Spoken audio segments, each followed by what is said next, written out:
forgot to pause or cancel the music I was... don't worry about it. It's just an advertisement when I start the stream. I'm not even being paid for that. Alright, perfect. Oh. I know, you can just chat. How's it going? You just got Free Britney and pay Raylan. That's my new hashtags. I absolutely hate ads. Oh my goodness. Occasionally, people will like say add it in chat, just being like, yeah, I have an ad, I can't hear you right now, because I'm actively participating with chat most of the time. And like every time, I just feel that pain of getting an advertisement. I'm like, no, why can't I turn this off? I feel that pain too occasionally. And you just miss out on like half a sentence, and it's like, why? Yeah. For what? Oh my goodness. I should also probably post in the Nexus. The Nixium. Control C, Control V. But have you heard of our not sponsor, Raid Shadow Legends? We're not being paid by them either.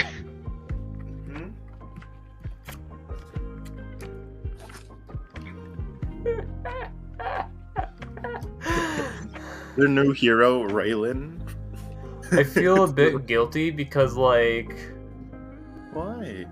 Not actual guilt, but like, so going live message for, D&D. Going live on Meister stream today. Yeah, same wayfarers you know and love. Nononoke exists. The last Nononoke message was, at everyone, insert thing. And then I didn't even say Nononoke, I said, Nonoke. No. And then there's at everyone, there's Nononoke. That was today. No one's gonna touch that vomit. Titles are hard. I don't think that was tired. I think that was just normal communication between two people. Not many times do you just walk up to somebody and say, hello, sir, and they just say war, and then you fall over and vomit. I mean, rude much, but at least you got out of his house before you did.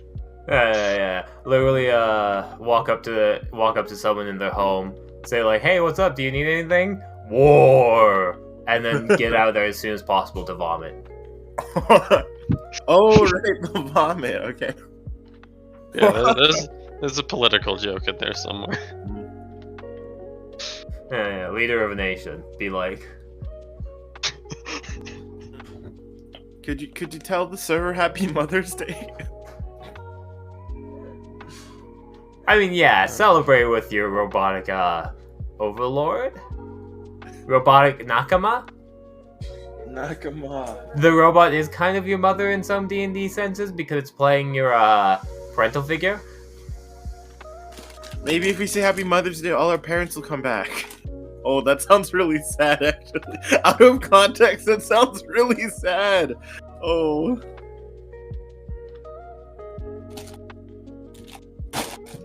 Your response is as I quote. Oh?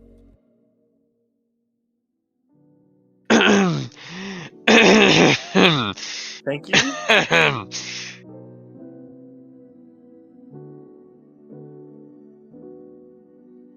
Be sure that no matter what, you inform your dearest parental figures of this day. And that's it. That's the response. That's all we get. Wow. That was a lot more wholesome than I expected, but I'm still scared of that. Because it's your last time you're going to see them. I mean, we currently, this is the last time we saw them. They don't exist anymore. I mean, let's go find Livia.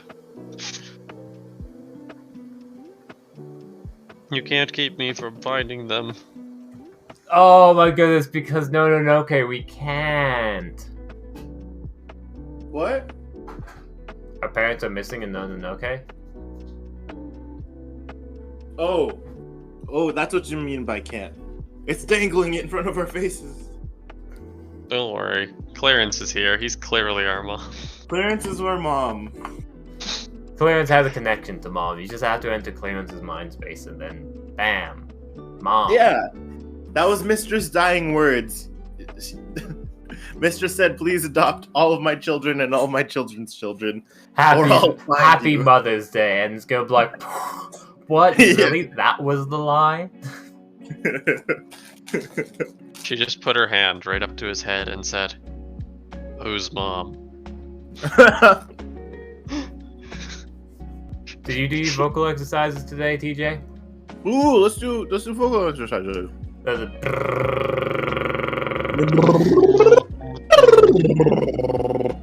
You already got point of this. See, like this guy's a hero. I don't He's know. already- Sorry. You've already joined NASCAR. You're already there. How do we warm up the lower register though? I don't remember that part from. You pretty much do the first thing first. You do the straight, like however long you can do it. You do the.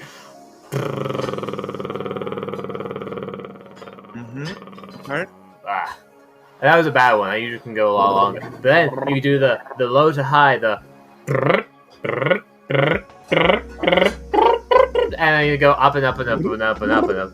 And then, once you get to the very tippy top of your race car, you pretty much go from top to below. And you're like,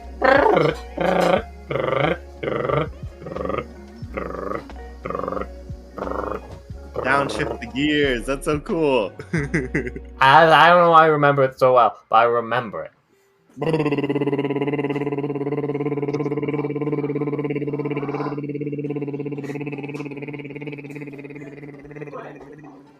It's because we memed it. That's why. Yeah, probably.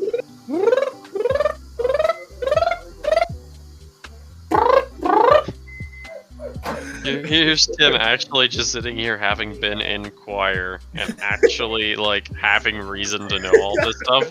And then here's us who just randomly searched up a video and just completely had a stroke while actually watching Oh, it. you guys are doing it though. That's good.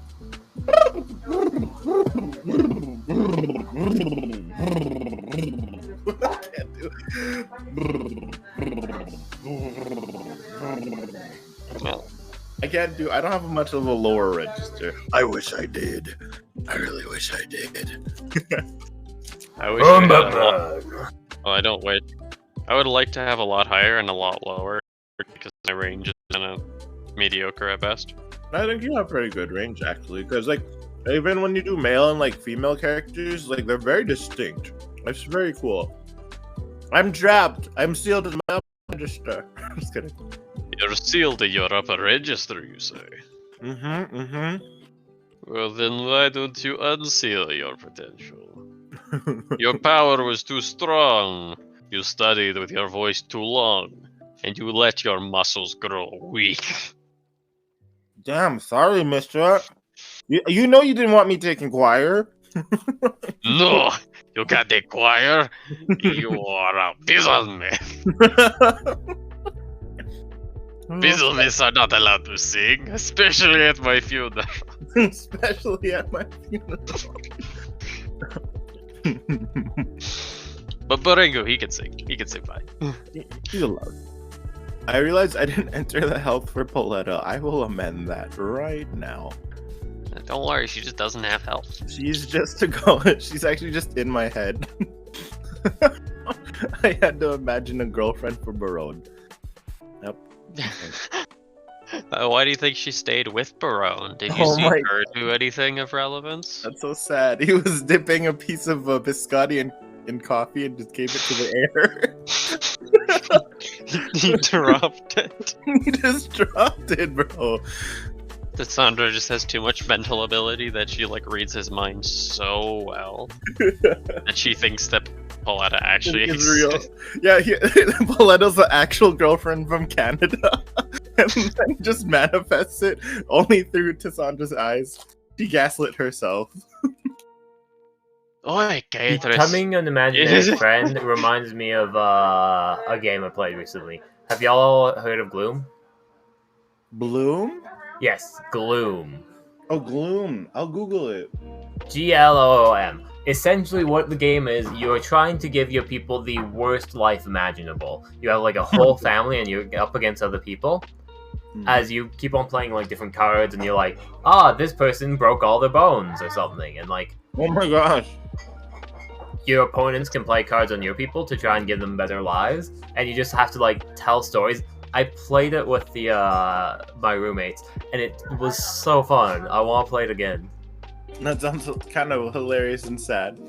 It was so good. I had a story where like the one person pretty much was engaged to like a stuffed teddy bear with like a brain inside of it that could move, but like they didn't want to be, so they ended up going to a dance, but the teddy bear got like jealous and like ruined the dance for them. So they pretty much left, got stuck in the forest, became afraid of plants. Someone else played a card on them to like give them a bit of better time. They found love, but then the teddy bear came in, murdered the true love. Oh my gosh! As in order to like have a better time, they wanted a vacation, but the vacation was horrible. The vacation was ruined because all the locals saw them as like someone who killed their spouse to go on the vacation, and then was lynched by a mob. Sounds happy. Sounds like my kind of vacation. Yeah. Being lynched by a mob. It's not a vacation I want, but it's my kind of vacation.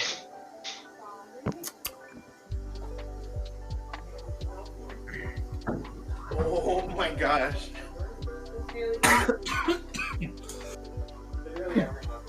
I literally went to a different room to look for my phone, but it was literally on like next to my keyboard. I was looking at Pauletta's health, but I was like, oh, I should get my phone. No, this is not a good. I have to warm up my brain. I mean, yeah, no, humans have brains. That's fine.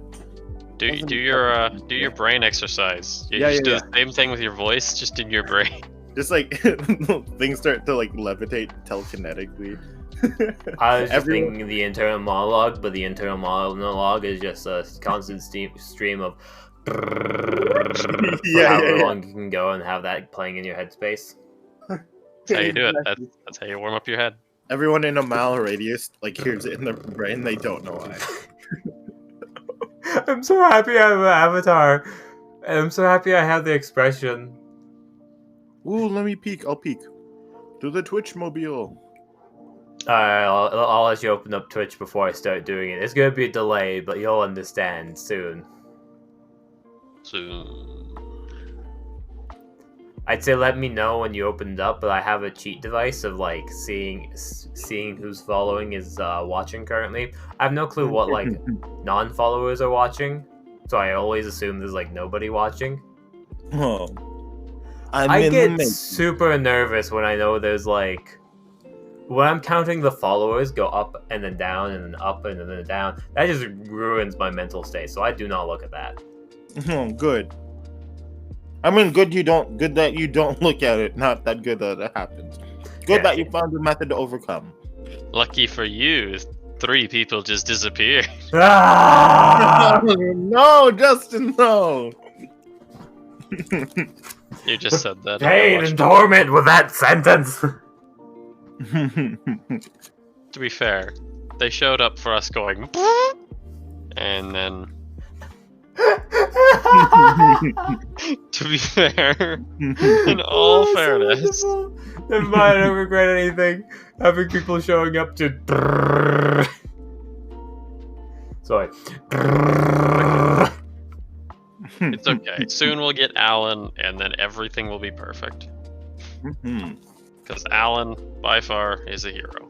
I don't think Alan's showing up. Alan's with somebody else right now. I don't think anyone's coming to that. I think we gotta play it by ourselves and they can watch the VOD. I mean, truth be told, this campaign's mainly for me and us. Yeah. But Screw Alan. It's not like I cared about him or nothing. But It's not like I want him to come or anything, but back up. It's not like I get Oh. easily lonely or anything. It's not like I have a problem with friends or anything. Who's ready to start? Yeah, Aye. I think we're ready to start. Are you ready to start? I look towards the Rantland.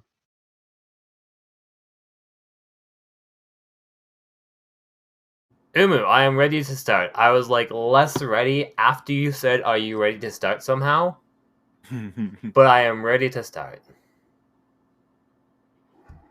Cue opening. Boop, boop, boop, boop, boop, boop, boop.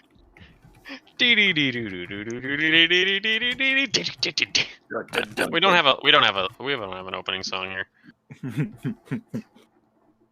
I hope volume's okay. I assume volume's gonna be okay. Time. Nononoke. After starting the greater battle between Clearance and Walmart Mo, we ended up having a rather intensive fight, with Clarence mainly being tossed around like a little bit of a rag most of the time. During this fight, Cassandra and her pack of friends attempted to put themselves in position just enough to get CO out whenever he would fall. However, unbeknownst to them, up until later, there was a third party involved, with the addition of old-time favorite Zabayashi, and with new-time comer Donavyard. There was three parties attempting to achieve completely different results when it came to the outcome of the duel. None of them having any foreseeable connection with each other. While Cassandra made note on how to extract Clarence, it seems that Donavyard and Zabayashi made their way in order to take out Walmart Mo. It did not tend to go very effectively. During the fight, Walmart Mo made it away with not only Donavyard's unconscious body, but also Ratko's, the retainer of Suzuna.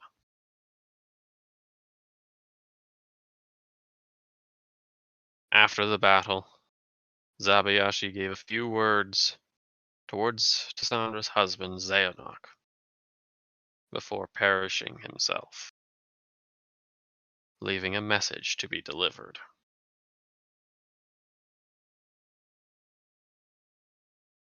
Back in the normal land of Hanasuke, Suzuna and Yuha walked towards the Temple of Eternal Service. Walked, could say lightly, they had a cart, but whatever. While staying, each one of them mentioned how they haven't talked in much of a while, and what their futures may look like at a more personal level. Suzuna even mentioning to Yuha, as she does yearly, whether or not Yuha has found a spouse or any interest in relation. While it seems incredibly forward and direct, Yuha has far since been used to this sort of nature. While stopping at the Temple of Eternal Service, Yuha started a prayer in order to ask the god what was it they wished of the High Priestess. War was the answer. Whether it was to prevent or start was unknown, up to interpretation. But what it did bring was a vision of an imperial dressed man, someone of hierarchy, killing each and every one of the soon-to-be leaders of Bekidarai. Sitani might as well have been slapped away. Suzuna shot with a beam from the sky. It seemed that Tassandra had some sort of mental overload to the point of death. And Yuha almost seemed to lose her own control herself. After receiving this ominous premonition, she was forced outside, where the divinity that had once touched her forced a more visceral, vomiting reaction. War, in some way, would guide their future.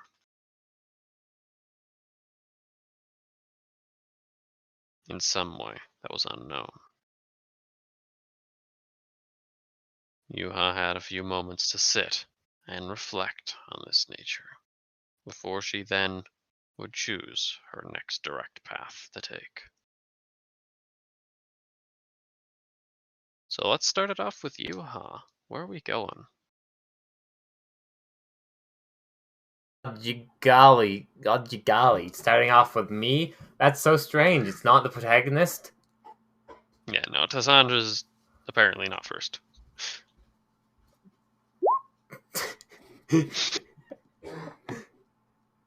Listen, sometimes you have to accept your protagonist symbol, Tassandra TJ. With the name like Tassandra Micabelle Vionne, of course you're protagonist material. Like, Alright. literally. You're like Italian. Is Yuha alone? What is the scene? Yuha was not going to go visit the Spirit Knights with her sister Suzuna. So, yes, currently she is alone. Suzuna mentioned that she would come back. And they would travel back together. But technically, Yuha is not bound by having to do any of that. She's probably gonna do that anyways. Rest up still. Uh.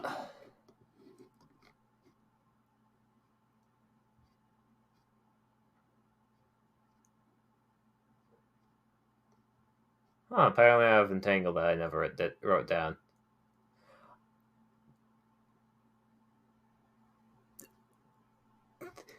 I don't know if I'm gonna be assassinated right now. Probably. Most people get assassinated like this. Except I'm in church, so like that'd suck. It would.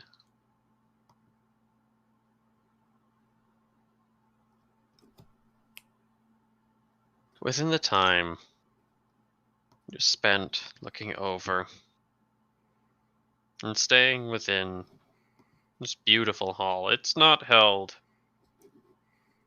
by any sort of management, as you know.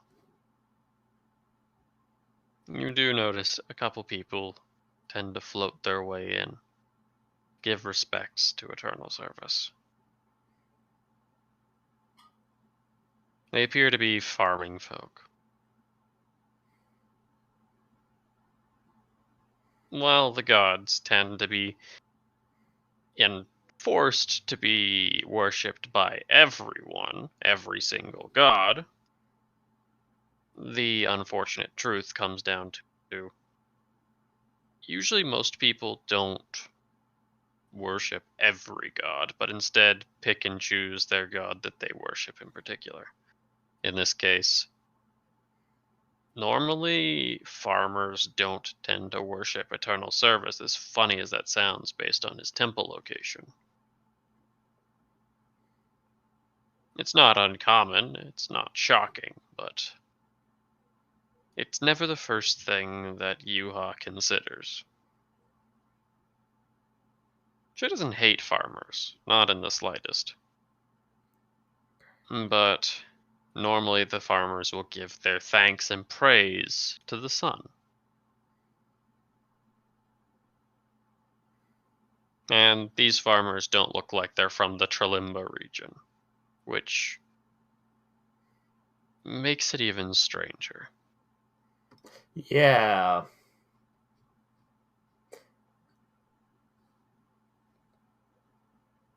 In many ways, they look like they're from the north. Their skin is a lot more adjustedly tanned, and their clothing is a lot heavier. Normally, those who would live down in what could be considered southern Becky Durang, they dress fairly light. They may have a lot of layers to them, but their cloth is light. While their backs are turned, am I able to do an insight so they don't see me doing an insight? You're perfectly able to do so. Perfect.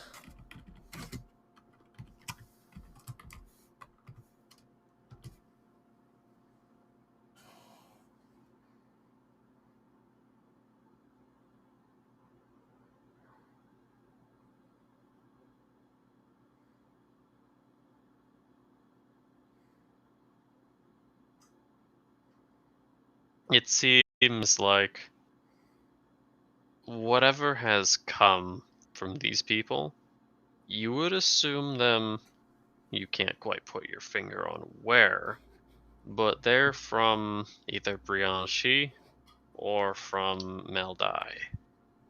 You would actually assume Brianchi. They seem to be dressed with enough stuff to travel a fairly large distance. It's just the state of clothing. Usually Brianchi has that kind of weird woolly clothing, as they do actually, with rare occasion, get snow in the winter. Oh, way up high Brianchi. That's the most top province, ain't it? It's the top province, but not only is it the top province, it's like mountain region top. Like, that would be, if you're looking at the map, Tokiyama. Because elevation, even in Brianchi is high elevation. But this side is much higher elevation. Okay. This side gets potentially snow. Especially in the winter. We don't really get snow in the winter.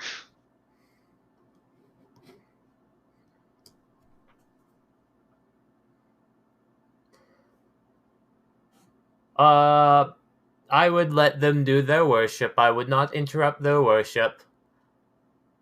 However, once they were finished, I believe I would have a line to deliver. I'd be like, I wouldn't be necessarily judging them based off of their worship, but I'd be interested to see what their worship is and only care if it's sacrilegious.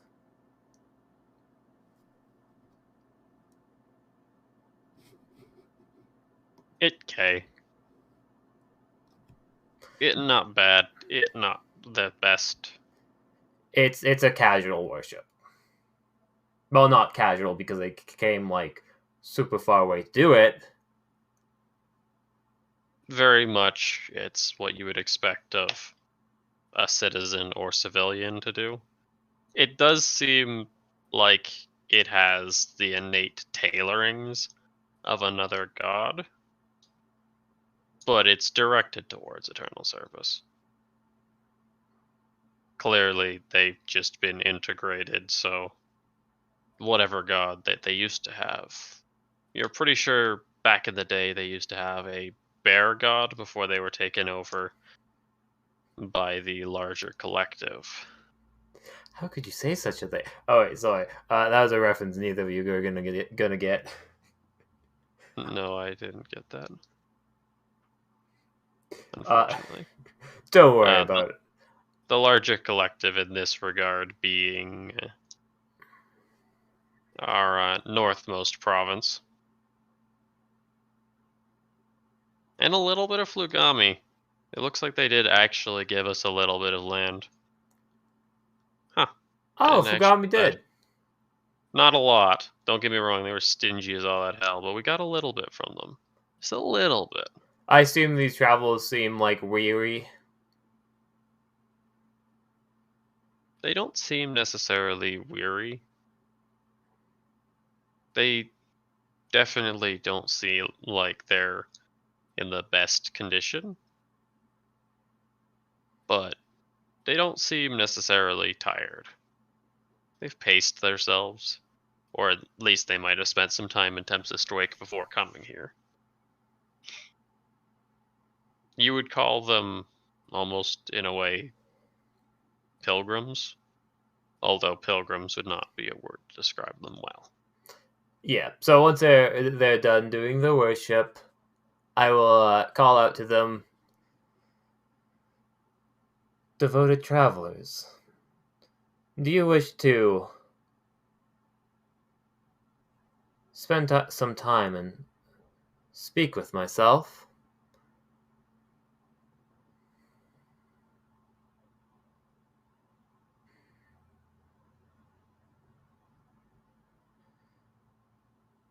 They do seem to notice your presence.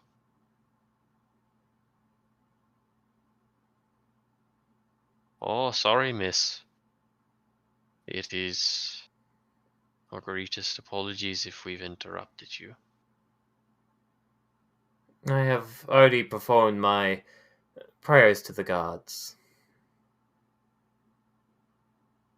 It is I who hope I have not interrupted your rituals. Of course not. We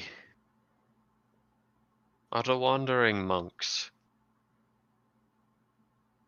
We travel to places of worship and pay our respects as a part of our grand journey. Are you the priestess of this temple? Gently, shakes her head no. Well, actually, she can't. No, she doesn't shake her head no because she is the priestess of all the temples, technically. Mm-hmm. I suppose that is not inaccurate, but it is not the full picture. My name is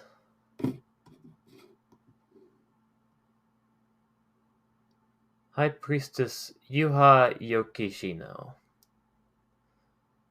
As I am technically the High Priestess of this temple, as well as all the other major temples.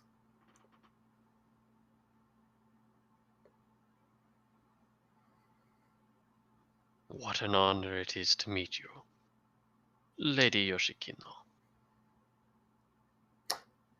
Doing her best to maintain composure and being as proper as possible, while pain without pain, immune to pain is great. He does do a little bit of a bow. How many of them are there? In total, there seems to be 5.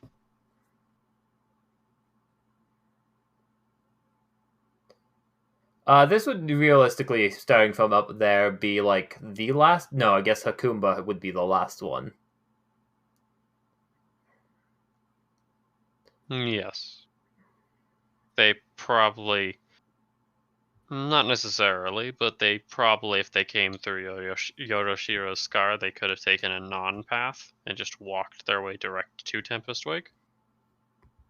If they came through Tordal, they probably have already visited Hakumba. I assume you have yet to visit Lord Hakumba's domain.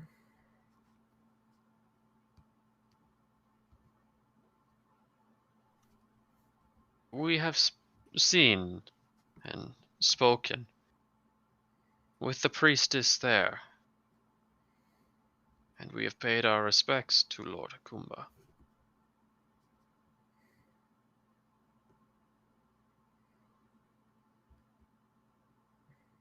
This will be Our final stop before we travel to the lands of the far west.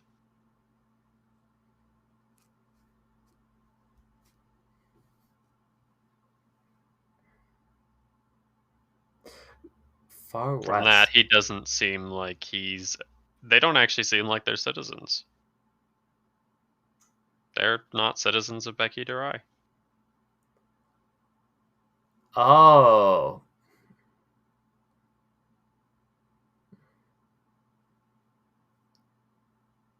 They're just doing a god...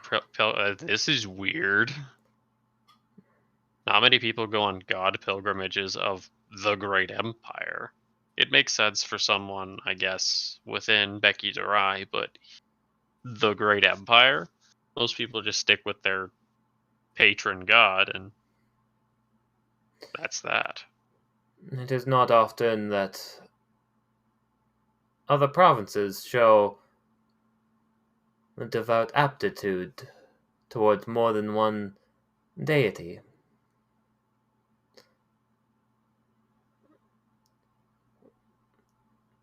Pray tell? Pray tell. That's the fancy way of saying do tell. Right? Yeah. Right? Pray tell. Pray tell is not necessarily wrong. Not necessarily wrong. I think it's a little bit more aggressively said, Okay. but It's not often that worship other gods. Where does lie hail from? Where do you all hail from?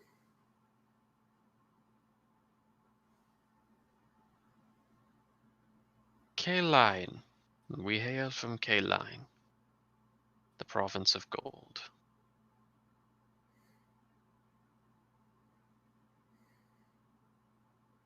That's definitely not around here.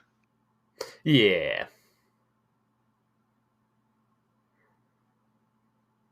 It may seem strange to most why our pilgrimage involves seeking the respects of other gods. But Kaline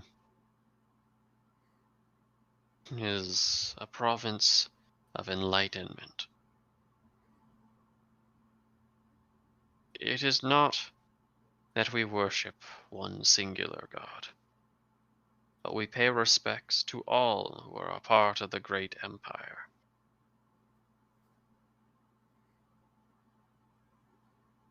Our worship would be seen as an acceptance of our fellow men and their gods. It is the greatest form of respect we can give to our own gods.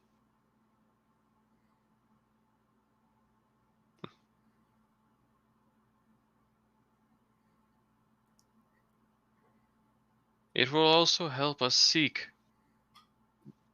true enlightenment of the body and soul, learning from those in which we see, and adapting and growing ourselves based off of them.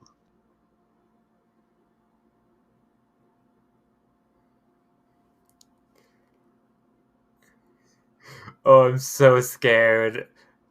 Oh my goodness, they're so similar to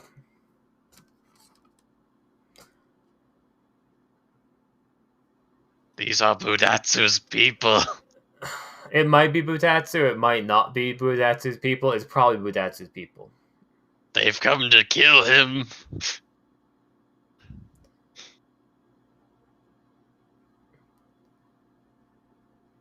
Your words and ideology are quite familiar.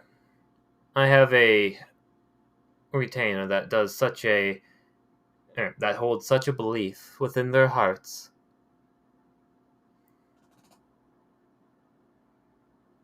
I'm certain that you would most likely get along with them. Not most likely, but certain you'd get along with them.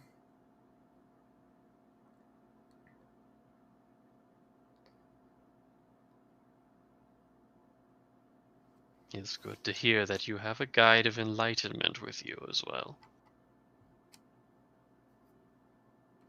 It brings happiness to our hearts. To feel the sense of spiritual love within your domains. Do I know if this... I guess I'm gonna roll a history check to know what I know about their high priestesses and stuff, if they have any, like, local high priestess, because this is a lead that I must follow up on, of meeting the high priestess of whatever land they come from. History, I am not proficient in. No, I'm gonna roll a religion check. No, they have to have a high priestess. Literally, they have to.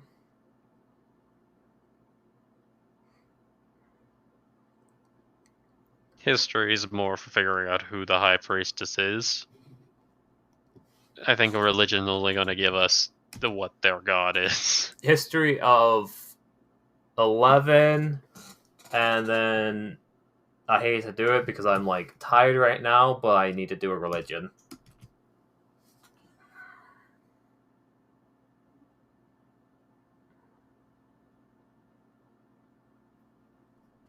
Their god is Brennix the Vulpin, or Fox.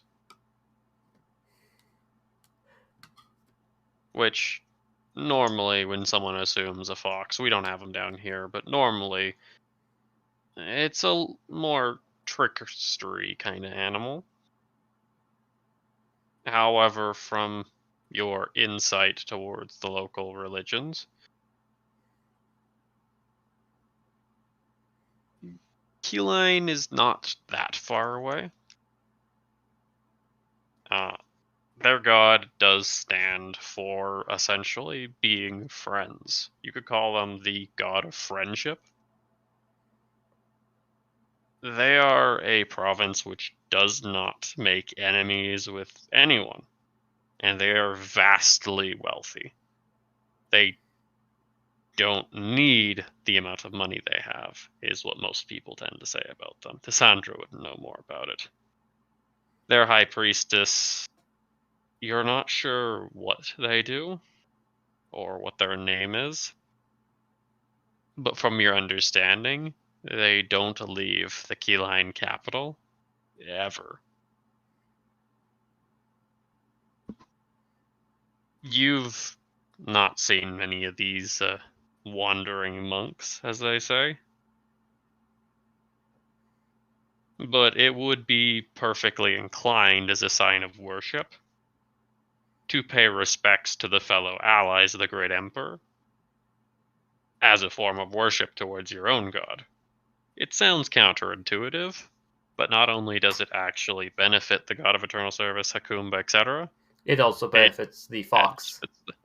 It's the fox. In a way, they're good allies to have, but they're never going to back you up in a fight against one of our own. They, from at least their god's perspective, are neutral to the point of inaction in many regards. They do remind you of Budatsu in many ways, that they do focus on their own enlightenment, but they also focus on other people's enlightenment in their society as well. Whatever this enlightenment does entail, you don't fully know the details, and they tend to be tight-lipped when talking about whatever the details of their enlightenment is. Brandon, in a way, it seems very similar to Budatsu in many ways. Perhaps he's been through there, and maybe he even solidified some of his ideologies there. Brennan something? What the heck was that? Brennex. So Brenekx. Brennex. Brennex. I don't know how to pronounce it. Cool. Is the fox. Yeah, it's in the province of Keyline. K is in Kim, I is in Igloo, E is in Edgar, L is in Lemur, I is in Igloo, N is in Nigeria, and E is in Edgar.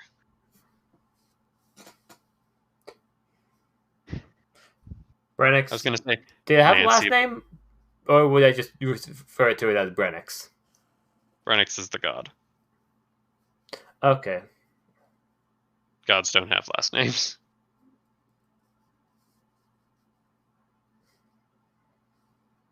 Yeah. Brenix is their god.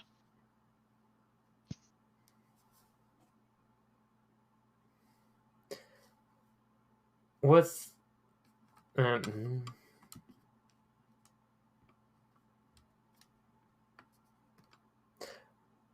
Sorry, oh golly, okay. the D&D pause time and it's like thinking, where was I again? Okay.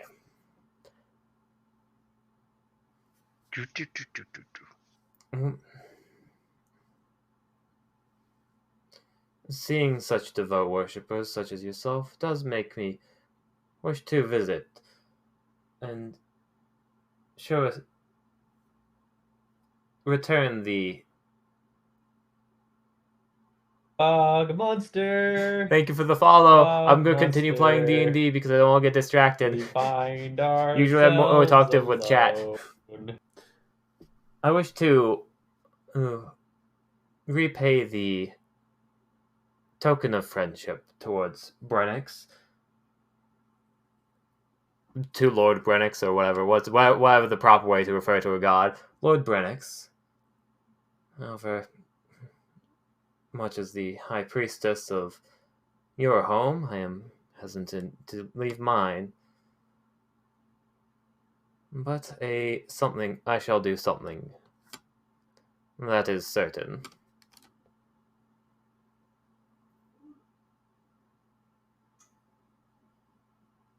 One can take one's own time. It makes us happy to hear. He has a bit of a wrinkled face, so when he smiles, you can see each and every single line of his face. Doesn't have much of a beard, but does have a little bit of stubble facial hair. And his eyes are more wide. He does have a nice little, almost furred hat. Honestly, it's not a bad look. Just strange. They'd probably be hot. Not that we have a very hot January here. Will you be staying for the night, or are you leaving right away? We still have much daylight left to travel. We will be camping, most likely, within the very fascinating mining town to the north. Yes. From what I hear, it has quite the story behind it. Yes. And Tordal. I believe these stories date back to when the provinces were separated as a civil war was taking place. If you wish to hear about it, I can regale it, or if you're eager to get back onto your travels, we can leave it at this point.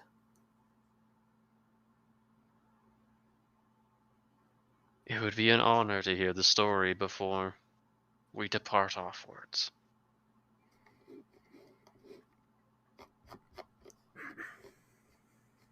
If you can say the story if you want, or we can have Yuha say the story and they'll be disengaging afterwards. I am going to definitely roll the performance check because I am, in some ways, this is also, for my god's sake of, telling a story for, outsiders to hear.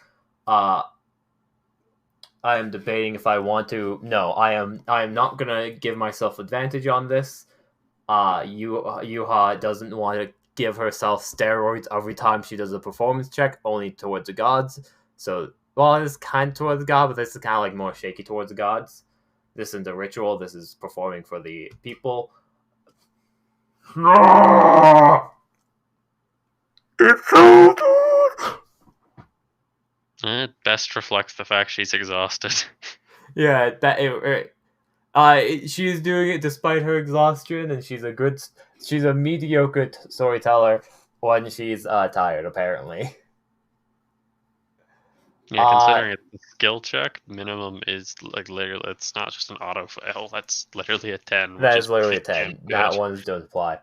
As I want to go do a summary of it, but like, what's better, you doing the summary or I feel like you doing the summary? Yeah, I'll let you do the summary because you can reflect the natural 10 performance check.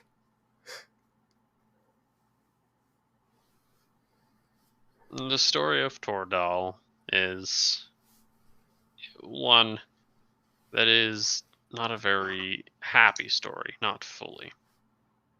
It represents originally being named after an old crafter, one who built some fairly decent monuments. It was made during the Civil War time in order to fight, or in this case, defend. The true goal was to defend against the province of Hinika.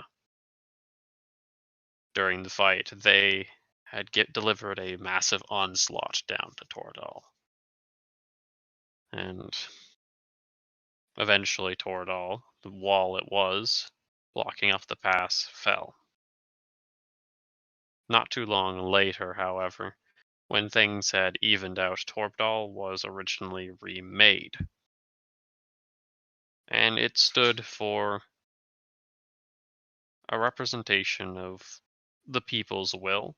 Despite having pretty much nothing to their name, they were still able to get together and build a grand feat such as this to represent their strength.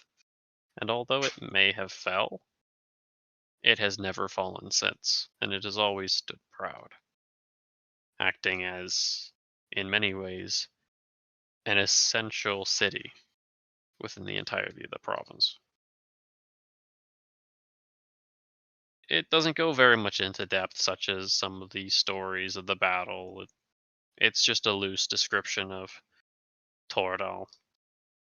And there's a little bit of information on how it was named after Tordal, the guy who made the staircase within Hanazuke. Unfortunately, Yuha doesn't know much about that guy, because back in that time we didn't have paper to write stuff down. But we do know that it was named after the same gentleman who built the staircase. Was unaware if he was alive for the first one or not.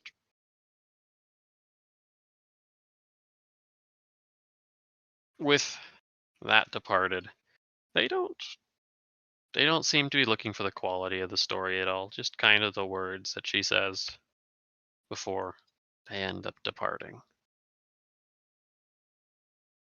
Such a weird group, especially as odd as they are. It makes sense due to their province, but it's still something that has never really been seen properly before. It honestly makes Yuha a little bit more convinced that we are still a country. Not that she had any doubts that we were a country at all. But the Great Empire was a country. It wasn't just Becky Darai as its own sole little island. We all are together under the same banner. Not that she needed much clarification in that regard, it was just simply an idea that was fed into her head. Yeah, and she's definitely taking it as a sign. She is in the church. She just had the premonition of war and all that stuff. So it is kind of like adding to a bit of the confusion, but hopefully clarifying things in the future. There are allies. We must at the bare minimum, have allyship with other people. The fact that they showed up now feels like it's a sign from the gods.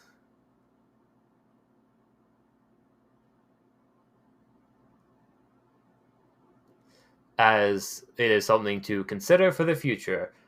As I'll probably need to talk to Budatsu if I find him. I need to kind of hopefully find him, but I can't go looking because I'm exhausted from radiancy enveloping my body and causing me to vomit straight radiant juice. We can head back here shortly then. With Suzuna done, just taking a look at everything she found, she was unable to find the individual she was looking for. You're just skipping over your plot point? No, I just didn't find who I was looking for, so I left. Oh, okay. That's all there was. Yuha and Suzuna can return back to Hanazuke. Yuha had many interactions with her retainers she still needed to speak with.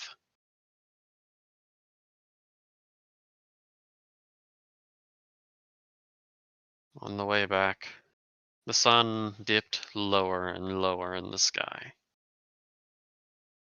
as the time moved to evening. Is she feeling better enough to, talk to Hakumba? No, it's best to save that for tomorrow. Okay, cool. Hakumo would never apply that sort of pressure to you, but it doesn't feel right to talk to him in a quick succession. Sounds good. And especially if Vatisk is telling you to go see him when you're ready, it's best to take the advice of Vatisk, your representation of Hakumba. Sounds good. Have I at least seen Budatsu? Like today? I assume not, since I met people. No, not yet, no. Okay, cool. Are you feeling much better?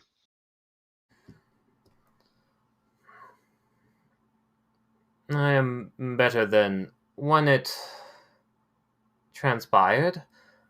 However, I will not be visiting Lord Hakumba today. I shall wait for tomorrow before I bring what I have discovered to him.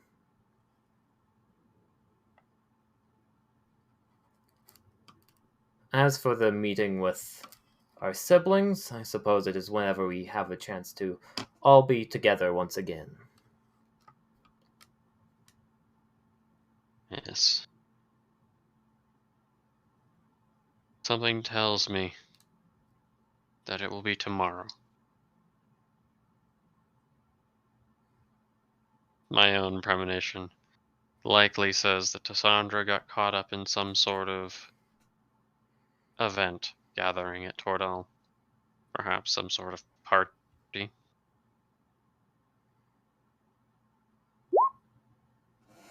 I can't quite put my finger on why, but it would seem very in character. I agree. They say that Tordal is one of the only places within the entirety of Becky Durai that serves a beverage known as coffee.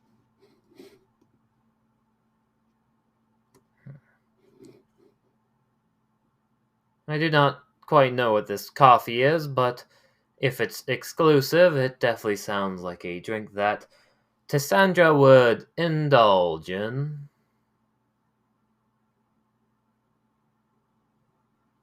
Yes. They say it's unable to grow in almost every part of the province. So exclusive is but an understatement in many ways.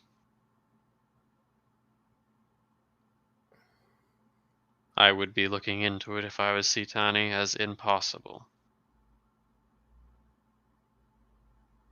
but that is yet my job.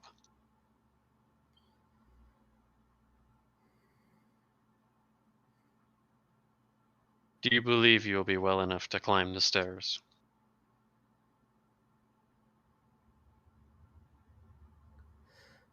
Climbing up the stairs towards Hakumba's domain is always a feat in within itself.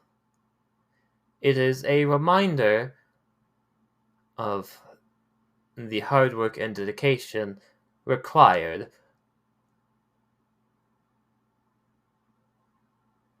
I am certain that I will be able to make my way upwards, as I will put my all towards such a feat.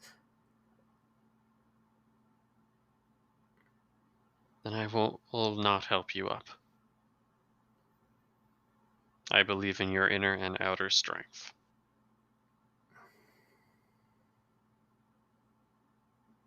And if you tell me you can do it,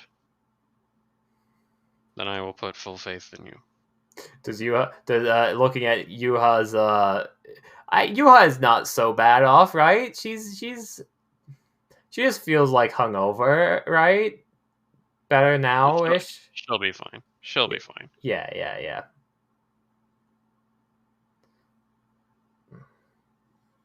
This is just a warped way of Suzuna showing that she cares. There is... I do not believe this will have much relevance to yourself. However, while waiting within the church and resting, there were a group of individuals from... Oh, shoot. I wrote it down, and I think I deleted it. The names. Yes, you're looking for Keyline, the province of Keyline, yes. From Keyline, who visited the Temple of Eternal Service.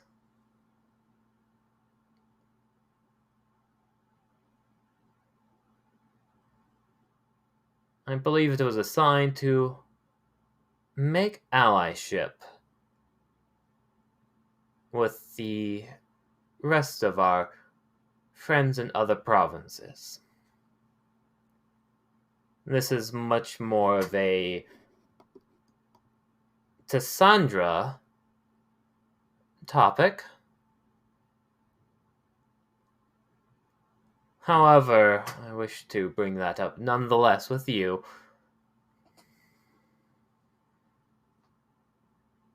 Keyline has a strong military presence. A deceptively strong one.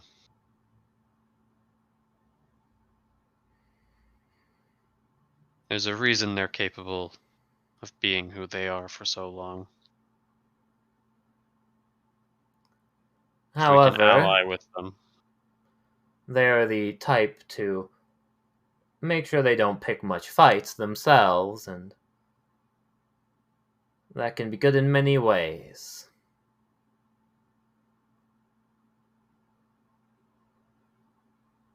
Yes, we should inform Cassandra about this. She may know more about the delicacies of communicating with them. The more allies we can have, the better. But allies are hard to make, in truest form.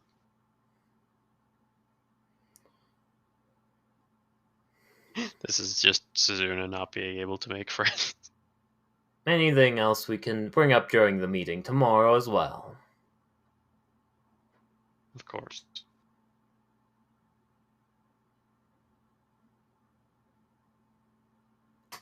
During the meeting, I assume we will be taking place during the evening.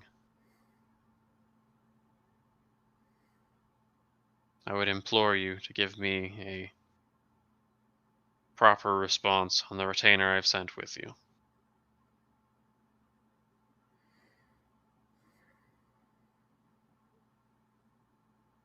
They will be able to suit your needs perfectly.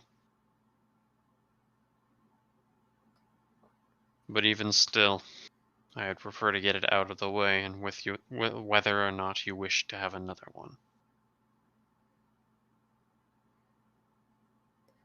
I shall do that before the meeting.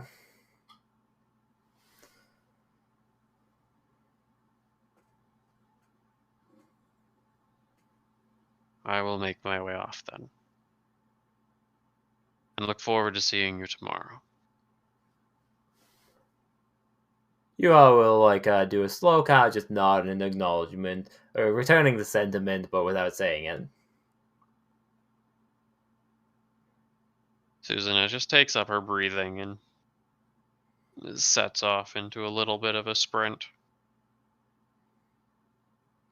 I'm going to continue traveling at the pace I was traveling at. Elegant and refined.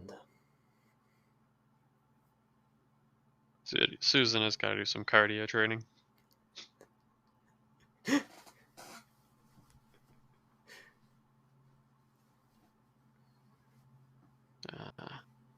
And now we're going to drift into the lands of drama. Drama! Well, I take a quick drink here.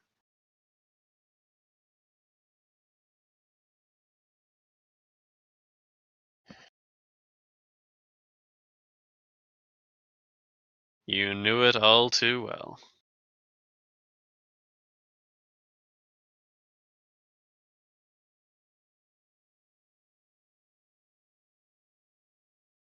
It didn't take Cassandra very long to find this location, this household, where Clarence had once taken up stand. Many other people had already made it here first. I'm so sorry. Can I add one important note? I'm so sorry before we leave. Could we have made sure to brought the leg? You have the leg. Okay, cool. Sorry. I'm so sorry. Please continue. The folly leg that destroyed your entire plan. Just blew the entire operation. Anyways. Thanks, Theo. Just double. You should introduce the people as you go by, just so I know who's here and I can put arrows next to them. We have my whole squad. Everyone. A whole squad minus Redka. R.I.P. Redka. You're alive, and I'm coming to get you. I gave you one of my potatoes for one day. I'm so sorry. You didn't even give it. It just ran away. To be fair, I didn't even collect it. It just ran towards me. Oh, I miss him already. Sorry, continue. The house that Clarence sets up in is secluded. It's off to the side, but not entirely invisible. You can still see town. It's kind of hard to see from town, however. On the same note, it doesn't seem very big. It's cozy. Honestly, really sweet. Not many people tend to have a work house and then a house. Most people tend to build their living quarters into their work. So it's an oddity in that regard. But for a member as stealthy as the blue butterfly, it makes sense for him to distance himself. At least a little bit.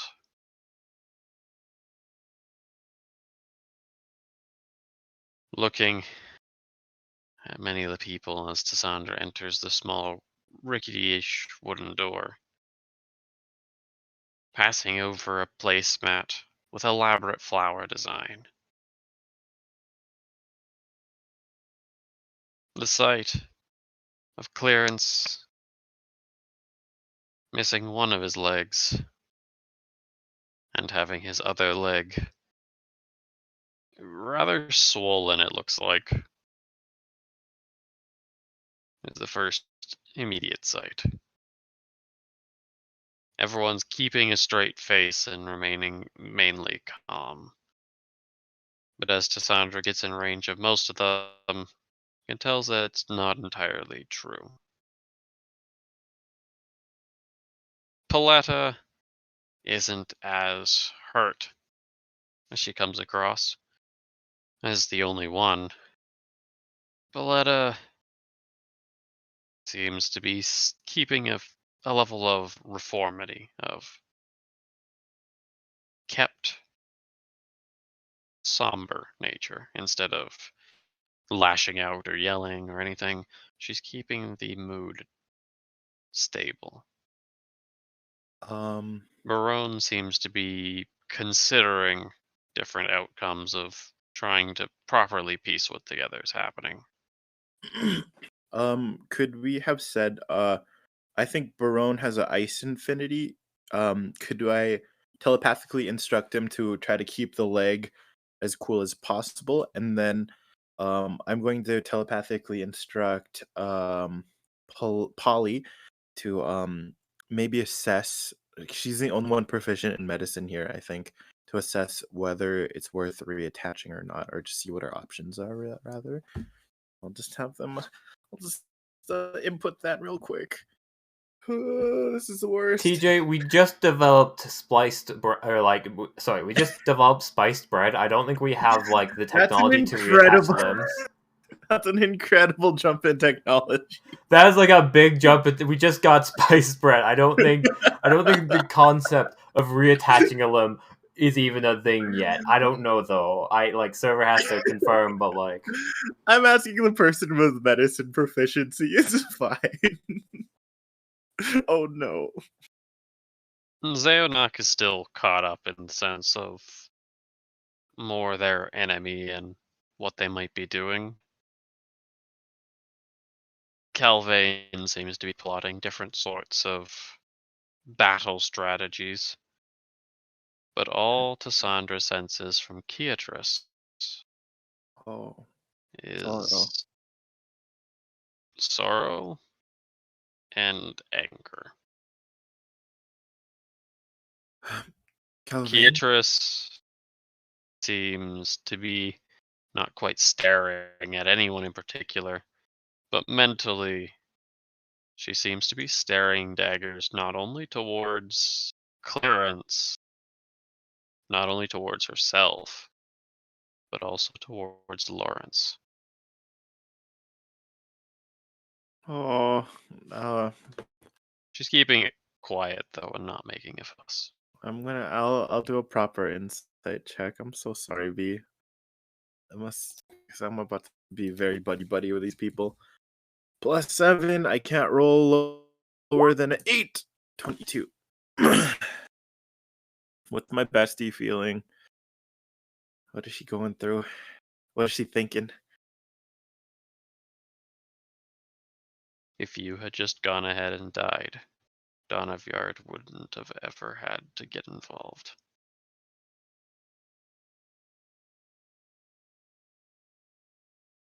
It's a dark thought. She doesn't fully want to accept it as her own, but she's fixated on it.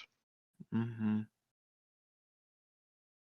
In many regards, she blames Clarence, and indirect, she doesn't trust Lawrence, as the two of them were technically inadvertently the ones who not only dragged Tassandra into this in a way, asking to be the mediator.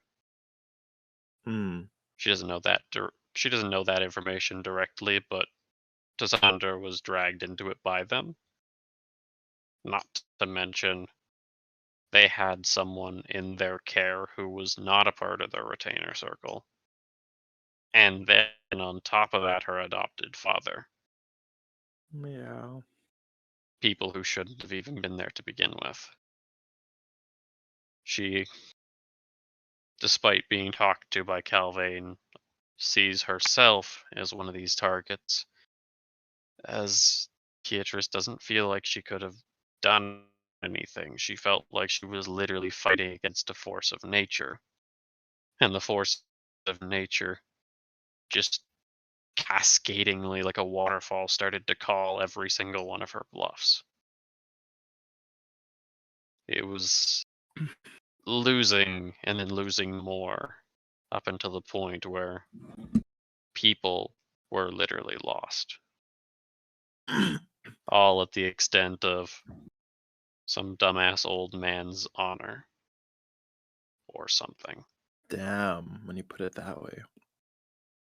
Tassandra's feeling the heightened underlying emotions of the room is going to physically clear her throat.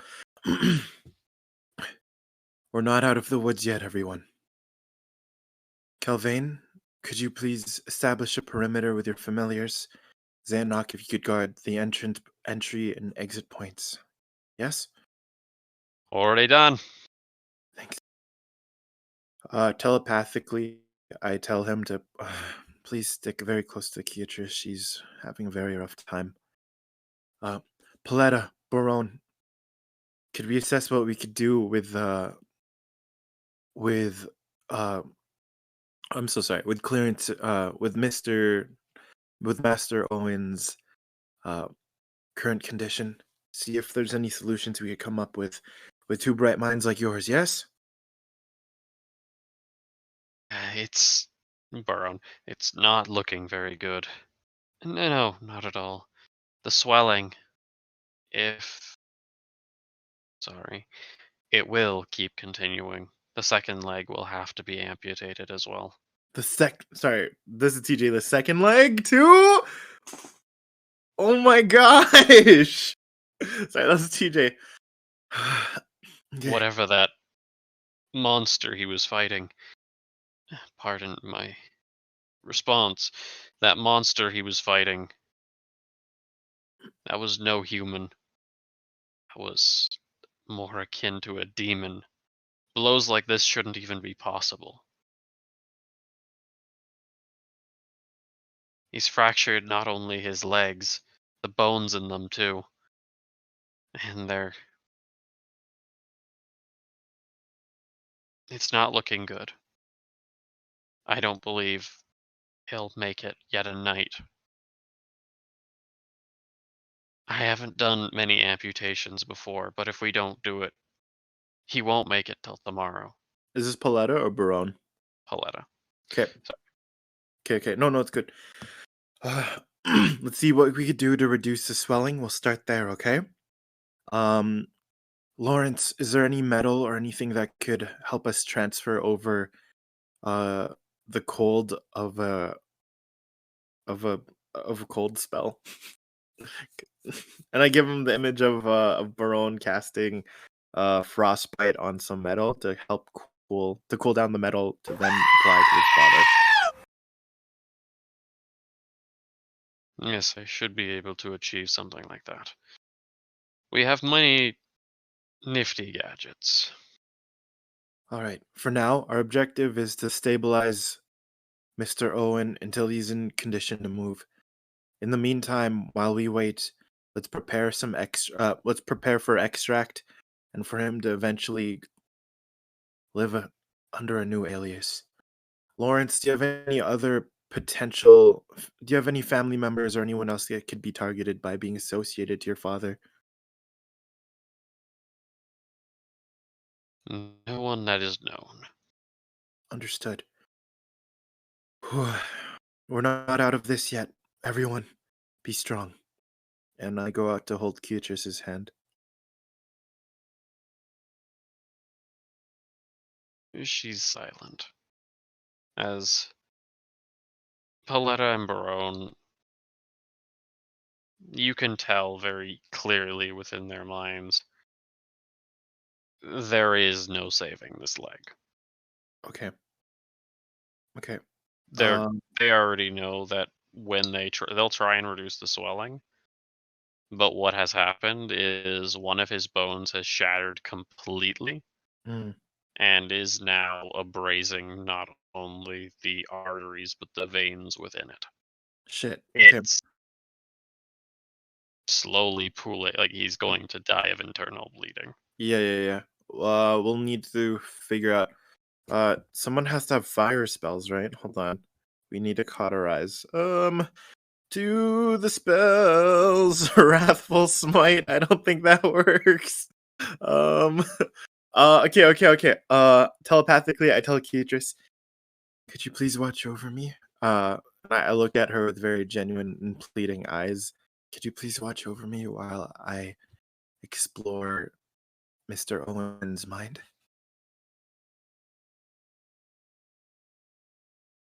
She doesn't say anything but nods. Okay. She does know why you've gravitated towards her. What does that mean? Wait, I don't even know why. What is she talking about? She knows the thought she's having. Oh. And she knows that you could tell the thought she's having. Oh, okay. Well, I can't control that. I'm sorry, girl. I just give her a squeeze. I just give her hand a squeeze. And if we do need to do another amputation, we could practice cauterizing the current leg. If that's successful, we'll just have to do quite the intense incision before we I'm so sorry, this is more your domain. But if we need hot, we have hot. If we need cold, we have cold. You guys just let me know what needs to be done. I'm just gonna visit Mr. Owen in his mind while you two work, okay? Keep a close eye. We'll try and do everything we can to save him. But survival on these kind of things it isn't good. I promise you I'll put in my very all. And if I need something, please try and keep him calm, keep him stable.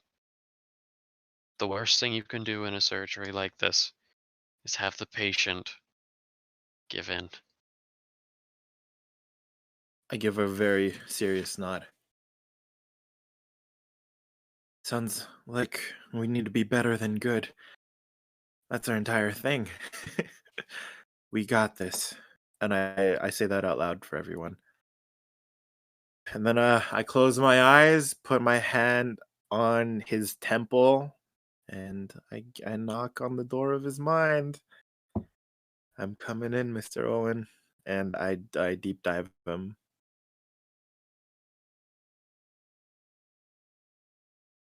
Immediately, Tassandra's flooded with a sight that makes her want to vomit on the spot. Oh gosh.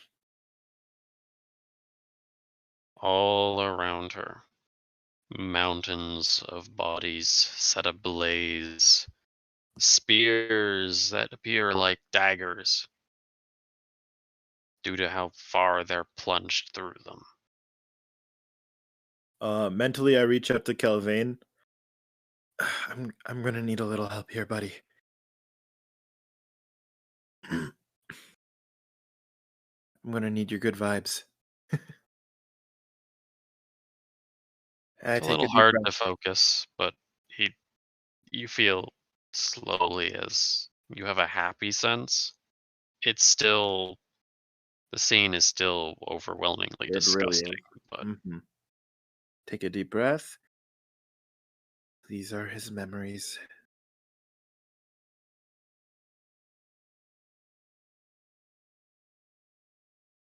looking around, you see a chair with a very familiar but also extremely distant looking man sitting on it.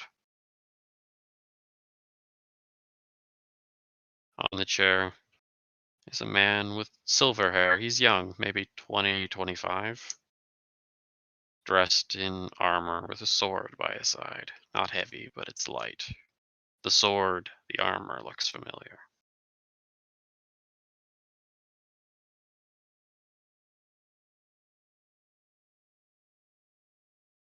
As he seems to have taken notice of you. Is this? Do I get the sense this is clearance? Yes. Am I speaking to his consciousness or a memory? Because I actually do want to speak with him. You're not quite sure. It feels like a memory, but perhaps it's a part of his subconscious. I'm looking for the blue butterfly.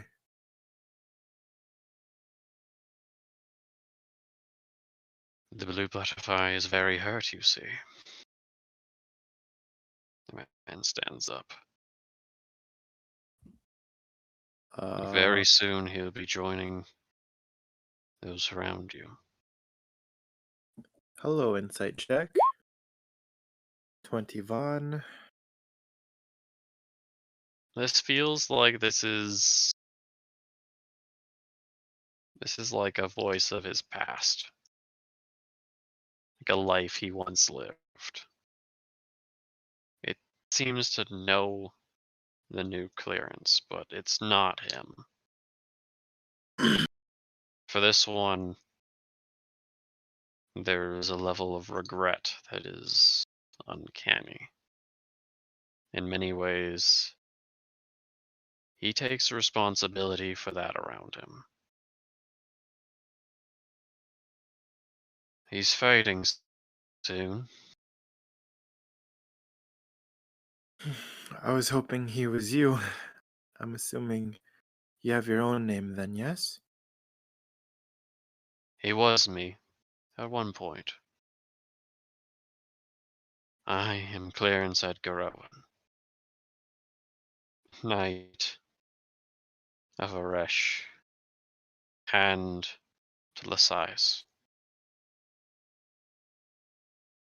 I don't know why. I think she tears up.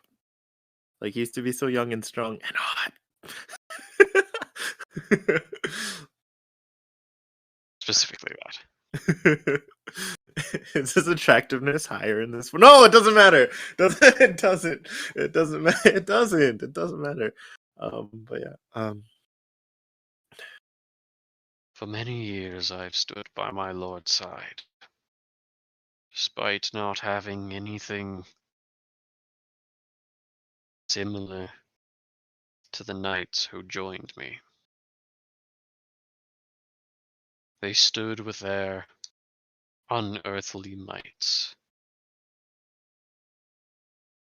Yet all I had was a decent wit and a still sharp blade.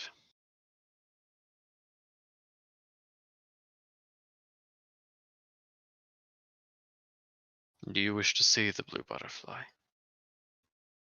Please. And I reach out to hold his hand, as if to guide me. And I'm going to bonus action investigation with Eye of Detail. Eye for Detail as well. Just taking in this whole psychic scape.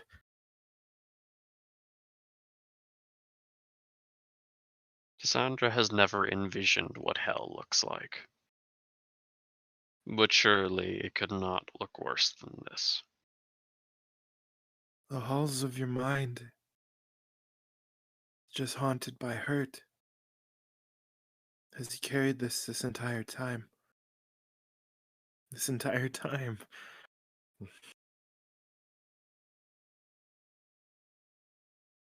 Through 3 lifetimes.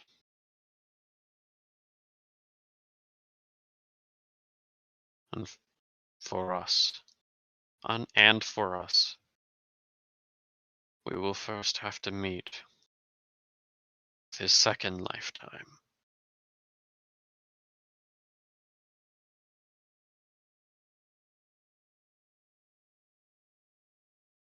Camera flash is white and we end up in a new psychic scape. Yeah, pretty much. There's no Cool. flash of white, but I'd like that for the thematics because it sounds cool as hell. Standing, this knight appears out of place. You are now within what appears to be Hanukkah, but it's not the Hanukkah you know. The streets are soggy and salted, but it still has that beautiful rolling hills charm. Within town, it seems to be some sort of military show. A man, not very flattering, stood beside his advisor, a very slimy looking man. This is a scene that actually has what appears to be memories of other people. My lord, you're so powerful with your might. We will show the others what kind of power you commence, especially for their treasonous infidelity. The slippery man seems a lot more slippery than he should. Seems to be an exaggeration of his personality. Ah, but alas, my dear flower, oh, have the fires consumed around you. My men, my people, as the line of Moto, we will delve in to but my brother's province to set things right. He wishes to spark our war. He wishes to bury the past in his own greed, and to watch everyone suffer for it. My advisor, Sanson, he has uncovered many plots, not only against us, but the great Emperor himself. Follow me forward, and let us save our brothers alike. Masterful, masterful, my lord. Let us travel forth. The military marches forward. People seem to cheer them onwards.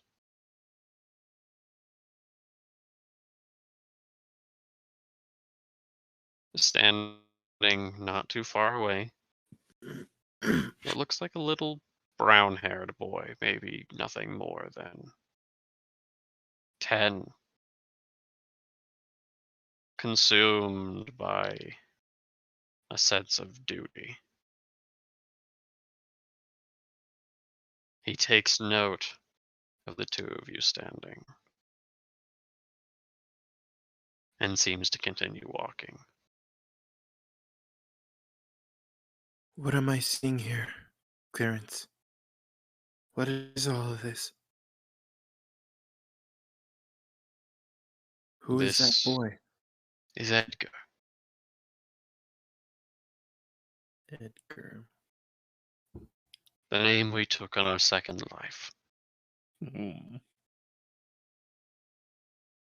He was a boy consumed by the idea of his own failure. Of my failure. That he would do anything to make it right. Even now he marches forward for a lord he knows is being manipulated. Sanson, a demon of the highest ranks, would manipulate Lord Hiroko Moto into fighting against Tralimba. Edgar would never make it home.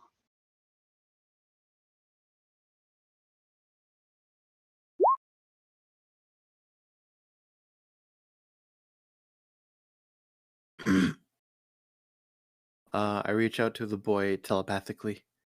Edgar, wait. Please. I have to go. I feel like in the psychic scape, I'm a mind. I could do anything. I'm holding Clearance's hand, and I think like the plane, like the distance between us, just kind of like shortens somehow, almost like like I don't know, reality mind warping stuff. And then like I'm like just closer to little Edgar now, or just somehow move whatever by whatever means. Hopefully, flashier the better. It's more just you're right beside him. Okay. The world doesn't warp to your imagination.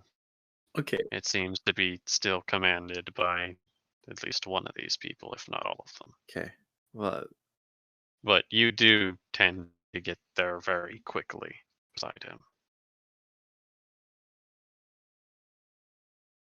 I'm looking for What are the you, blue button. Or sorry, what is he about to say? What is he about to say? Go ahead.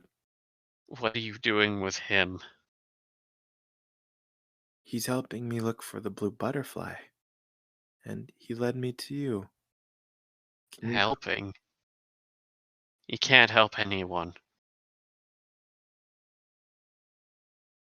He's tried his entire life and proved that he was no good at it. Because he tried to help anyone, people ended up dead.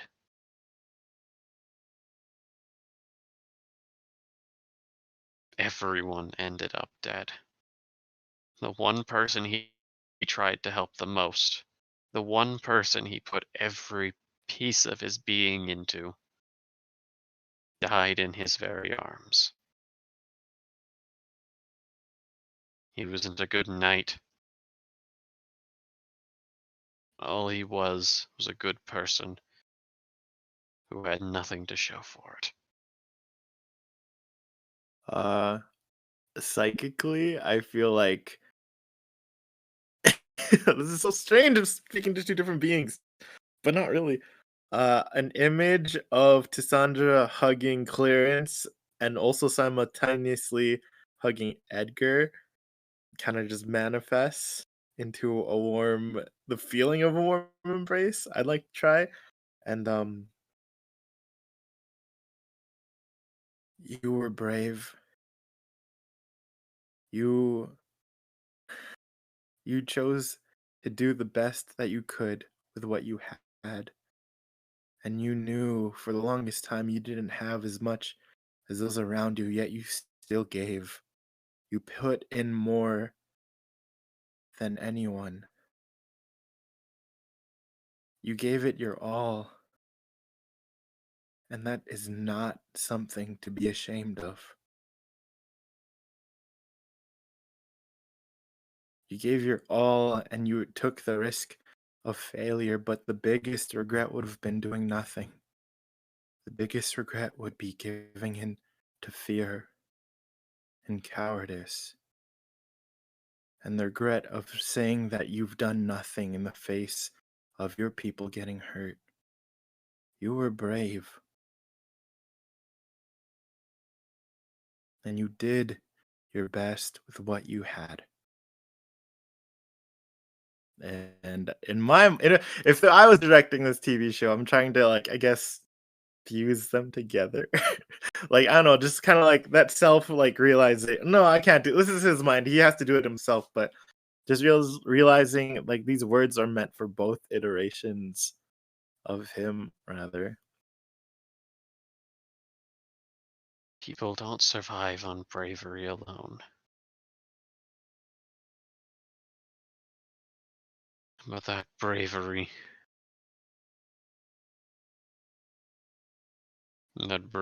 was something, if the only thing we had. Right. As you charge forth, do you not see that this isn't bravery? Right now you walk to your death, knowing full well it will come.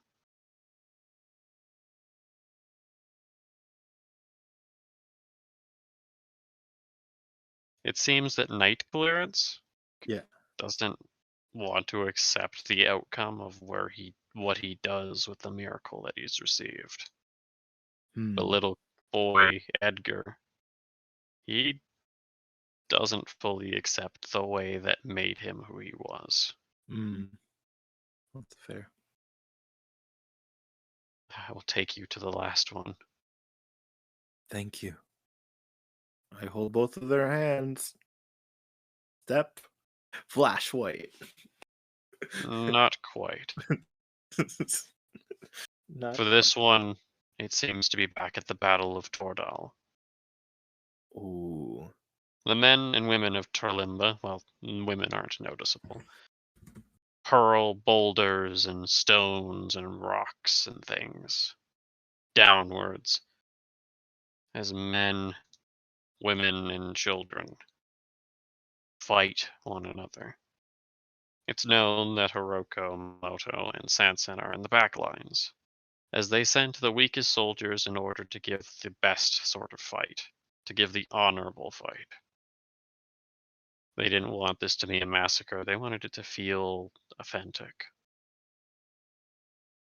As the doors blast open, covered in oil and flame, Tordal on its march of falling, a small boy catches sight of a strong-winded woman. He knows she's a woman, but it's not obvious. Standing beside her, a gasping man of muscles with a huge laden sword. He charges forth, but is taken down. Clearly a killing blow. But the boy isn't dead in this memory. He just continues forward, clashing piece by piece. After making it through the gate, the scene changes.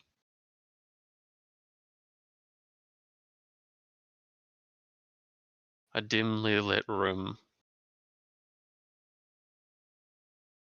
Sunlight seaming through windows, but not capable enough to light up this library-esque room. You've been here before. This is the family household. Easily the family household. It's located just within Limbus Fall. One of the rooms that Cassandra herself had ended up seeing, a study of sorts. But it's older, less stuff in it now.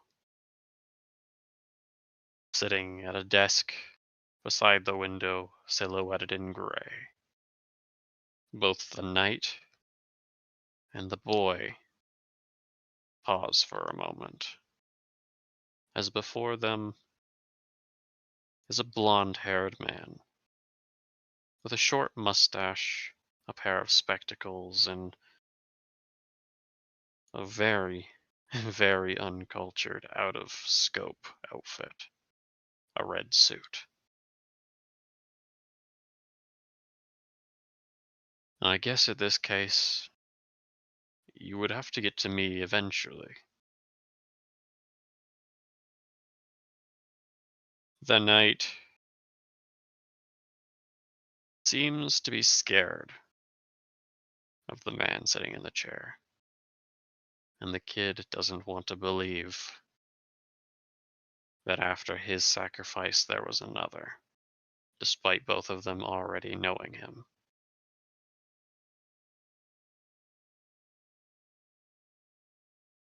We're looking for the blue butterfly. And find you have. I The go man, in. Go ahead. the man stands up. I go in for a hug. Properly introducing myself as Seo. Seo Key, the blue butterfly of Becky Dry.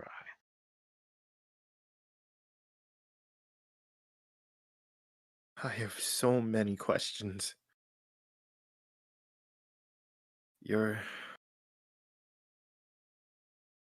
do you know what is happening right now? I would figure myself to be dead. But you wouldn't be here if that was such. The plan was to extract you upon the conclusion of the duel, before the enemy could unhonorably execute you. It took some theatrics, but apparently I was not the only one with a plan. I should have known. I should have known you had a plan. I didn't know that Suzuna's mentor and that Donyvyard were going to show up. I didn't know. I couldn't read that off of you. I thought, I never knew.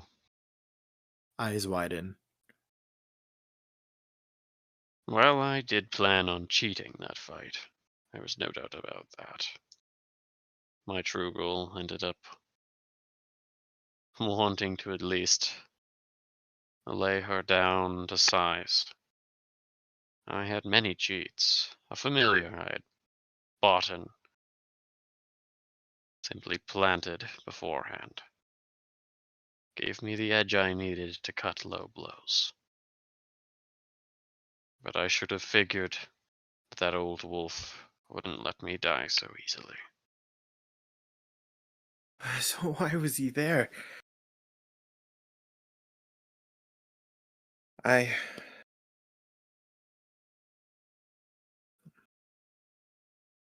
Who? How are you able to do this? And I gesture over to Night Clearance and Little Edgar. Why? What is the scale of of the wrath of the conflict that we've just incited? I would compare it to that of Randamon. Eyes widen. The kingdom of Eresh held the most powerful knights capable to even be conceived, and they were led by their immortal king. A man that even when slain would just simply reincarnate after the words.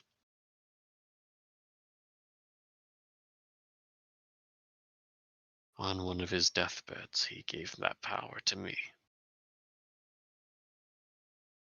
The ability to defy death.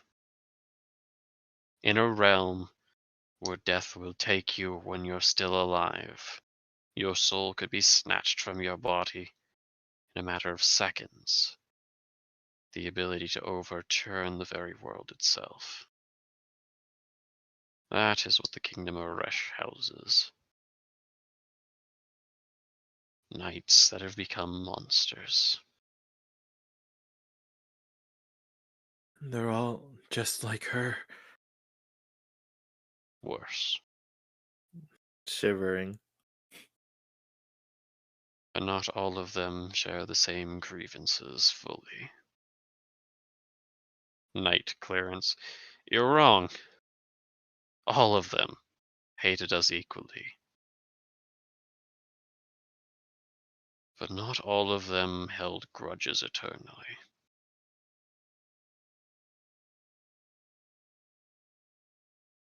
It doesn't matter. Now that I see, they will just keep killing us till the end of time. There's no point to any of it.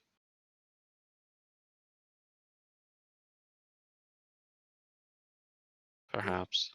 Perhaps not. Your king gave it to you a reason, surely. I assume his reason was that he simply didn't wish to live anymore, knowing what his Night Kingdom had become. Many years have led me to that conclusion. Immortality is such a burden to a man who hasn't lost his mind.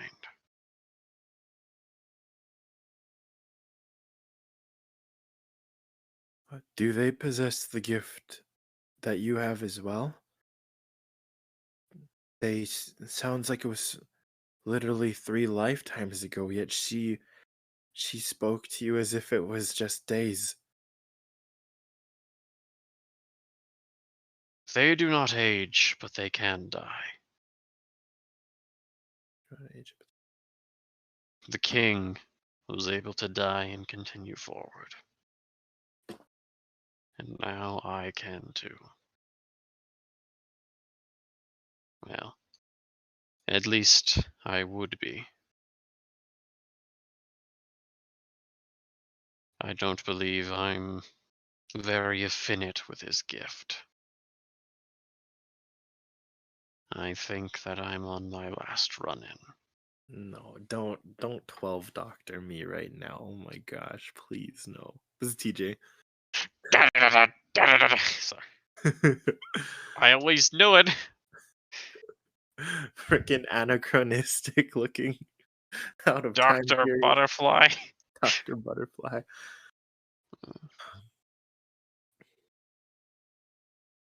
But I can thank you for one thing.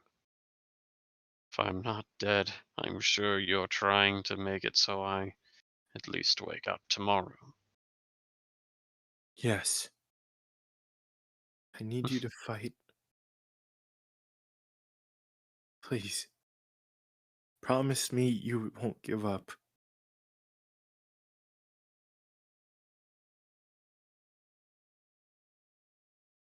One-third of me gave up once. I don't plan on doing it again.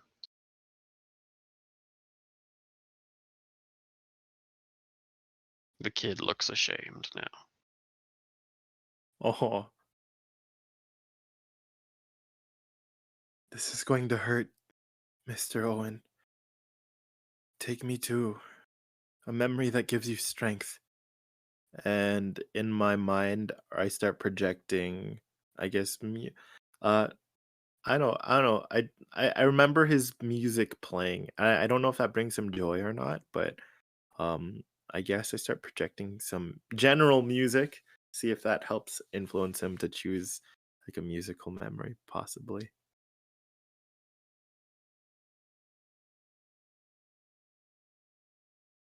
Did you know Sorry. he was already persuaded to that? Yay! Did you know that I originally started playing the piano as but a boy? Edgar speaks up. I remember I tried to put together a piano, but my family was too poor that I'd been born into. Um, uh, telepathically, I project to Paletta and Barone, like we're approaching a calmer state. If we make any moves, I'll be able to try to anchor him mentally through the pain. Just let me know. I don't know. If this was a cutscene, if I was shooting a movie or show right now, it would be it would be the him playing music, and it's like the only thing we could hear, and then like it cuts to real life where it's like his body kind of like struggling under the pain as they do surgery. But I know this isn't a movie, but if I was, that's how I picture it. And like everyone's like freaking out, trying to stop the bleeding and trying to be like a surgeon. It's crazy. It's crazy.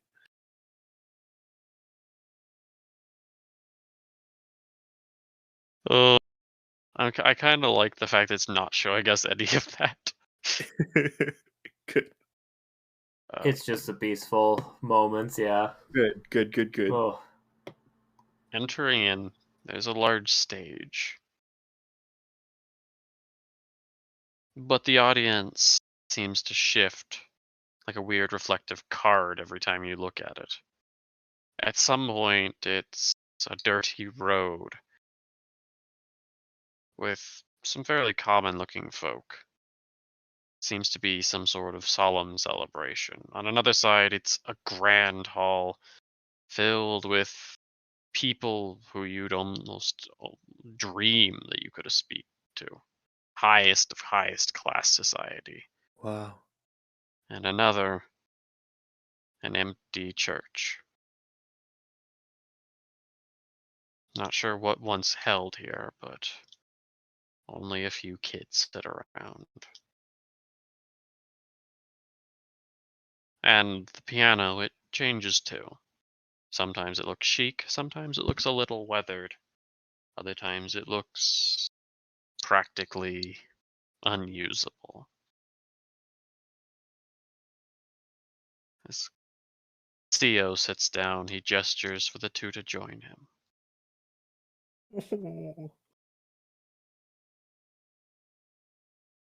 They say back home that only 3 musicians were capable of performing this piece. They're all But you, Clarence, you did it by yourself. A 3-part pianist, where all musicians had to be just in sync. Why don't you say we give it a hand? While we very much are outscaped by Clarence here, my boy. He could do it by himself. See if we can pull it off together.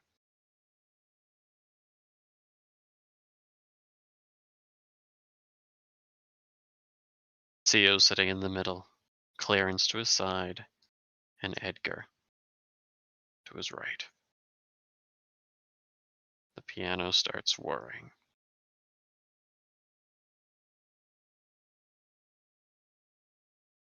Starts off a little shaky, but it's almost like each one of them knows their parts. As the stage erupts into a beautiful display of rain, the image visage of a small boy creating some very sad imagery. His wing, High Priestess Zaniako. This is High Priest, but looking at it from a different stage. A singer, a beautiful woman. You don't know who she was. Then no one.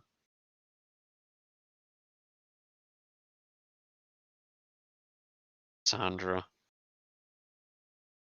She can't feel the outside world. She's engrossed. For if she could, she would know that things have become hectic. Oh gosh. It seems that Paletta has made a few errors with the incisions. No. Did she use like inspiration and advantage and everything? Uh, They're trying their hardest in order to keep things good.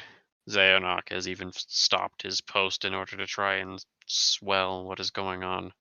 okay, good. Everybody work together. It's a mess covered in blood. But all Tassandra can hear is the beautiful sound of a piano.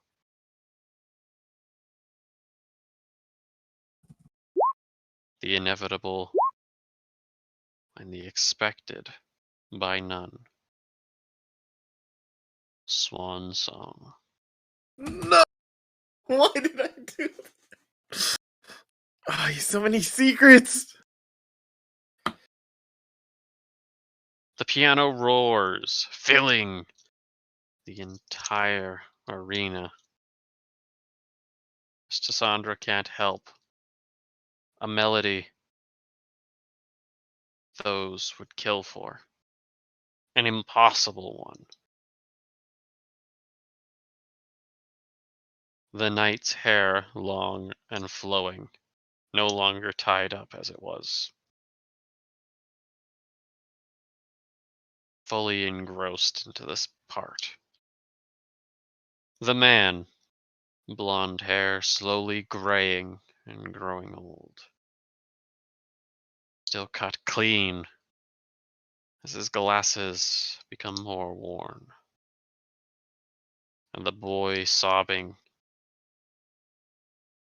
Tears he would never thought to hear this very same sound again.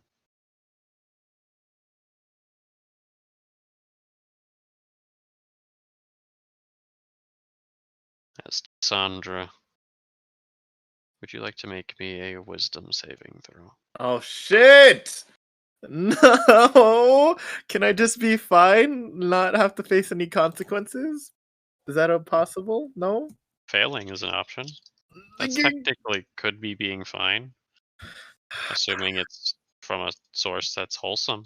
I really, really needed to. TJ, Yeah? the dice What? tell a story. The dice tell a story. Okay, this is super beautiful, but I really should have asked him how to get to the kingdom of Aresh. Listen, you're putting all the faith in that they will survive. That's a Tassandra thing. She believes in people, right? Yes! 21! I hope that's good. I hope you just didn't reject the gift of immortality. Oh shit. Being dragged in. Tassandra feels herself become incredibly woozy for a second. However, she feels like she could have almost died immediately. Standing there, these memories no longer feel like memories, they feel like reality. As a presence can be felt behind her. Turn around. What does it feel like, good or bad? Bad. Standing behind her, a large creature. Not human. It can't have been human. Its skin vile and twisted, a red. It wears the clothing of what looks like some sort of distorted priestess. Please don't be Zanayako. It's a demon. Without a doubt, it's a demon. It's a demon that feels familiar in your very blood. In my very blood. Twisted priestess. We know who it is. We know who it is. Papyrus? Papyrus. Papyrus. He's the only one who dresses like a priest, from what we know. He's in the mindscape, right? This isn't a memory? Ain't a memory anymore. This dude just tried to trap you in Sio's mind, I think. This bitch! I think you did get stuck in there. I think he tried to trap and kill you in his mind. I'm gonna... Oh, I don't have a high enough int for this. But there's no guarantee. No guarantee. We just know he's there and he's being evil. Clarence. Look. You've set him to a happy spot now. Do you really wish to jeopardize his surgery? I'm gonna give him a smile. I'm just making sure that it's fun while it happens. The real work's happening on the outside. This has nothing to do with his surgery. This is biding time while he regains his strength. By the way, I thought I was the only being capable of doing something like this. That was a neat trick. I'll have to remember how to do it. I would be impressed if you picked up such a trick. To delve into their subconscious physically, to be able to alter it. To be able to warp it in any way you desire. Do I have any tricks? I don't have any tricks. As a heads up, Sio is still playing piano. If you think you've gotten his attention, you did not. Sio is still playing That is correct. I have to protect him. Why are you here, demon? Surely, bored of the screams of the innocent, you must have been just way too attracted to this beautiful music, yes? I'm starting to steal my mind. It seems that your mind is your own. currently, if what it seems to be true, you yourself have at least transported in Theo's mind directly and aren't just reading it. Shit. I'm gonna have to kill but I'm gonna do an insight check on this bitch. 19. I start. Nope, that's no. I start. Okay, there's no advantage physically against this. Wait, so me being physically here, that has to do with my ability or with the demon's ability? This demon kind of through ability. Okay, I'm going to calibrate it back to how it was. I'm only being here on my terms.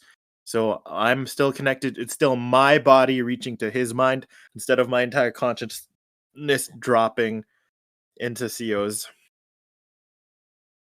And it kind of looks like I'm just stretched and shrugging off whatever bullshit he just did.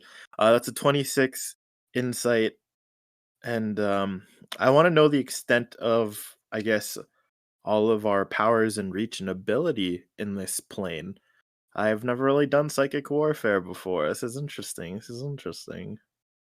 He can't just completely control you in this domain, Okay. but as you are physically here now by his power, you can alter it, much the same as he. Meaning, if you were to kill Oh, Edgar, CO Clarence, the guy himself, would probably forget entirely about him and lose a portion of his being. If this demon goes on a killing spree and starts killing people in the crowd, shit. Clarence might never know who they were. You both are physically brought here by his own power. Fuck. Okay. He cannot just control you, however, but He made definitely might have been able to. he made clearance the battlefield. He's He- physically he's entirety, so I could hurt him then. You can hurt him, but he can hurt you. He can't just say, wah, and delete you from existence. But you have no idea what it means to die in a dream. Do I know who this is? You do not know who this is. He knows who you are. He also doesn't seem hostile, which is a strange nature for a demon. What do you want? And like I use telepath, like with my telepath feature and my acting feature, like it's as if the entire crowd speaks in unison and this cacophony of authoritative echoes. I use the voices of my sisters, of my parents, of every mentor I've ever looked up to with authority, and it just like a wall of sound just moves towards him.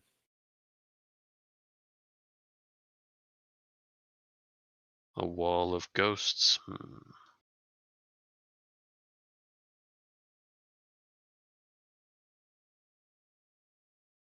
Do you admire these ghosts? Some of them seem very admirable. Some of them not yet ghosts.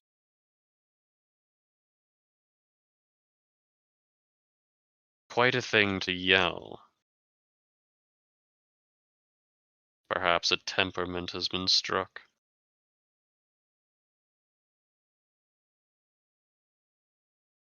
I'm still reading him.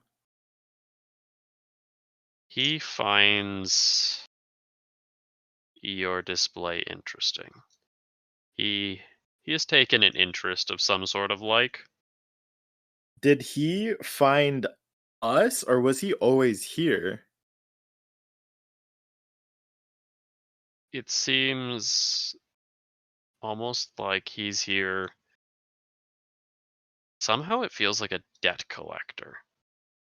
He doesn't have any like actual involvement in what's happening. He's just here to get his 10 cents and leave.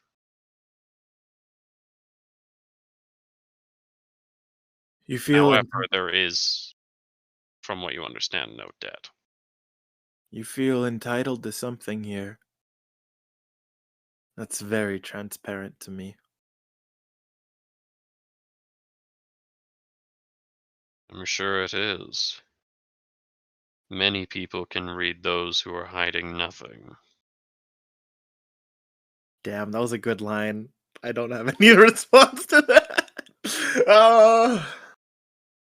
Um, The question would be then, for those who are hiding something, what do they hide? he hasn't answered any of my questions. No, but What he's a what demon. what form is he taking right now? The large red-skinned kinda, imagine like a red-skinned Oni dressed in priestess garbs. Okay. Isn't it the nature of one to comfort a dying friend? Is there anything on my insight figuring out what he wants? This is so like as I get more, is my insight still up? Is what I'm asking. You are correct. He is here to collect, he feels maybe necessarily entitled to something. Okay. However, there's nothing currently that he's here to pick up on.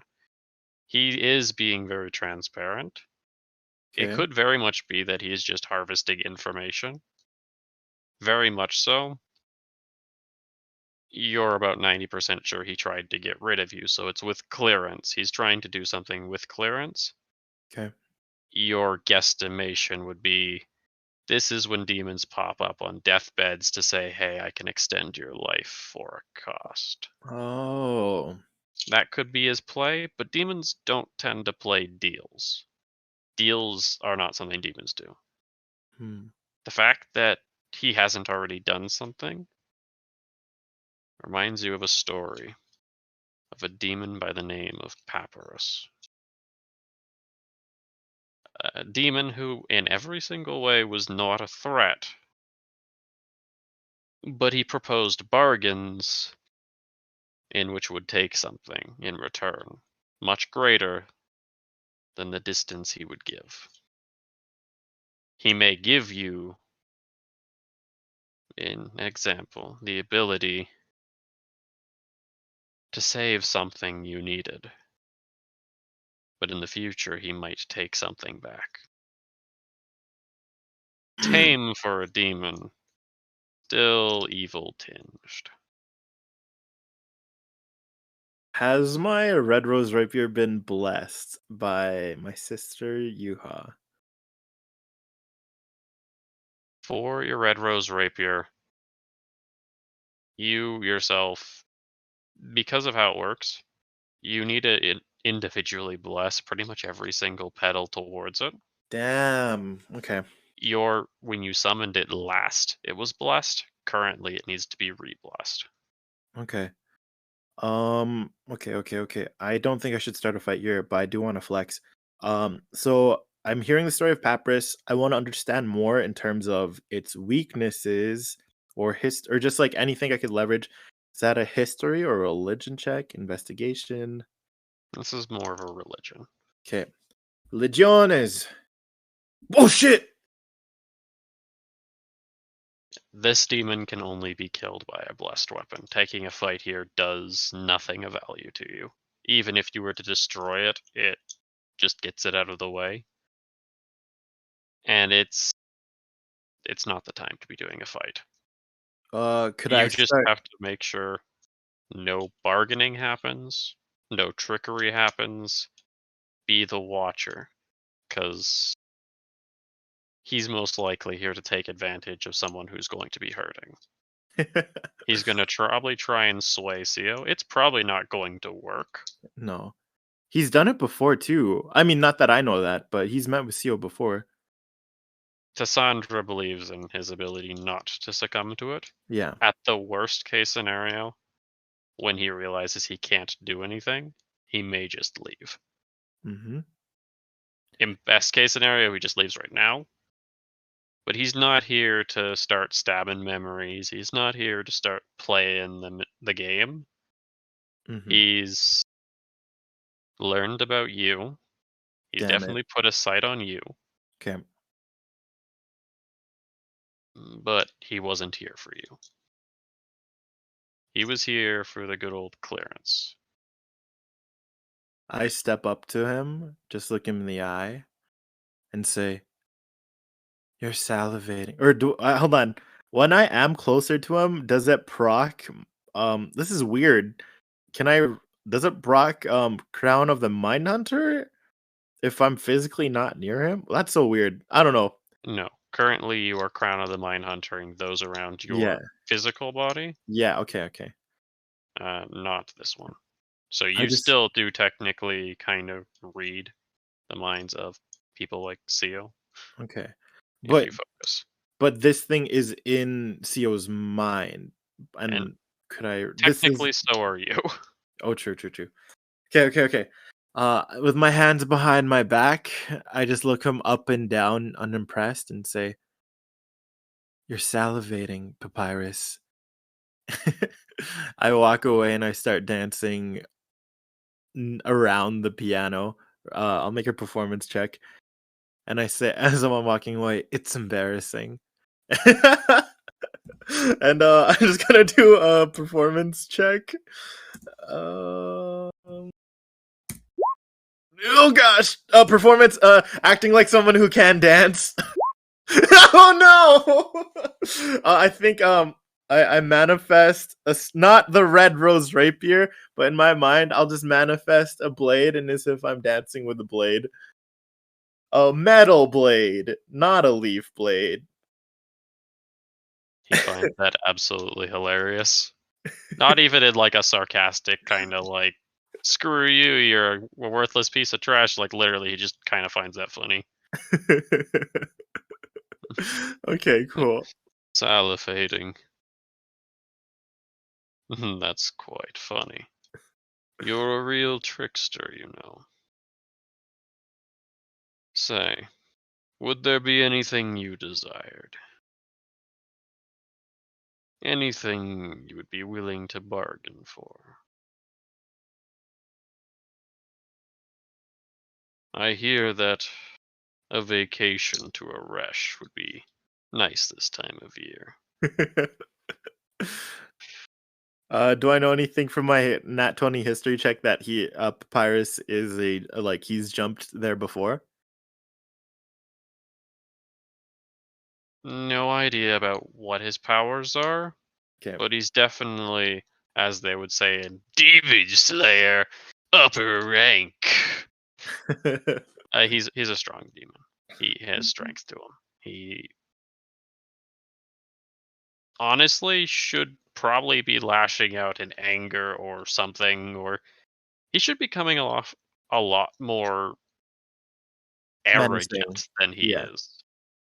And truth be told, he's really just not, which is kind of unnerving. It almost kind of like makes him feel like a human, Yeah.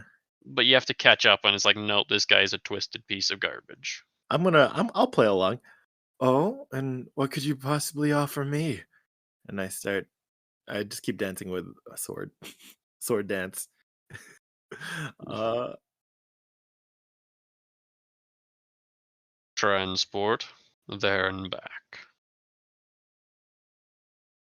For you and whoever you wish to join. However, I think you plan on getting that from the man who doesn't know. So I'll Hmm, let the idea simmer. and what really make when why should I believe that you're even capable of that? You're gonna dream us to another plane? Why would you believe I would be lying? Because Well, I'm a demon? you've Or answered. because you're used to so many people lying around you? Oh, yes, and yes, actually.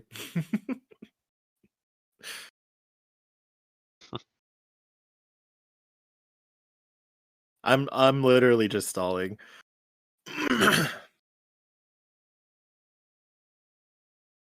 Hmm. With I that, mean, the my real job here deal. is done. Sorry? With that, my job here is done. I mean, that wasn't even an enticing deal, Pappy.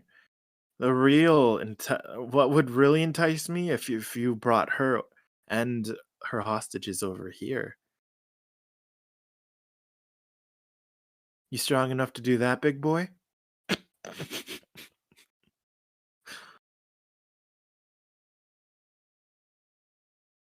Didn't think so. Kidding. Not in the Well, slightest. Didn't think so. But I'm sure you're not either. Hmm, not in the slightest as well, but I'm quite resourceful, you know. I'm not gonna lie, this is kind of fun.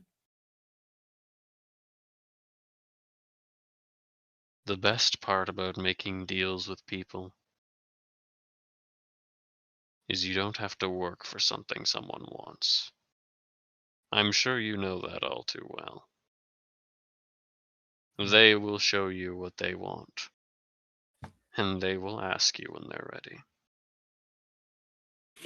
It was a pleasure meeting you, Miss Wish I could, Fiona. wish I could say the same. The encounter wasn't as valuable to me, but you have a good day. You have an excellent day. As he just leaves. Am I still locked here? I'm kind of embarrassed. There's a moment where you think you are, and then you pop back out. With the scent of sulfur nearby just permeating your nostrils, it throws you out of even your like mind loop. You Xeonok, actually feel Mindhunter turn off for a solid second. Xeonok, divine sense, please. Demons. Where? Where are they? You're fine. He knows you're fine as he loads his weapon. It seems like the surgery's over. Pauletta and Barone are just completely knocked out of. They're exhausted. Hmm. Did he actually proc on divine sense? Yes. As Calvain blasts open the door. Oi! There's a red guy just disappeared into nothingness. You all good in here? We're good. He tried to lock me in. He tried to lock me into Clarence's mind. I just flirted my way out. You have nothing to worry about, babe. And I give Xeonok a touch on the face. Polly, Barone, how is he?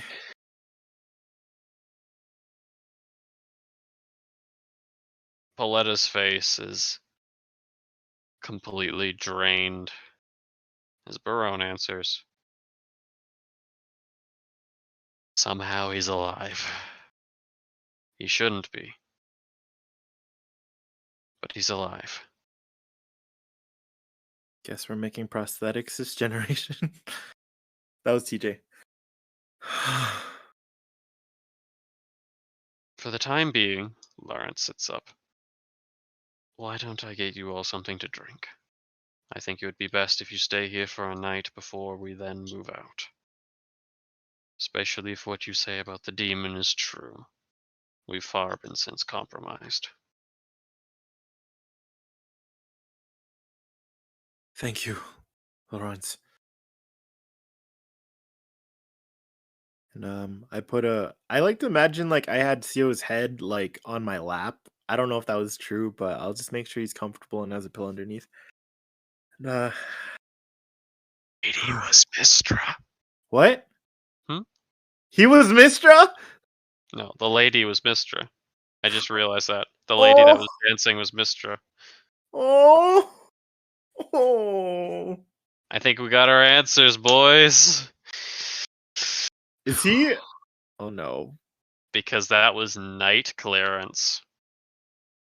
Playing the Nightclare. piano with Mistra. Oh, he's our dad. What? Oh no. Oh no. Golly. The plot thickens? The plot is so thick right now, bruv. Bruv.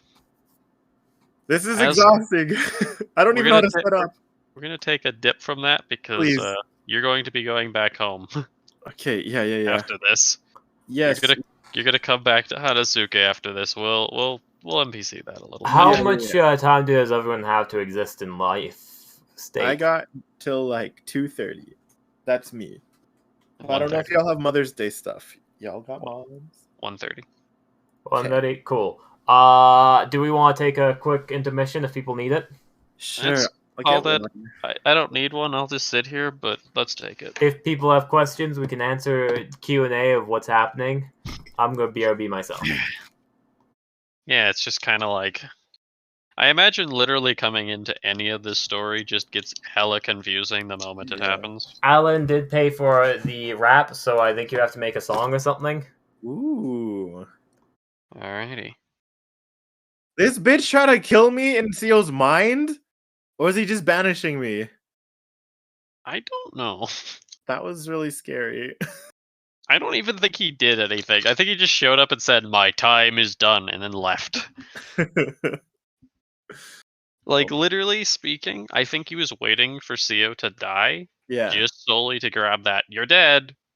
You want to make a deal? Do you want to put in 2 more tokens to to restart the game? I think what happened was Seo didn't die.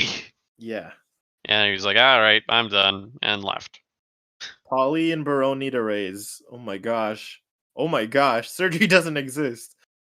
You handled Papyrus very well. I don't think he was going to kill you. I don't think he had any desire to kill you. Yeah, as soon as I You picked handled up on him that. well, Thank you. He was and he was watching for a little bit Hmm. because he kind of he has information that he's been fishing. Yeah. Like he's watched at least something. Mhm. Dude came in there with some sort of context, and that's he always has context. It's Papyrus. The dude shows Mhm. up every generation just to screw with us. Yep. But he has context, and I don't know how. I don't Yeah. know when he was watching. I don't know where he's watching. Heard you I guys don't- need a ride to frickin' Spearlands. If he did I do think he was just watching the fight. Truth be told, I think that was just him watching the fight. at the same time though, if he was within range for that psychic, so apparently he needed to be in range for that. But he could have gotten off of surface thoughts. That's probably what Keatris is thinking like intensely right now. So that probably would have popped up on possibly on surface thoughts. Yeah, truth be told, he could just have detect thoughts. Detect thoughts. Yeah. The spell. I was kind of thinking when he was saying that line of like, "Oh, people will reveal to you what they really want. Just give them time." And I was like, "Yeah, I kind of like I understand." Like, I was like, "Is he about to be my mentor?" The biggest worry I have of that Yeah. is if we can put him behind Illusion Demon. If he was the one who corrupted the retainer of Jisachi to be the Illusion Demon, Mm.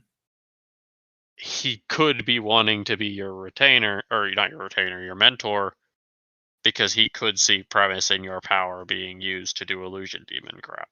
Yeah. He could honestly just be scoping. He could be scoping people out and seeing mind reading super soldier. Yeah. I think the spell he ended up using, I don't know how he used it so quickly, but is one by the name of Dream. Dream. I was wondering about that. I was thinking that too. It wouldn't be off brand for him to have such a spell.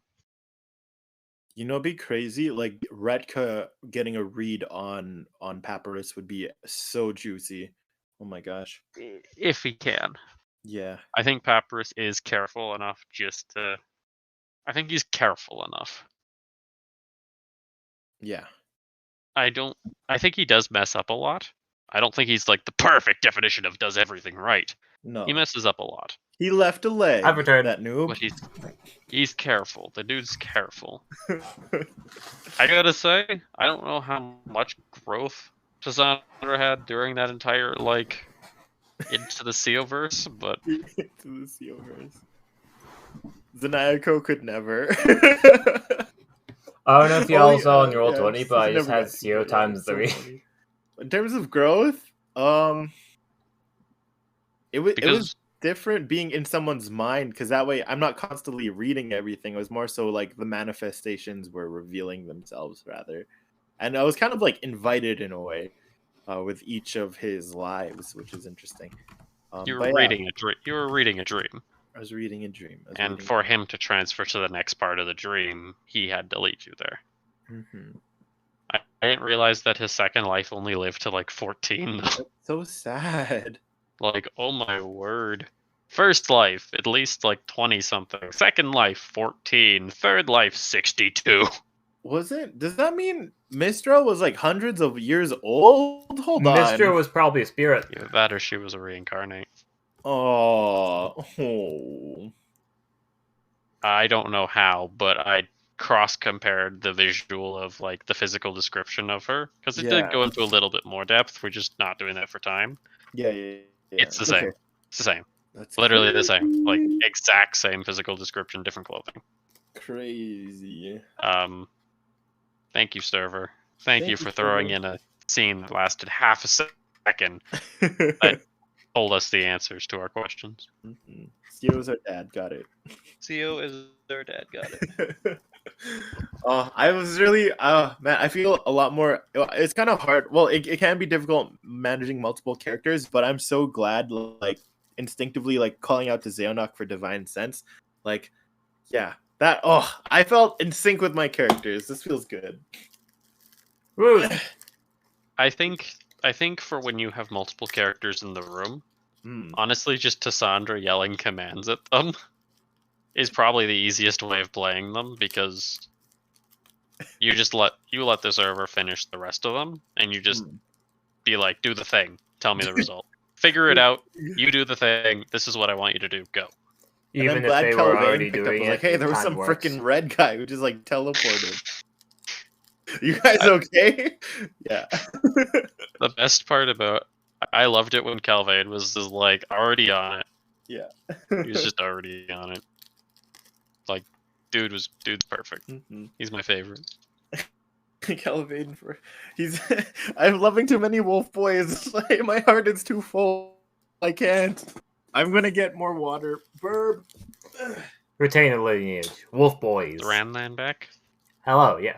God, I'm muted on Discord, but I'm not muted on stream, so I've been talking to you through stream, but no one's been answering.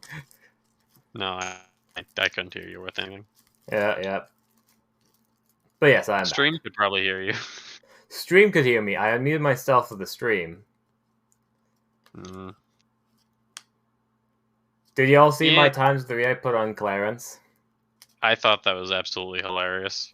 As best way to represent what was going on. Clarence, times 3. Literally. Hey guys, do you remember this guy? I don't think he got enough screen time! Don't you know, Clarence is just, William from the other campaign. God damn it, you're right. They even have Mustang. No, William didn't have Mustang. They're British people. The British people don't die.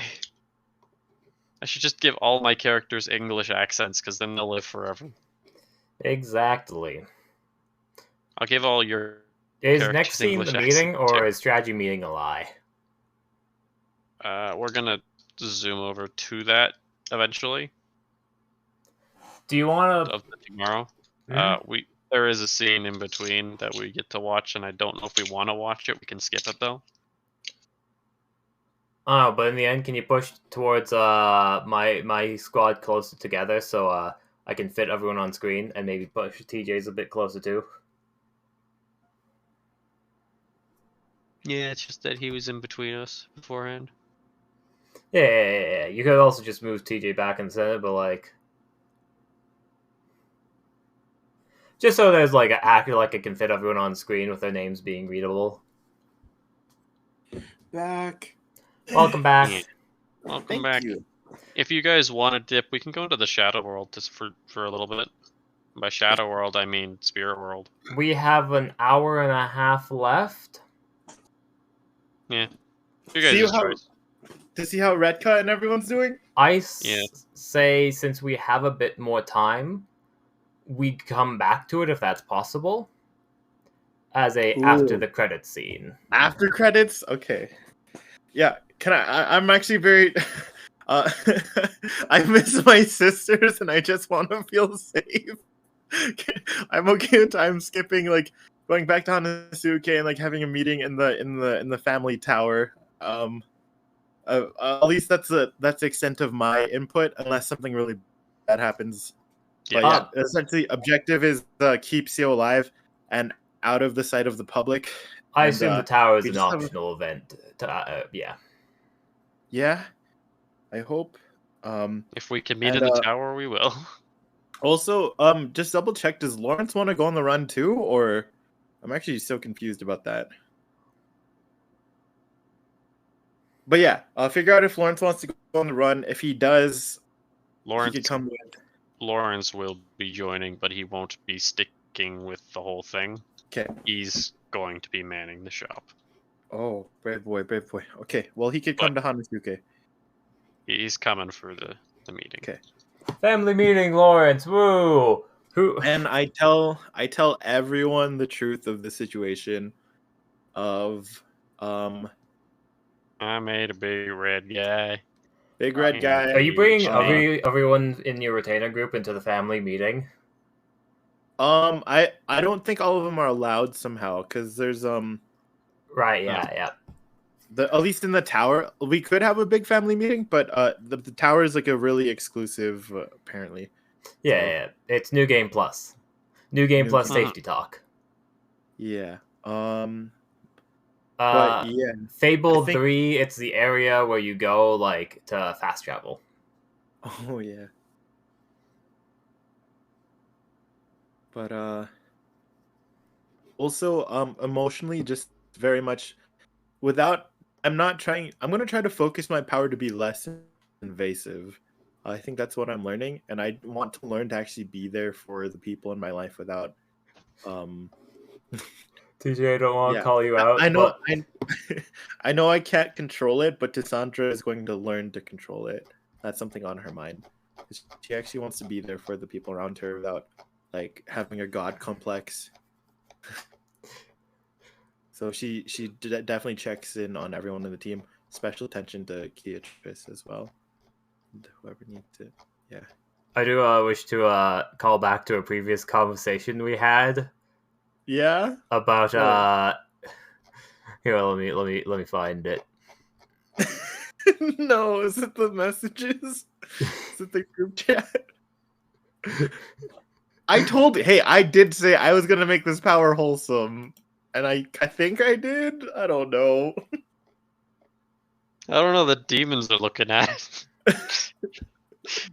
The demons seem to think it's a pretty good power to manipulate. Hey, if I did it, like Seo, that man probably would have like interrupted that whole show of Seo's happy memories. He did not a duet. He did a trio with himself with the piano.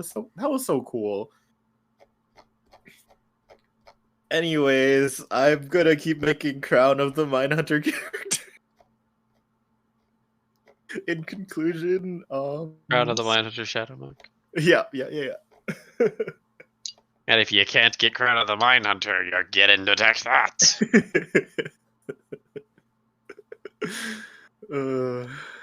It's like Eternal Arms Mastery all over again. I'm gonna try Halo of the Mindhunter next. I think that'll be interesting. I don't know. We'll see. The trip back is a little bit stressful. Hold on, I finally found it. If I was going to be true evil, I would do the disrespect of not taking green leaf trait and stacking the shiz out of these. I didn't do that. You You know I didn't do that, but remember the true. You walked up to the line and like looked at it and was like, I could cross it.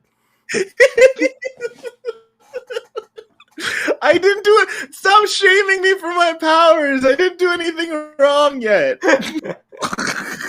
Yeah. Just go. You're doing the right thing, and you're talking about giving people privacy, which is like neutral at best, but like good for you. You're morally you are becoming more in the right. I am proud of The you. neutral at best delivery destroyed me. That's so funny.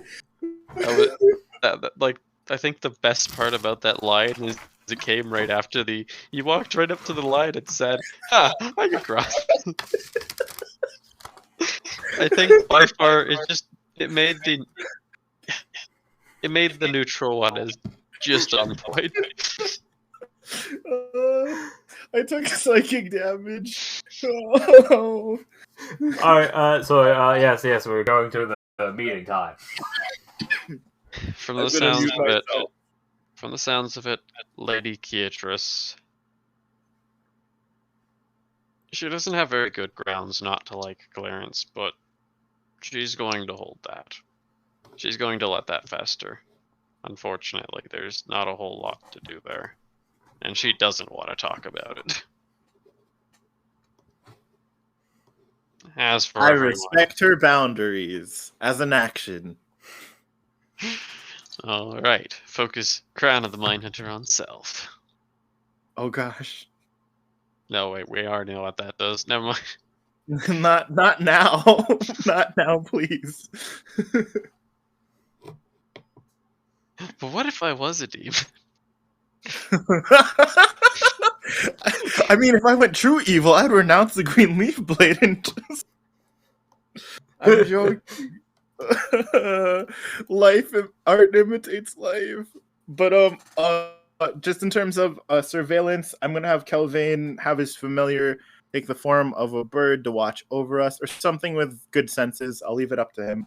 But familiar is gonna be patrolling around the cart, and yeah, everyone just gonna relax. No one's relaxed. Yay. Getting closer. It's only, well, instinct alone that calls you to a meeting. You want to see your family. And you're sure they want to see you too. Besides, you have some pretty critical news to deliver. Do I have any ideas for everyone else to be in terms of a safe house besides the temple that's like demon proof or threat proof, really? The tower. I Or mean, you mean the fam.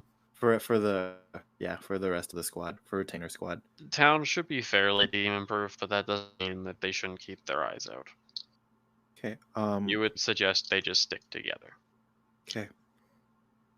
Should I bring Sio to the meeting? Make him walk up a flight of stairs? I'm just joking. I think Sio's gonna still be unconscious by the time we get there. Yeah, Right. I'd gauge that. If Lawrence can get in, let Lawrence in, but I don't know if he's gonna actually be able to get in. Do we have any like hospitals or healer huts or something? We do. It's probably best not to leave him at one of those. At least until you get his proper disguise set up. That Okay. currently he stands out quite a bit. Okay. I'll leave it to you guys to let's establish a safe house. And Paletta, if you could find the most trustworthy healer within Hanazuke, that would be able to help tend to Mr. Owen here, relieve some of the weight off of you and Barone. Please and thank you. Of course, I feel like I've stretched my abilities to their limits. You are so amazing. I give her a really big hug.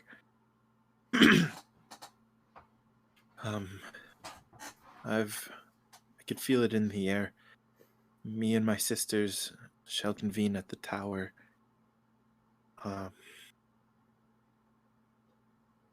What else do we need to happen, really? It's just gonna need to be me, really. And then everyone here to watch over each other. Yeah? Yeah. Yeah. You can leave them with their own. I'm sure they'll be fine on their own. I'm not, What does I'm what not does saying that dramatically, like literally. I'm sure they'll be fine on their own, and if they aren't, we can't really plan against it. Okay. Yeah. In terms of actually I'll take my husband though, if that's okay. Oh, yeah. I actually Take agree with the- you taking your husband. Okay, cool. The only reason I'd leave him is just because Divine Sense, but Divine Oh, Sense doesn't pull the trigger if he doesn't notice anything's wrong. true. So I'd just keep it with you. Okay. Yeah, just because my main reason, logistically, is because he had a very detailed report of the battle. Because I remember his nat 20, so I'll have him debrief. Yeah, yeah. I'll take my The husband. only retainer I would consider bringing along is Renken, just because he is the representation of the God of Eternal Service, and God of Eternal Service has my big bombshell news. Yeah. You have checked with him. Rankin has received a similar but much vaguer response. Yeah. He hasn't gotten the deets. He just knew something was coming. Cool. To relay that. Oh, you know what? I have a better idea in terms of who I'm taking. I'm going to, I guess, download the knowledge off of Xehanok. Or actually, no, battle report. I could give a battle report. What am I talking about? I'll leave Xehanok behind. I'm going to take Beatrice with me. We need a sister moment. And She might not be able to enter the tower though. Remember that. We know Xehanok can enter the tower. We don't know if Beatrice can. History Arcana check maybe.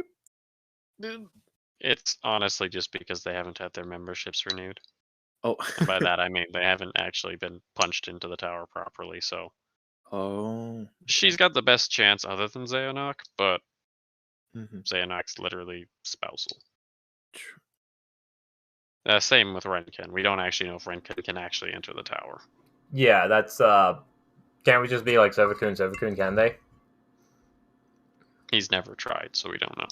I think I'll stick with Beatrice though, because I think in terms of a fight, I want to increase their I want to increase the homies' chances, and we really Beatrice. I think she needs to get away. She really needs some space. I think intuitively, me as a player and me as Cassandra think she really needs space from the situation. So even if she does have to wait outside, she could just have breathing room. Really.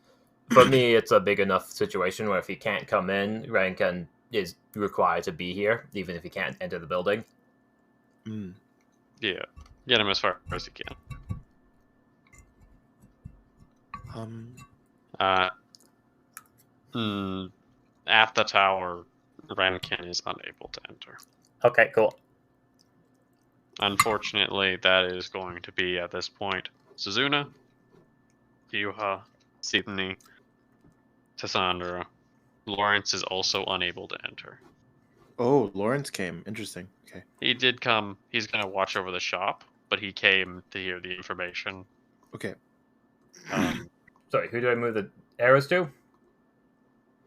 All the top people. Not Clarence. He's not here. Lawrence. Clarence is not here. Yes, I was moving it. You pretty much got it. Outside, we have Marluxia because he can't not enter. He just didn't enter. Renken,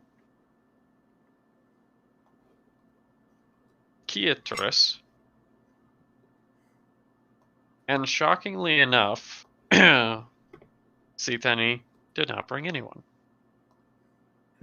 That's understandable. I wouldn't have brought anybody if it wasn't for the fact of the information being about the, Call of Eternal Service. Inside. Inside. Yeah, Fusion seems to guide us all. Almost as if she had expected it. She didn't. She's a good host. Aw. More miraculous and inclined to the gods' mischief involved. Would imply that our timely nature of all showing up here was credited.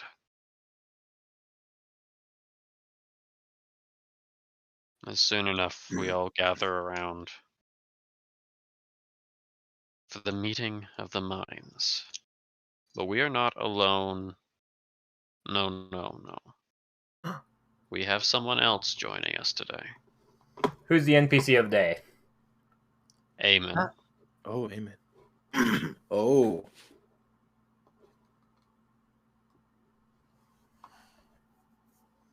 I cling to the first person I see of like my family as if my life depended on it. Just kind of a wordless embrace. That would be Sitani. Aw. Not who I thought it was going to be. You Wipes a seem to have seen enough within the last day. I'm sure you have much to speak about. wipes a tear. Yes. And then I guess we wait for everyone to be here so we can do our big meeting. It doesn't take too long.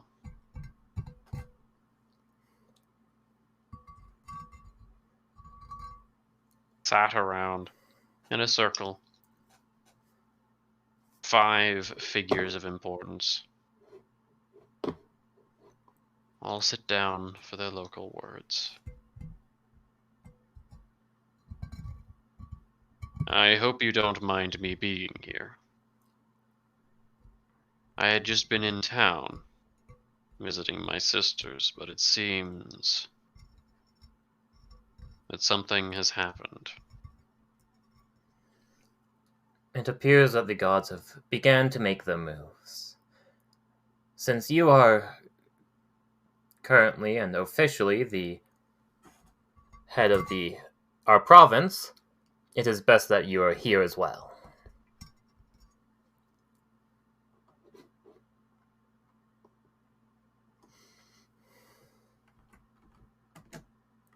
There's the acknowledgement.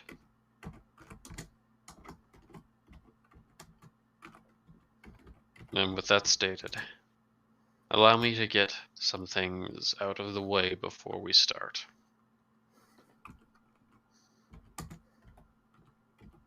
Relations, province of Flugami, seem to be tensioning.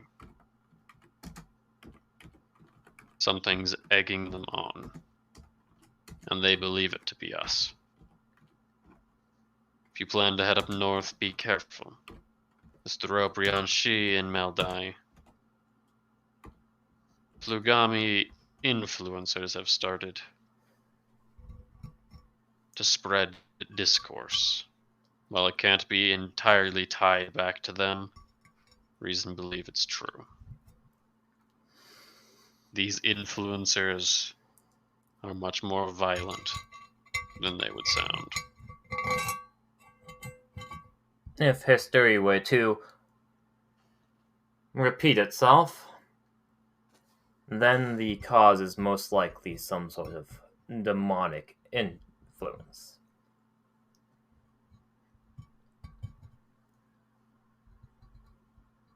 I believe there is demons involved. It would be nice for a demon if they were to be able to take back Ginessa, the river to hell. However,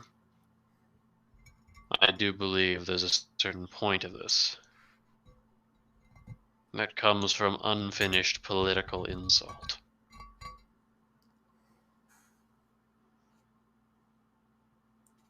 It's not simply stated that they dislike us due to us slighting them in the past. But I do believe that something else weighs on their minds. Something they have yet to reveal. If premonitions from the gods were to indicate anything, I believe what's the frickin' Fox People's place called? Province? It's the gold place, you know? The place with all the gold. It's key lime pie. Not key lime.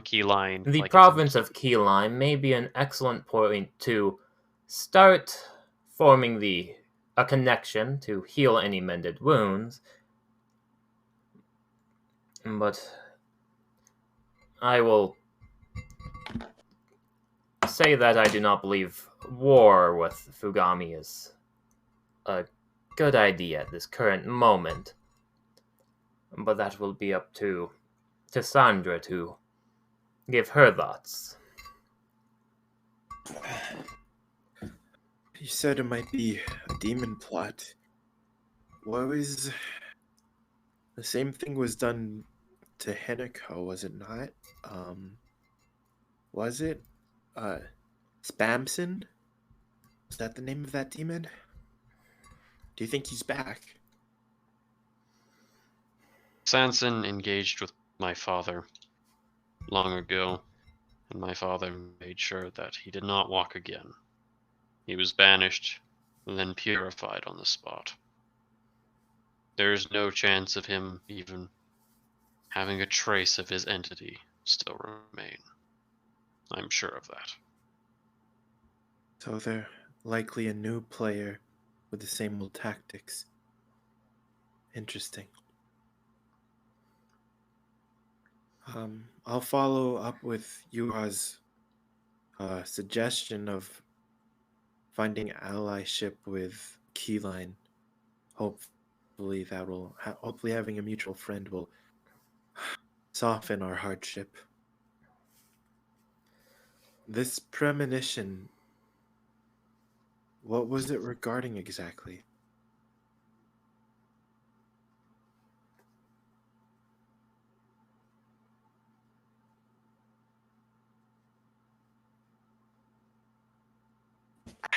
Oh, that was towards me.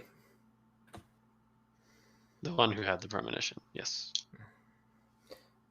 Well, I met up with some people from Key Lime after a vision I had, although I do not know if it's best to save it or get the information out now. Since this will most likely affect everything else, the vision I had started off with the God of Eternal Service talking directly to myself and saying only one word, which was war. Eyebrows raise. After that, I received a vision. A being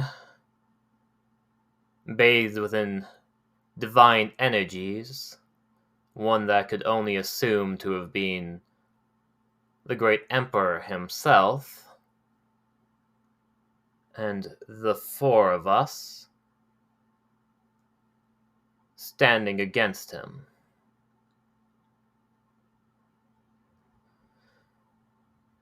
It started with Satani trying to take the first blow. With her sword, she struck at him as, with his bare hands, ripped a hole through his chest and ripped her heart out. Next up, it would go to Susanna, who pulled back her bow and unleashed it. But the divine light through the sky was raised as a whole was the only thing that remained from a range.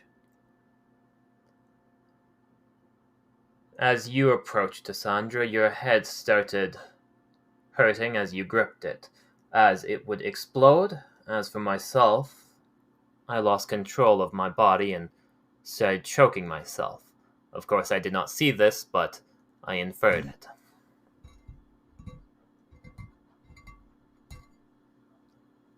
If I did not need enough reasons to hate the Great Empire as it was, you having a vision against such thing,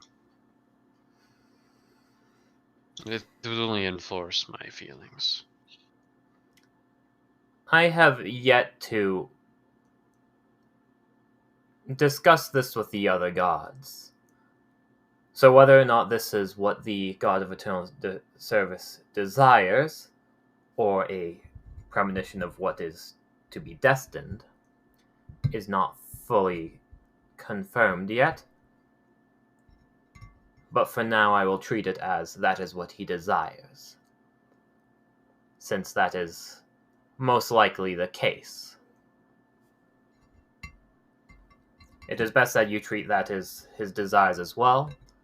But as I said before, I need to discuss this with other gods before we make any true actions. Of course, that is very wise of you.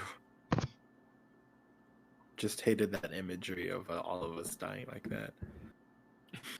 Whatever the case It was vivid. You saw it. Oh gosh. Yeah, you saw it. Wait, she can't read minds right now. No, she saw it, like, not like in her mind. Like, she saw it, like, as in the sense of it was vivid to her. Yeah. Oh. Sorry. No, of course. As the current moment stands, none of us are strong enough to face the great emperor, as all of his strengths and the path we follow down would not be enough to surpass any single one of his strengths, let alone combined. I plan to use the communications in order to find another servant post-haste, one that specializes in strengths or may have a specialized ability.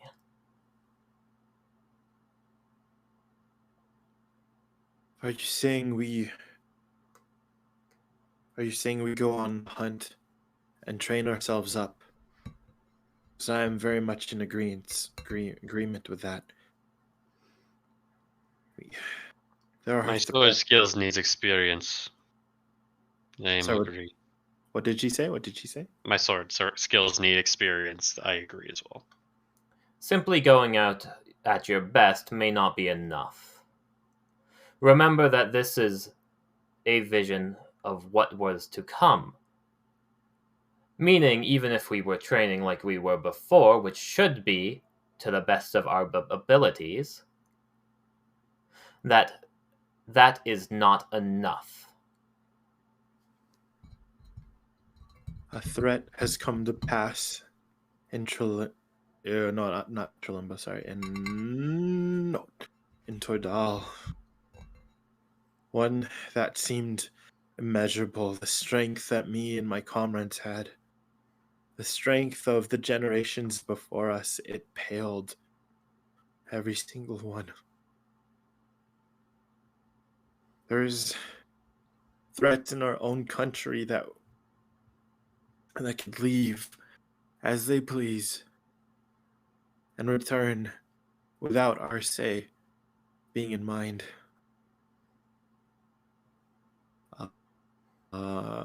Can I don't know if I could. I'm gonna try. It's not really telepathy, but can I just have everyone hold hands and I'm going to try to show them what I saw with my telepathy?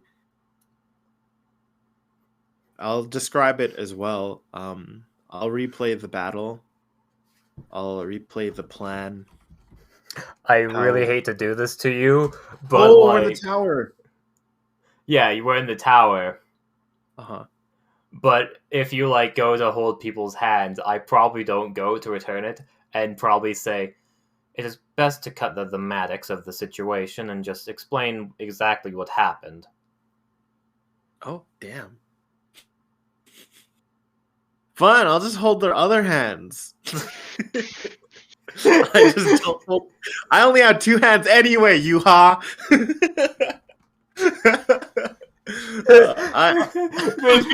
Grapple check me, bitch! I'm joking. I'm joking. Fine. Well, I'll just. I'll fine. I'm not gonna fight you for it, but sorry. I'm so I sorry. hold, My character's a meaty. I'll hold Susanna and Satani's hand because I just need human support right now. You robot. Oh, sorry. I forgot that I can't show you with my mind in this place. Just that like glare over to me, probably. No, I'm too shook to be worried about this petty nonsense. Let me. Yeah, you're just looking for support. Don't you know that? You-ha! Jeez, I'm not upset already. But yes, serious, not nature. I was invited to monitor a duel between the owner of the coffee shop and an unknown foe. I did the due diligence of letting the fight complete, but I took away their opportunity to provide a killing blow on the man known as Clarence Edgar Owen. So I devised a way to extract him. But as it turns, Susan, I'm so sorry. As it turns out, there was another plan in the shadows, one that Clarence was not aware of either. The being that they fought absolutely would have decimated us all. It was toying with us. An immeasurable strength that not even Retka was able to properly mimic.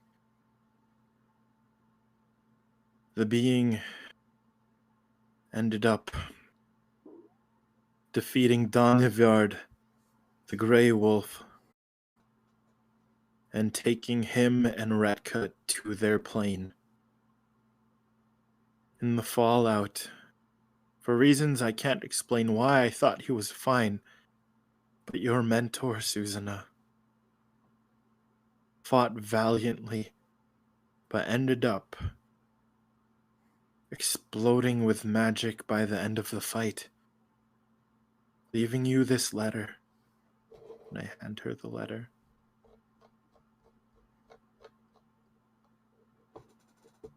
The threats do not end there. I look at Satani. Papyrus himself went to target the vulnerable Clarence Owen on his deathbed, while my retainers worked tirelessly to support and amputate him. The damage that was done is beyond anything that we are capable of right now. There are not only threats beyond our borders, but right under our noses. And we need to get stronger. I look at everyone in the eye for that last line. Papyrus has reared his head again. A demon that's plagued us since I first came.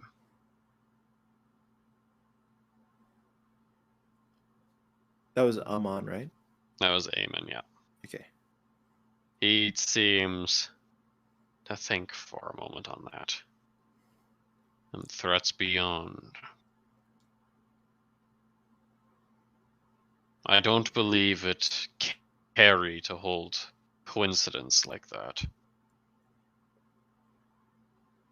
I believe that papyrus and these beings, would I be safe to suspect that the kingdom of Aresh is involved? That's right. I visited Siona's mind. There are several knights that are able to display that power, and she was holding back. She vowed to get Sio's body and took Donivard and Retka as some kind of bait.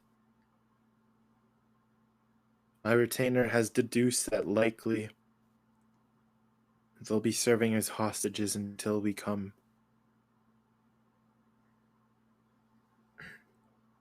I have no clue of how to access the spirit world.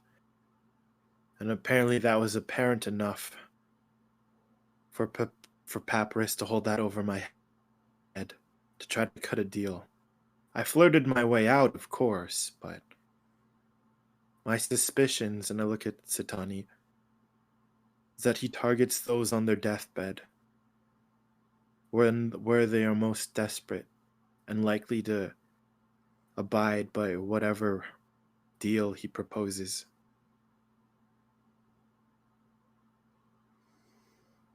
Has anyone else discovered any more threats?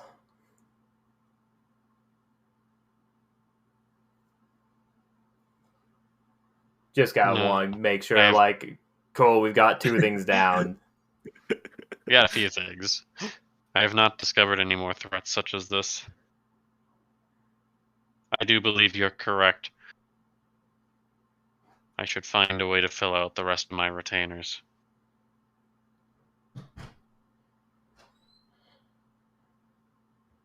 As per that, nothing out of the normal.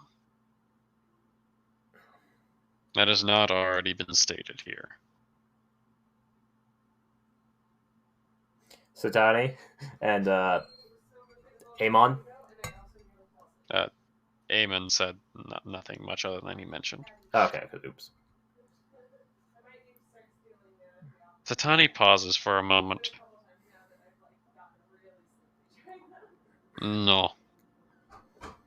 Besides the stirring of demons once more, I believe we have covered every immediate threat we have been given. My palate has become much larger to deal with such things.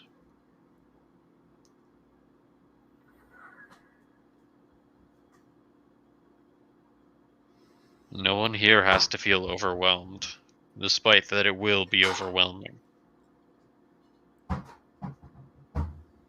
Myself and my family, my siblings, we are here as well. We need to designate and take out these threats, or at least neutralize them in some way. Confirm our own strengths, and push forward. I would love if we were able to make peace.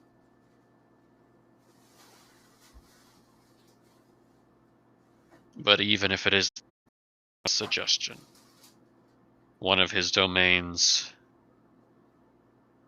comes with his wisdom.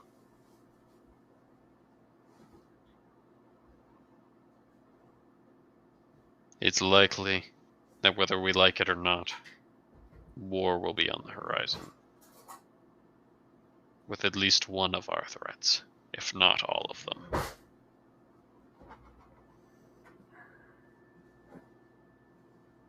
I deduce a similar statement. I'm not sure where this Aresh is. This is Suzuna. Yeah. But their fighters sound strong. If Retka himself deduced them, I would like to speak with them, despite that no longer being an option. I'm sure he made the correct decision at the time. I don't believe he'll be fighting his way out anytime soon. She Or was Flugami. We have many threats in Flugami if they have started taking hostile action. We do not want to start a war between us. Should we start a war, the entirety of the great empire will come down on us. And we will be nothing. As much as I despise the current standings of some things, picking a fight pales in comparison to making allies. The demons have always been a threat. We must remain vigilant. I believe you mentioned burning the mountains in light terms. I think that is a correct path. We cannot let them gain any footholds. The last thing we need right now is to break as a people.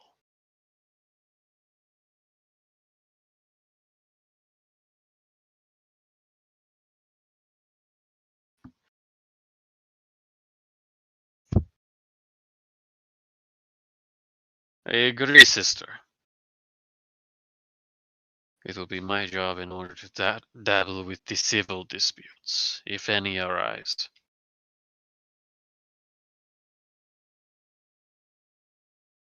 Speaking of which, Cassandra, the spirit realm, the kingdom of Irish. Is it possible that our parents were yodined away to such a place? Now that you've mentioned it, we've checked every possible physical location that we were able to. Arash, now that I've seen it with my own eyes, it's worth investigating. I cannot emphasize enough the power that we witnessed. She was able to fully recoup her strength and her health by knocking down an opponent, or actually any being within her vicinity. I destroyed a familiar while exiting her threat range, and it seemed to have triggered that. I don't know how many sources or how much she has at her disposal, but no matter how that fight went, she had the upper hand and she chose to leave. She chose to take them. There's a game beyond any of our sight, and it scares me. And I'm tired of being scared. Do we have anyone who's able to traverse into the spirit realms? By rumor or by fact? I look at everyone.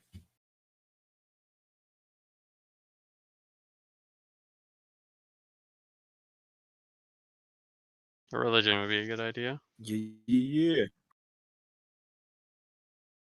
It shouldn't be without the scope. Like, the god should fully have the scope to do such a thing. It's not something Hakumba's likely to do, however. Hakumba, in particular, is not likely to send someone into the spirit realm.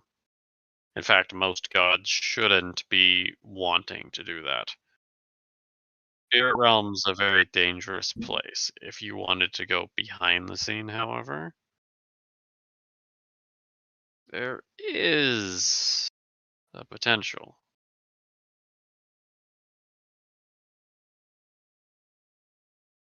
A spirit, one of the four pillars named Jimbaya,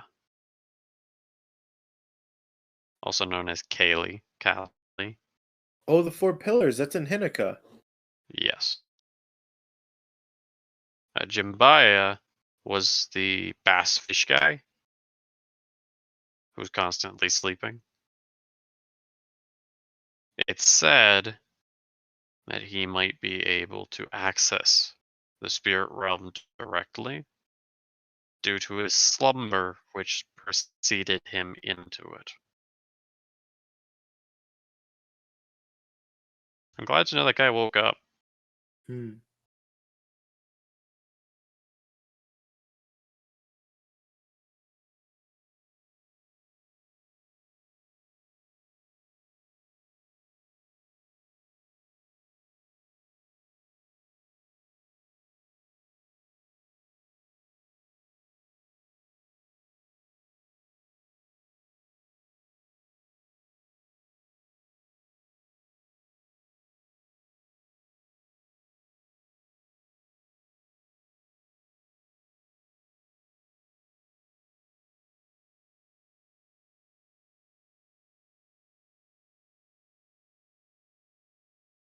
Jimbaya.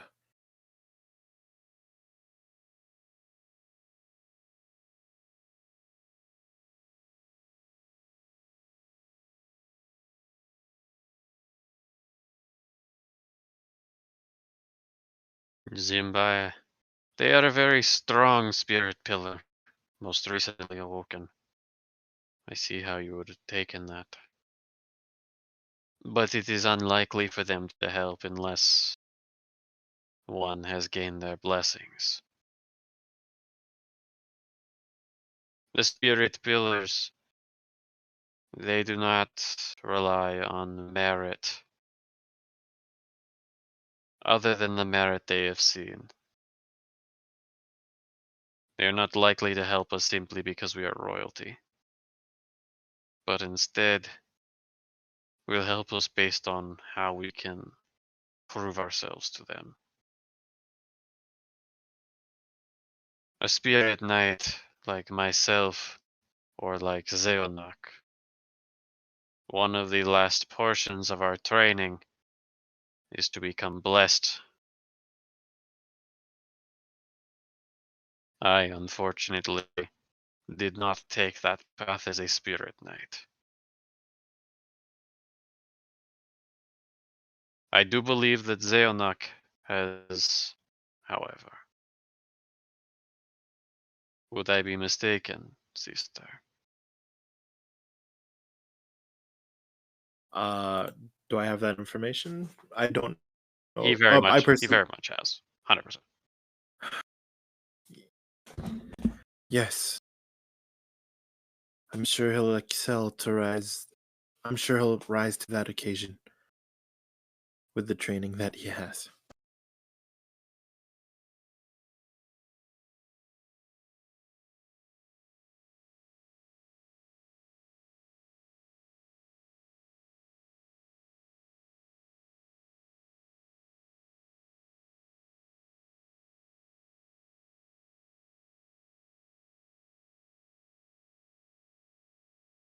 I do not have any blessings of the spirits.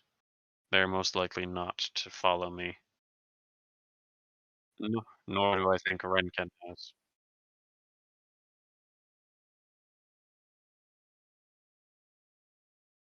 It should be an easy way of achieving that blessing.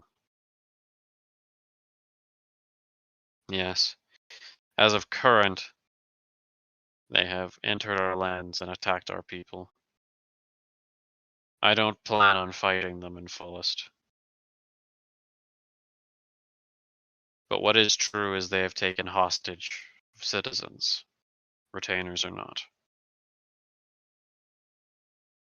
Despite what I was planning on doing beforehand, I accept taking this as my next option.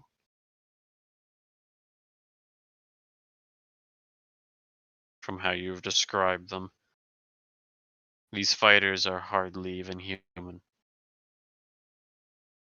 No.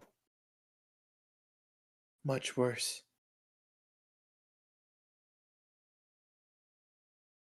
Then believe me, above all else, if one crosses blades with me, which I plan not to have happen. I will take their head.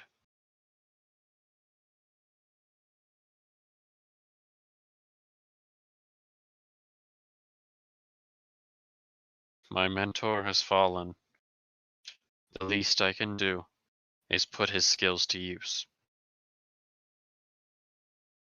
Infiltration, assassination, and extraction are all aspects of war. I squeeze her hand.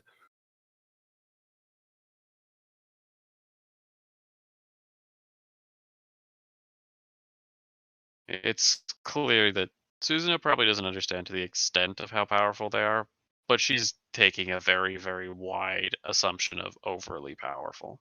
Hmm. Then if you travel there, and you have Zeonak traveling with you, I think it's best the rest of us focus on different endeavors. I think that you, Yuha, and Cassandra, you should head up north. The second most things we have to deal with are that Flugami is getting a little too touchy. We must embolden our faith within the northern ranks, or else preachers and naysayers from Flugami will try and sway the faith of our people to their gods.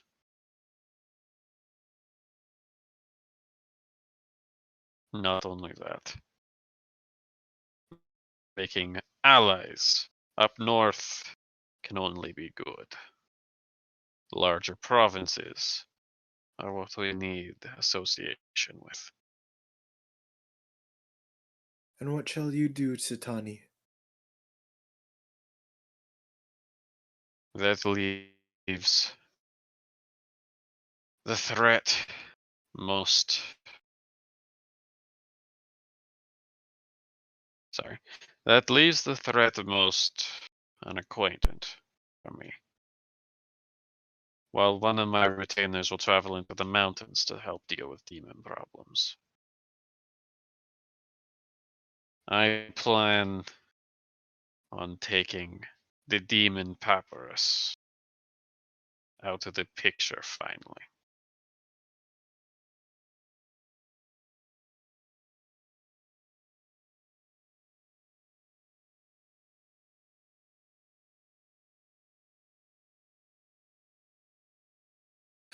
I feel like this complicates things in regards to our original exchange.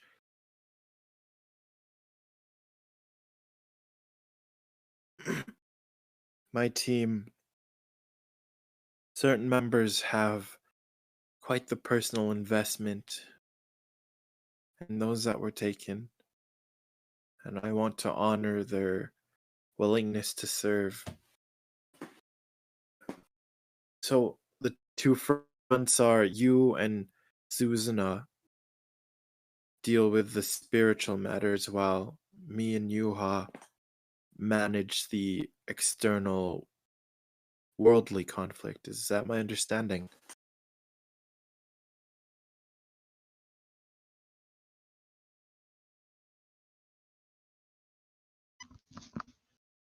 Your understanding is that while Sathany does her job of being internal affairs, kind of taking a little bit of a manhunt down, Yuha and Cassandra are going to be doing external in a very way because at the current moment they're being breached in the northern border. Well, Susanna handles something weirdly spiritual, which is strange for a general to act on. Or which do you feel is the most stranged by the rollings? Because I think I think Beatrice wants to go on the rescue, and if we need, and also I might need Pauletta if I'm just influencing people, I might need Pauletta. You can always move around who's going where. Yeah, I think, yeah, Because if you were to take Paletta and Barone, You don't have a whole lot of muscle. I don't. Leave Zeonak with Susanna. Yeah. Um, Kelvain's pretty much with us because like me and Yuha are like going to the same direction. Calvain, yeah, you stick with Yuha. Unfortunately, that leaves Titani kind of alone because you probably want Beatrice to go with Susanna as well. Oh, That's going to end up Hmm. being a you call. Oh, However, I think I might just leave Beatrice with Susanna because at least she'll be closer to that. It's not exactly. I think hunting Papyrus will help her in a way. or Titani, you mean? Yeah, I know Satani's going for Satani's hunting Papyrus. I think that's closer.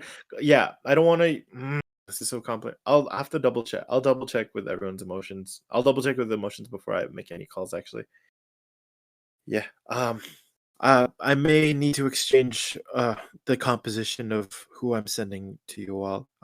Just want to. I'll just double check with my retainers, but for the most part, it should be unchanged. As long as it lies within the realms of efficiency and not personal desires, they should have the faith of the other royals and retainers rather than the lacking of. If they do not have such faith, then they are not deserved to be a retainer. More so, had more to do with me collecting Pauletta since she's quite influential with the people. That was my main concern, which would add to the efficiency. Yura accepts this. She's like, oh my god, internal like, okay, Yuha's in a mood. Yuhai is a mood.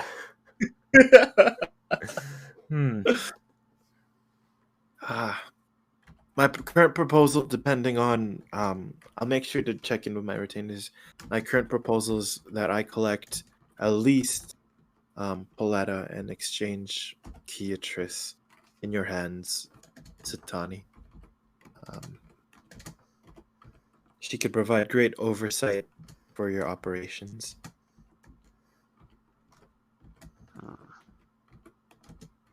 I do see this as such. That should be fine. May I request from you, Yuha?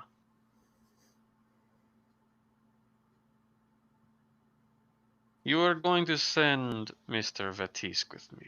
Was that true?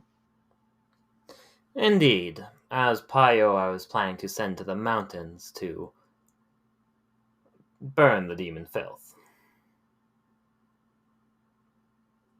I would request to take the switch of those two. From what I understand of your retainer Pio, they are very zealous. Would you be willing to abide by that? I believe that their keen nature would be very strong with hunting down a demon of such nature.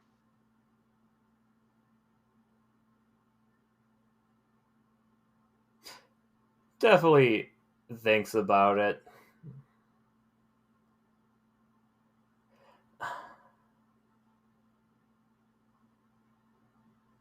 Because she's going more internal, correct? She's going more internal, which will put Pio in much more of a situation where she's going to be harder to handle, and Citani knows this. The reason that she wants to swap to Pio is that overly dedicated nature she has.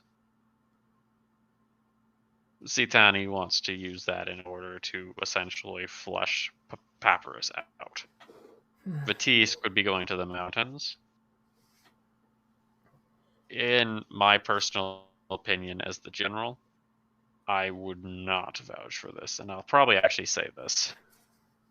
because I don't have any social etiquette whatsoever. I don't believe that would be a wise decision. Bringing a more radical variable like that into a crowded area potentially, where Papyrus is hiding, could cause multiple casualties. From what I understand of Pio, her ability excels in both love and destruction.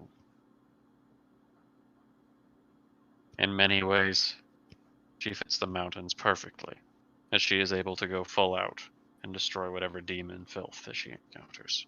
That is true. If there was a demon standing next to a civilian, I do not have much expectations for her to hold back any of her powerful spells.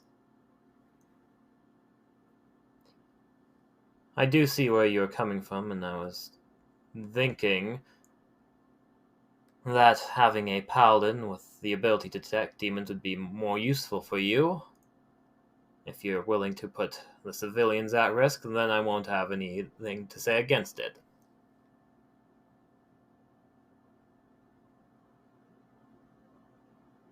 Do not assume I'd be putting civilians at risk. If your retainer is that volatile as you say, then I will keep with your original statement.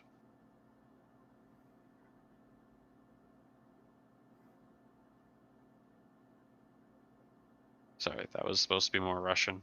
It wasn't that Russian. It's okay. Yuha was gonna go with it until Susanna brought it up, actually. I'm a general, it's my job. It's my job to be crazy. And let's say you, Eamon. We will continue keeping the government running. That is our main decisive decision. It's important that we keep everything flowing naturally. However, it's also necessary that we cover our own. I do believe that after speaking with him, I can convince Sabnok in order to rally some of our forces, not to start a war or to fight it, but to prepare in case one is looming. At the very worst, we can use the spirits as cover for the true objective. One that we should all keep in mind as we move forward. And what is that? The threat of the Great Empire. I'm certain that the spirits you fought were strong, but in the vision I saw, our foe was far more strong and not willing to hold back. Was there more than a few seconds of combat in that duel you witnessed? Was it like 3 rounds? You're convinced she could have mopped it up in one. She could have finished it within the first few seconds, but she toyed around. I'm sure of it. For Yuha's vision, was it like all one round that we got taken out? 4 people?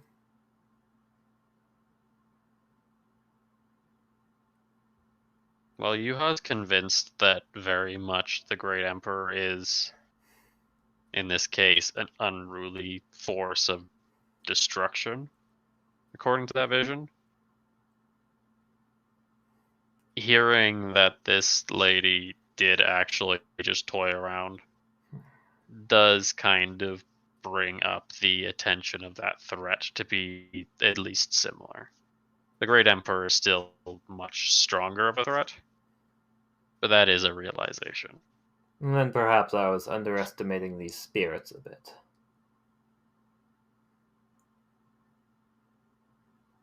The trajectory is all the same. We all grow. We all get stronger. We become formidable in defending our country. Whether that strength takes the form of weapons, muscle, or cleverness, we take it.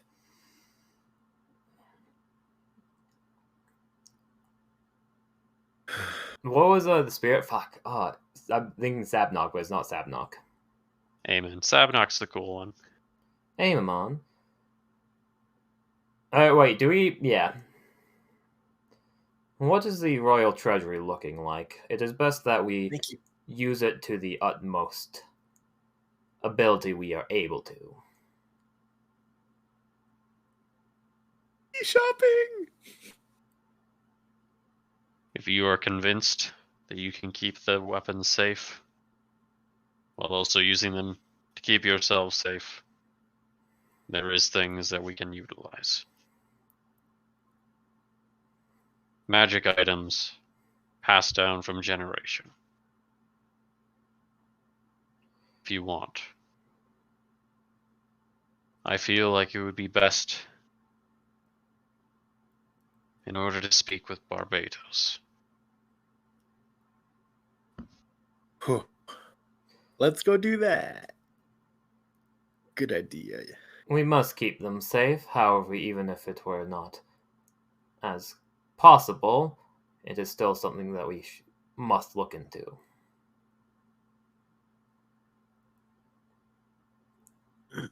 AKA, yeah, this is a serious enough time, like, even if, like, it was, like, we're gonna lose them, we gotta kind of look into it at least. Shopping. I think we got everything covered with this, conversation recap-esque thing. I'll add to the side instructions of I'll pull Eamon aside just to get their help in establishing a fake identity and a fake residence for CO to hide in. And I think the man can't run away, so I think I might leave. I might pull Barone from Team Satani and actually have him team up with CO actually. What For do we have for, like, detecting demons and, like, spiritual presence? Do we have anything like that? Yeah, great call. Because we keep on getting, like, surprise, it's a demon. Yeah. But, like, not even wards to stop them, but wards to be like, hey, there's a demon in the area. Do we have any of those? There is. There very much is. They cost a lot to make, and they're usually one-offs. We do have paper. Most of them are actually made out of paper. Magical wards that are bigger take tons of time and energy and just currency in order to produce. Is it a religion thing? Is this a mead? It's a arcana thing. Religious stuff has significance, and Hanazuke is one of the places that has by far one of the best warding. But warding isn't necessarily immunity. Yeah, the best warding that we've ever had is the tower we're sitting in currently. Yeah. And that was put together by a guy from a different world with Haxor magics and pretty much max level. That dude was literally built for this in some ways. And to say the least, it's about as safe as we can get. But even it could be breached, hypothetically. We can produce stuff like Tail Talisman. Those things can be produced, but most of the time, how you figure out that a demon's nearby is the thing bursts into flames. Certain things like that. There are detection creation items. Most of them don't last forever. It's possible. Having those, at least so we can, like, apply it to ourselves or something, or, like, have a talisman like that's... We want to look into having that, especially for Satani and, like, any of us, if we're just walking by and we see a demon nearby and it burns up.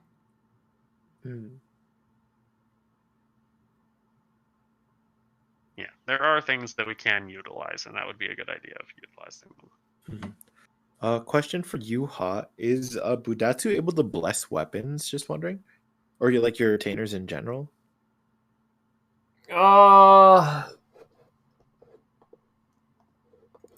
Can Budatsu? I mean, I'm sure he can learn. Oh golly, he's a monk, so currently no.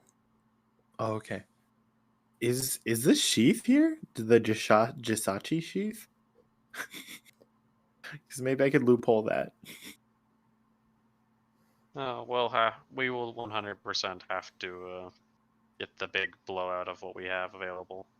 Yeah, that can be like So, another time. yeah. If Oh, you okay. want to do the side recap, that might be a good idea if it won't last that long. What we'll do for next time is we'll sit down, the bunch of us, and we'll sort through all the pretty trinkets that we have to pick Yeah, up. Pretty pretties. we can either do it Because- on stream, off stream. I don't know what people prefer. If it's just shopping, we could do it off stream. Sounds good. Shopping. So, let us pop over to a distant land far away.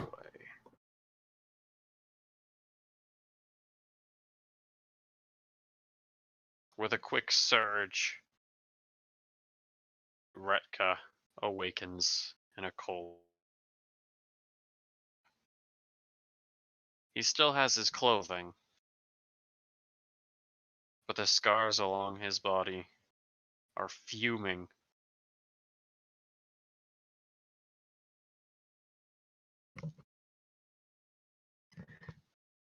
And it seems like every single second of staying here is pain to some degree.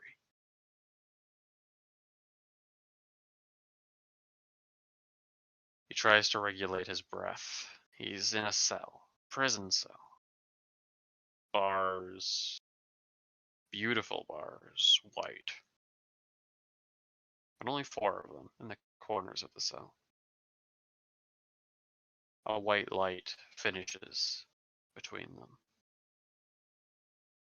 Not too far away, he notices Donaviard. The markings along Retka. They feel as if someone's dragging a knife across his skin.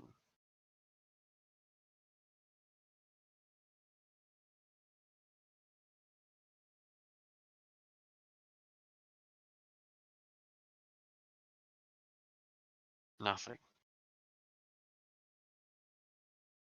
With a quick jab, Retka goes and punches the cell wall. It hurts his hand. The sound reverberates through the walls. You can hear a walking not too far off. A man drenched in black cloth. The beautiful fur collar. A blade that reeks of the night.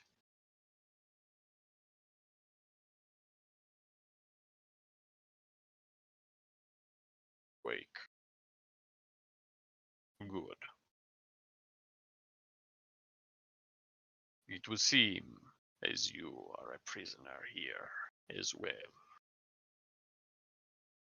I will be your keeper. You can't be my keeper. 'Cause I'm gonna break out of this cell, and I'm gonna strangle you.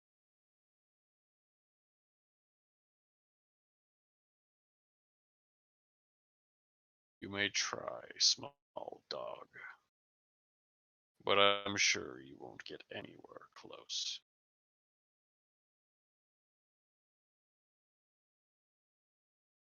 The sword is terrifying. If the man didn't already stand imposing enough.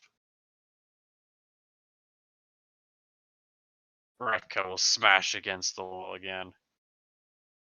As with an instant, the sword penetrates the field, cutting up right to his neck. It doesn't seem to be one way. The blade itself can pass through it as if it was nothing.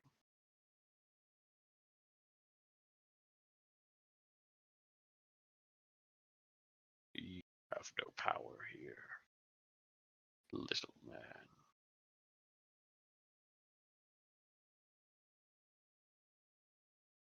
You will be joining your king soon enough. Mark my word. As he draws the sword back, a little bit of blood draining from Retka's neck.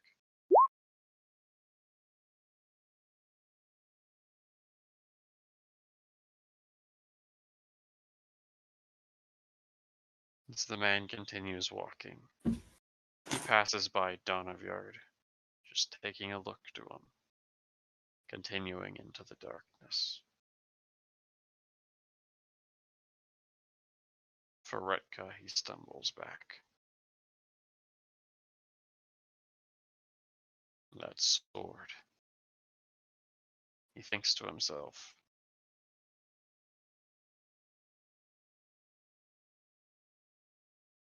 Sword. It holds the souls of any it slays.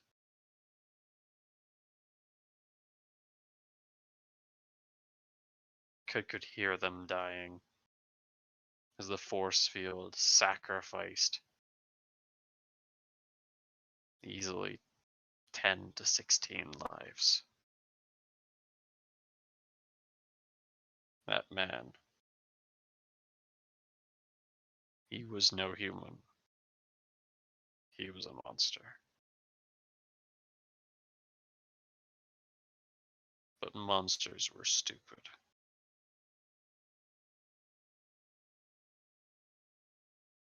With his hand, he could feel it warp. His fingers, claw-like, with shadow stuff. Once again, punching the wall. His arm, it felt like it shattered, but it was still good. His energy depleted. As for only a second, Rekka could jump out.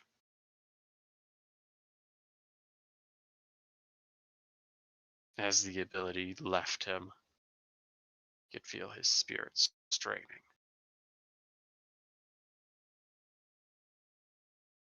No way I'm going to keep caged up like a rat this long. With a piece of rope, he flung it to the ceiling and vanished into the darkness.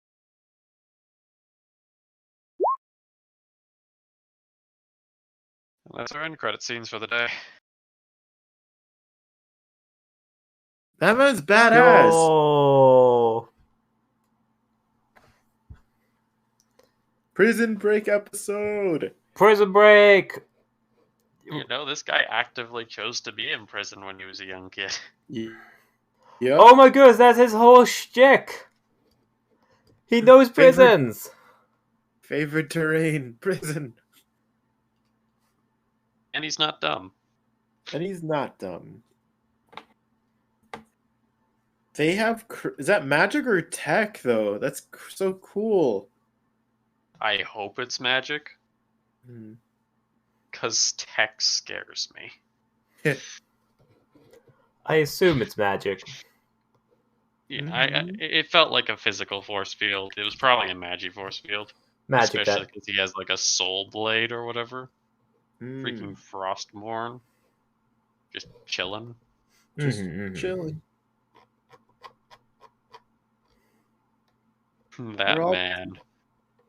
That man has. Okay, so we've seen 2 out of probably 13 to 9 to whatever, how many there are. Gosh. And they have zero. They have zero concern of us. Oh. That's good, right? Good for underestimating, but I mean, it's bad because How the heck do we kill them? I mean, maybe we don't. We just We just want our people back, really. That's Suzuna's plan. Suzuna's plan is going to be to exfil them. I mean, when they realize the prison breaks come and all the people are gone, they're going to come try and kill our asses. True. Did he And say I our mean- king was there? He did say that you will soon see your king. He's inside the blade. The king is dead. The king's soul has been taken and stolen, and is inside the blade. Oh. That is my theory, at least. But like, it's mom either way, right? I think the transference of king has been disrupted. Oh. That's actually a very good point, considering the role. The role is a predetermined. It's not just Go saying "You're king now, yay!" It's a predetermined setup. It's like a spell that's constantly been working. It very much could have been that because they aren't in an afterlife, the spell can't continue. Oh. They're stuck in the sword. That could very much be the case. That's really juicy plot. Oh my gosh. Not to mention, we're seeing the second of these spirit bozos. Who do I want to call this? Like, because we have Walmart Mo, or you actually said a wonderful one. You said a wonderful one in the spa. Mo from Dollarama. Dollarama Mo. What does this guy look like? This guy had his like a massive black furry coat with like he had like the collar made of fur, and he had this just like wicked looking death sword from out of this world kind of thing. Looked like a total edgelord. I'd probably make him if he. Timeline -5 Coulson. Just He kidding. actually kind of wears the same thing as Amon if you really look at it. Did- Oh. Yuha end up speaking to your retainer.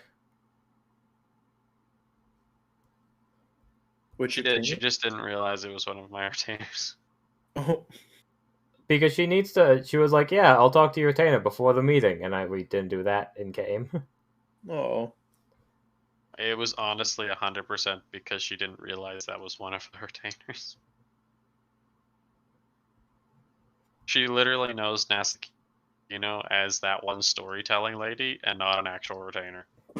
Oh, okay. Because Nasakino hasn't introduced herself as a retainer. Okay, she- so pretty much I haven't had the chance, and it's like, yeah, no, I don't know who your retainer is. Your retainer hasn't. Yeah, I haven't found them. Are they just gone? No, very much so. It is. Nasakino does not present herself like a retainer. She doesn't identify as a retainer. It's 100% on her fault. Okay. And that's because as a retainer, she was picked up literally by Retka being like, "You're a retainer now."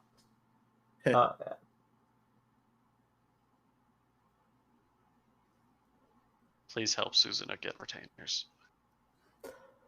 Don't worry, I'm gonna Please. be putting out. Does Cassandra want like the application to go out in her name as well? Sorry. Because you have one more retainer you can pick up. That's true. I'm actually racing to get Breadman, so I'm good. I'm joking. It can't hurt. Yeah. Just like, hey, people of our country, who wants the chance to get great and strong? American Idol. Who are thinking of for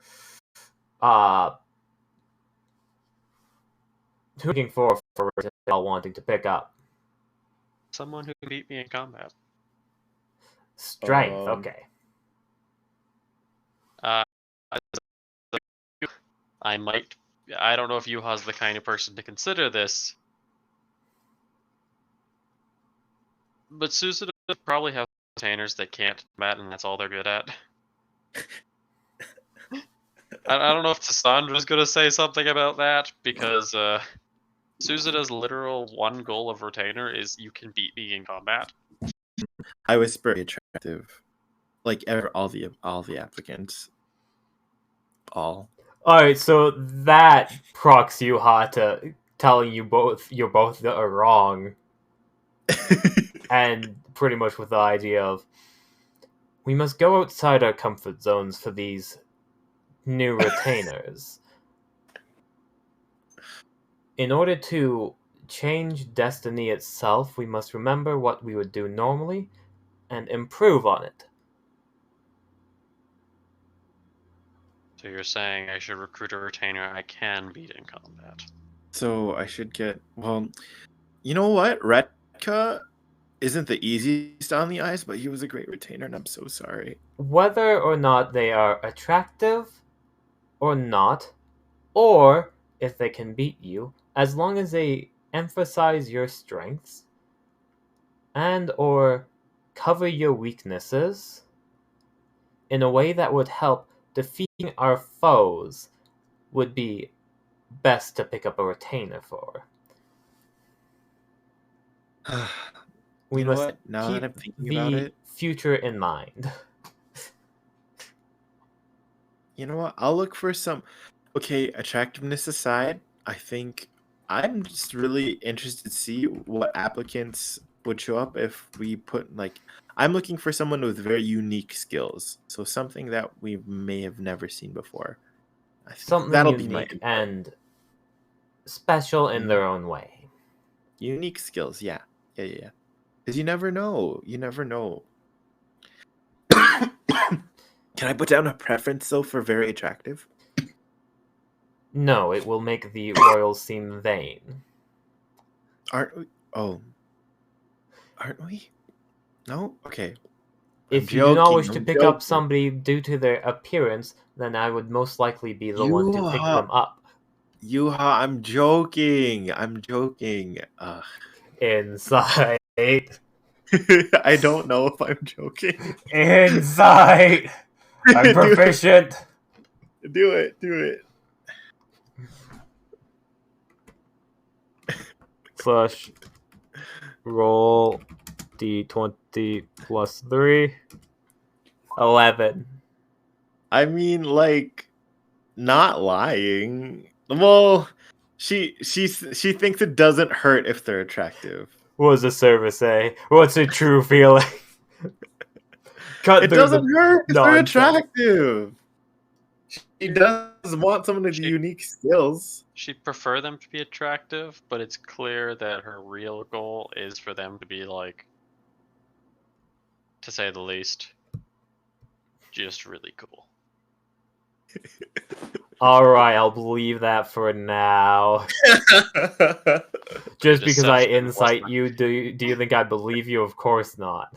Your deception was a 37. What? I didn't do deception. No, I'm kidding. But honestly, Yeah. they better be able to beat me. How am I supposed to recruit a retainer if they can't beat me in combat? This is actually like a super high moral dilemma. I have standards. Me too. I've never agreed with your standards until now, so we're on the same team. Even though I was the one that, as a person, actually asked for you to enforce these standards. Look at Sitani over here. Literally, she's perfect. She doesn't have any standards. They're all hot and violent. Like, what do we have? We have, like, murder granddaughter. We have, like... What does she have? Murder granddaughter, crazy assassin, scythe, avatar of violence, some albino person with a goth dress, and then, like, I don't know, Sun. Sun. Sun. We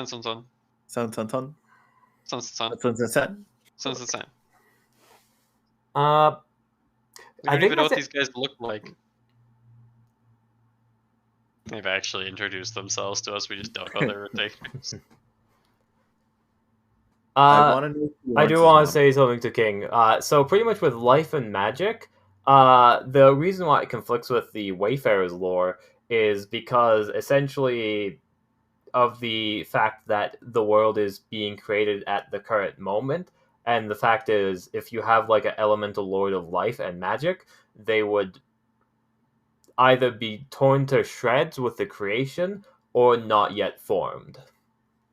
If any were to come into existence, it would be after the world has solidified. I do gotta disappear, so peace. Have a good day. Thank you for DMing. Thank you. I Already hope everyone scripted it. enjoyed. I enjoyed. That's all that matters. Me and TJ enjoyment. And Justin's. And everyone else's. Yeah. Boy, it doesn't stop. And listen. I want everyone to be happy. Colson's happy too. Yeah. I Although hope not so. Coulson. No, he's not that happy. Yeah. Alright, peace. Peace. It is an entertaining game, and I love the overly dramatic nonsense that we have. Thank you, server, for you can't hear me, and I'm not gonna type it out. But I'm not gonna say thank you because I'm in a tsundere. Becca. Becca. Bye. Oh, yuck, yuck, yuck. Whew. You got an hour to go, eh? Yeah. But I guess I have to do hygiene. But Yeah, yay, look at us finding plot. We found the plot. we Found so much plot. We found the plot. You are the main character. No, Theo is. No, Because he's our Theo's the dad, dude. He's our retired grandpa. veteran. Sorry? Theo's a retired veteran, like, father figure. He's literally like reincarnated in another world as a person who could reincarnate. Yeah, but, like, he's an old person now. No old person's a protagonist, oh no. But point is, Cassandra is young, hot, capable, does have is like finding all the plot threads, Invasively. sending the side characters off to deal with it, as she's gonna come in last second to save the day. Oh, we're both the main character. Look, we're even going to the north together. I don't have any muscles, so I'm just going to be hiding with you and your squad. Yuha's whole thing is like, oh yeah, I am going to essentially Yuha's whole shtick is that she is essentially going to be being, hey gods, what's up? You need anything? Call me. Also, war? War? War? Yeah. In my mind, just because literally the space around them, you would have a better argument for time. Space, since it's being like the space around people are being created, life is being created, magic is surging wildly, they are not solidified forms yet. You could make an argument for a time titan, but not a space titan. Which is kind of interesting, having a time titan, not a space titan. I'm Titan. Hogology. Oh, Smash. Are you going to do hygiene right now, or are you going to be hanging out for a bit? Think I gotta go do hygiene. Thank you for the games. No Big problem. show, big What? How? Did the chat wish you happy Mother's Day? Because because of the momming you do. Listen, I am not the house. I don't bake. I want to bake cookies. But I really want to bake cookies now. Chat, please tell Sheep Lord happy Mother's Day. I'm not everyone's mom, okay? I have decreed. Sheep Lord is mom. J-pop Has mom privileges because of all the momming. I've witnessed it firsthand. The cooking, the cleaning, the aprons, the tears from having ungrateful children. I've seen it, chat. So now, not only say Happy Mother's Day, but do all the Twitch stuff too. That makes Twitch stuff happen. I don't know. Subscribe. Listen, I haven't reached the tier of Twitch mom yet. Maybe one day, but currently I'm like single, looking to. No, that's You don't. I haven't adopted you yet. You can be a mom and single. You can be a single mom. That's a thing. I haven't adopted anyone yet officially on Twitch. Okay. On Twitch. Okay. On Twitch, I haven't done, like, listen, like, yeah, But in in-person real groups, life, I'll be the I've house seen mom. it. I've seen it. I've seen it. I was the ungrateful child. Then I went. Then I went off to college. I learned there You my got me ways. flowers in the Mother's Day card. That's what really matters. And like, I That still was got. cool. I'm gonna bring it when I move for sure. Like that's the Yeah. most precious card I've received ever. That's great. That's great. But yeah, happy Mother's Day, everyone. Bye. Bye.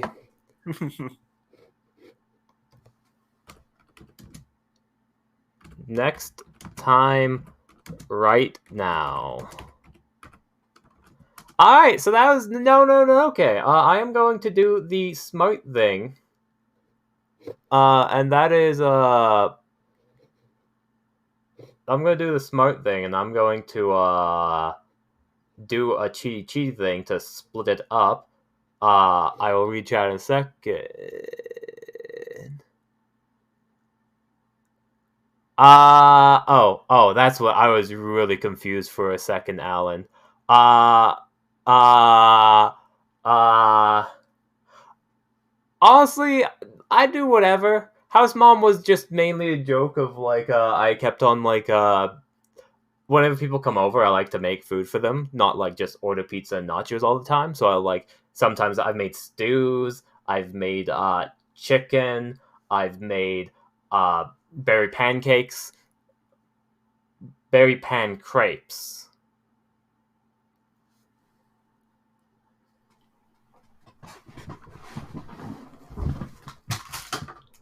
I identify. You know what? Exactly. You can be whoever you want to be and mom.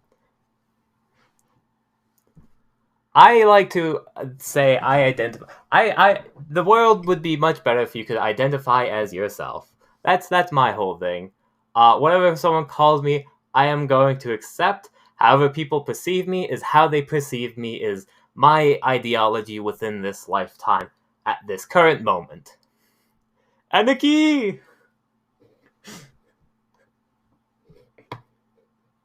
Oh my gosh. Maestro, I read your message and I read, I think I'm gonna go into the College of War, and I was really scared for a second. Yes. I was very scared. Good, be terrified. Alright, I think I missed some things. J-pop, GT, got to go. Okay, someone else is. Cool. Right, I need to swap things up. I'm gonna swap the thing to just chatting for a second. I'm not streaming. No, I'm streaming currently. Oh, Just I as, didn't know that. if you do not wish to discuss this while streaming, I was... No, I'm fine with that. I just forgot.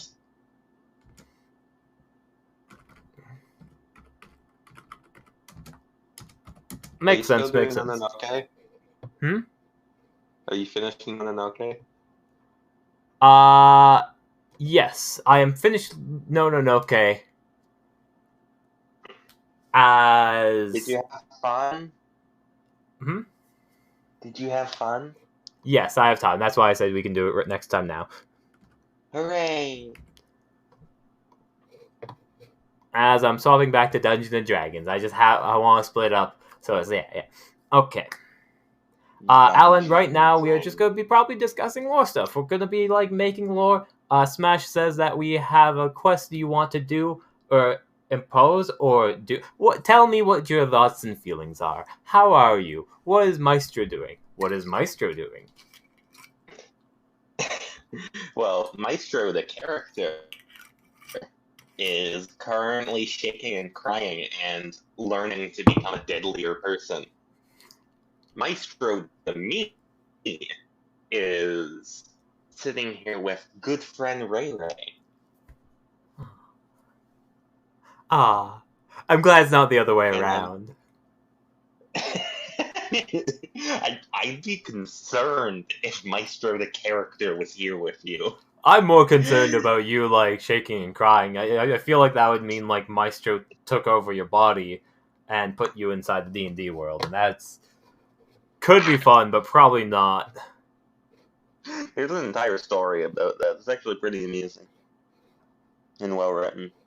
Anyways, so I'm thinking minor quests that could be used for members that more recently joined the guild, because I'm level 3 now. And so as a result of that, things that are at my level would be a death sentence for like a level 1. Just because like the early levels mean so much just because of the HP that they gain. So I'm thinking that maybe we just go through some very basic ideas for level 1 and 2 quests for members of the guild that are new, and also just for tiny things that would logically be continued problems, so that people can go on quests that we don't need like a stream session like in between like weeks and whatnot to add on to the guild wealth. Grind for stuff. Like obviously there'd be like goblin quests and whatnot, like just a few of them, or things like that. Or also like caravan defense, where something, hey, we're ferrying around some mildly expensive goods, and while we don't think anything dangerous will happen, we'd appreciate it if you were there with us, because it's lonely. Yeah, pretty much. So, just take a day or two of a trip, make some money. I could see that, but at the same time, I kind of like it keeping it vague. Of like, if someone says, "Hey, I want to do a quest while on off time. I want it to be this quest," having it not a list of things, but people just giving their own feedback and playing along, giving it creative liberty to those who are going on the quests. Can't believe you're exhorting your players to create lore for you. Bro, I requested to be here. I asked in DMs because I'm excited. And also because I want more quests to be done, because I really want a breastplate. Oh golly, that's like 500 GP. So, one thing, how dare you accuse me of using my players as lore? I use everyone for lore. One of your catchphrases is hippity hoppity. Your blank is my property, yes. But I use everyone for lore, not just my players. How dare you? Yeah, you're equal opportunity thief. Yes, I believe Justin knows about the rap. I'm certain that Justin forgot about writing the rap, but someone actually redeemed the 10,000 point rap redeem. That someone being Alan, I believe. Yes. I can't believe you, Alan. But they made a bargain, so I'll message Justin right now about rap redeem was made. Make stream song. Make stream song. Yep. I love just like pushing all my like external like. Why do you have the ability to remove 1 max HP from Valos? Don't ask me. Ask number why. Ask number why they requested this. What the heck? Oh, I was really worried you were removing max HP from Valos Stronghold. To harm or heal is the question. Alan, do you got one? It hits. I really want to automate this. Does anyone know anyone to automate, like, redeem somehow? I have no idea. Golly, okay. Oh, Alan, no, of course you have. Oh no, that's gonna be really high because I let you roll with charisma, so that's a +5. That's 11 minutes. You think I could bribe Fierce into making me a breastplate? You could probably ask, and that would be like normal. Yeah, that'd be like +3 AC. The answer is yes, you could.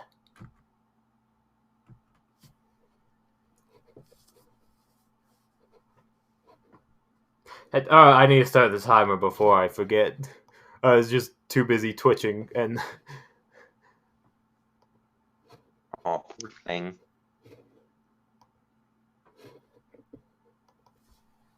$11 start off. As for stuff, you could request it from Fierce. That's gonna be a like actual just in character conversation y'all can have. Yeah, I'll do it at another point, because right now I'm trying to give Maestro his time to shake and cry. Yeah. Oh golly. Oh, Maestro. Poor Maestro. Very traumatized. At least he got a bit stronger out of that experience. Yeah, sometimes you just have to break your heart in order to have it grow back stronger. Yeah, plus he has 26 HP now.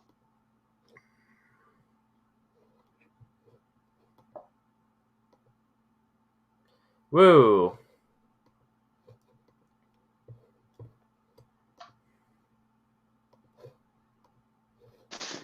We're there now. Okay. We're not there anymore. Yeah, as I was moving. No, we're back again. I was moving over and back to the guild. Speaking of which, I was gonna bring this up, but apparently, when you get back to the guild, Levy's either there and busy, or not there and busy, working away, toiling. As Levy left out cupcakes for everyone when they got back. Wow, that was a specified thing from Justin at some point. Wow. Aw, how sweet. Aw, golly, that Levy there.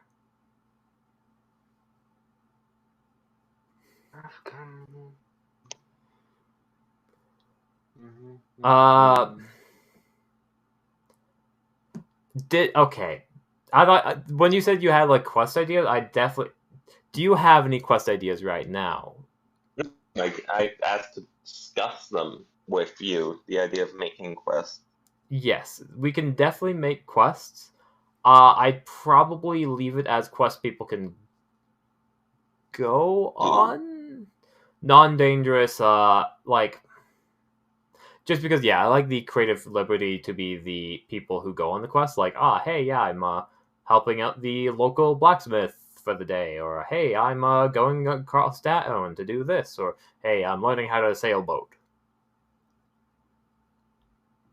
I don't know what you really mean by that. Alright,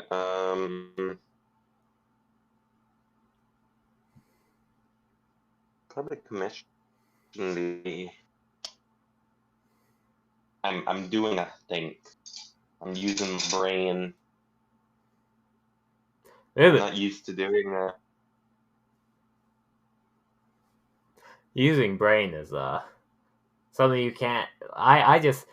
It just happens for me. I don't try. Something about don't try, just do. But like that doesn't work because you can't just do. You gotta do, and it just happens. Never change, Ray. It's just adorable. What? I said you're adorable. Oh, okay.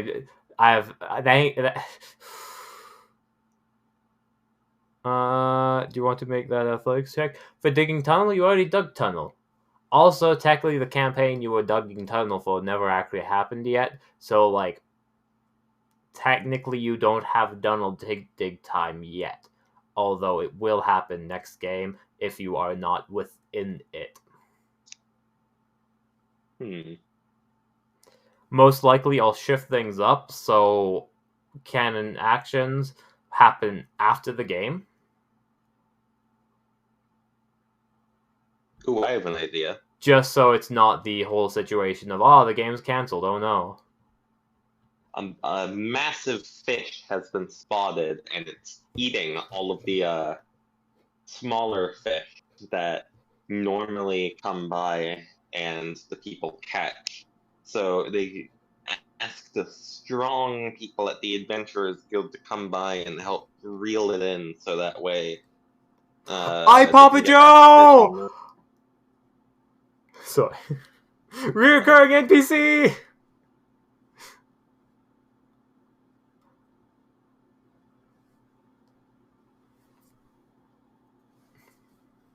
I like it.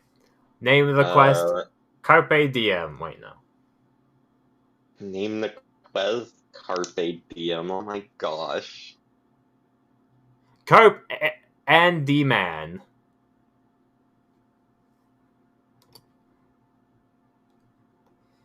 You like Carpe and D-Man? Carpe and D-Man.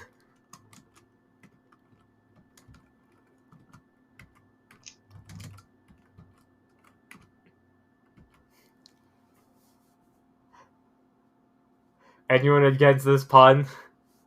Carpe Diem, Carpe and D-Man.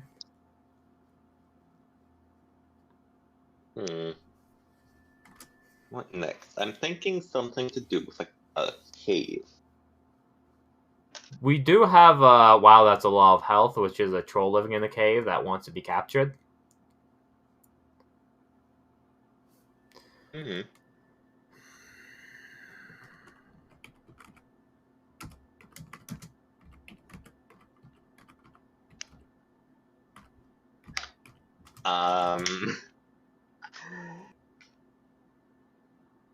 Oh, this is a silly idea. All right, so a cat, right? Now, a cat has gone into this cave and has set up a shop really high up on this ledge, and no one can get up to it. They have no idea how he got up there, but he won't come down.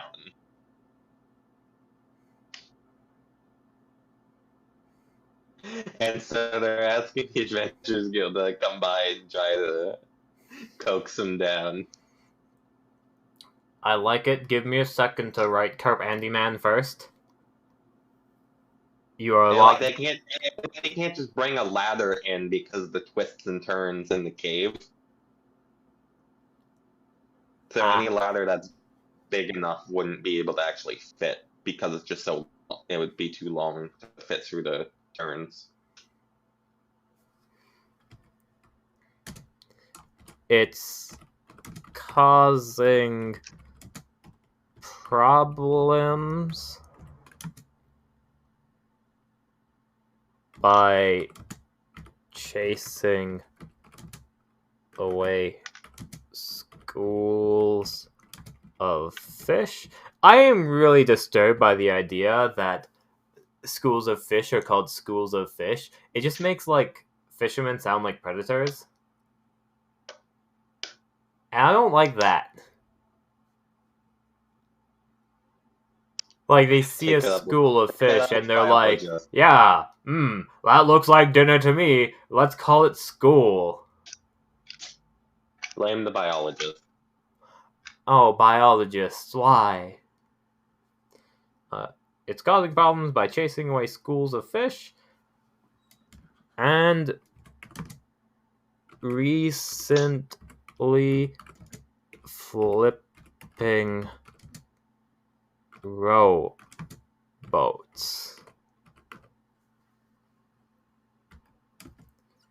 No harm has come to anyone yet,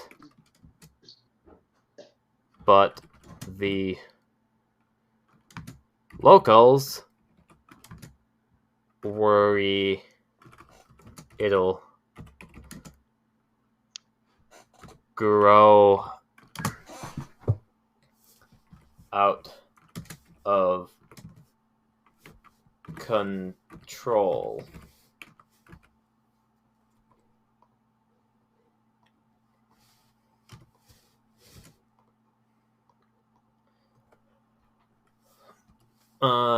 Location Grandillon Port City.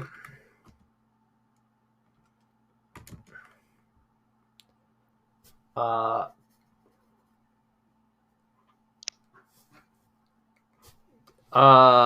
am going to reuse the address of Bear. Where's Bear? Cocaine Bear. Bear, no. Near the harbor that I've been signing, blah blah blah blah. Seems very keen on Northside Baker Company. I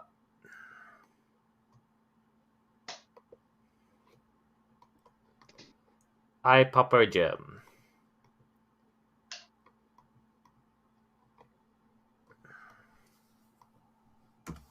Okay, I've come up with a rather silly idea, alright? Now I want you to hear me out. So, a family's elderly grandma has gone missing, right? So elderly that she has dementia. The problem is, her stealth stat is through the roof. So even though What? she's elderly and decrepit, no one can find her. Oh golly, that's good. Also, hello Gabby. I drank the water. Thank you for the hydrate. We are working on quests right now. Granny do, where are you? If anyone has a better name for a stealthing grandmother, let me know. But so far, the only idea I have is Granny do, where are you?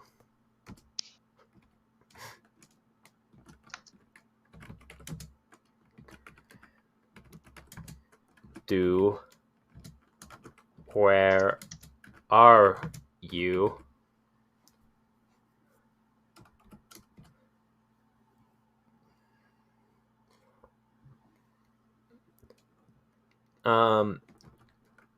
Grandmother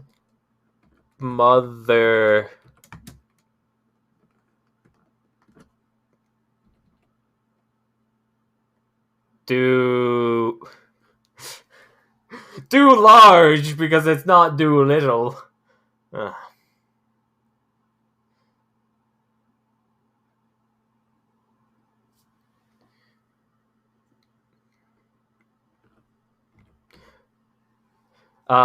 Grandmother Durog has gone missing.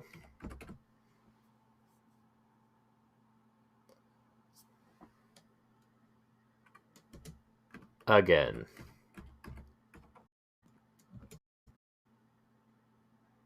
We think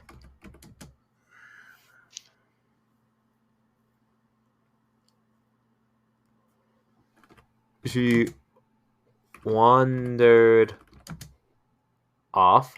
I think I will need a name for, like, the family. I should really think of names before the campaigns. That's what I'm asking right now. Moose are the Canadian equivalent of mice? I would have like preferred like a bunch of moose to be living in my house than a bunch of mice. Because a moose would be easier to deal with. Easy in terms of like you can find them.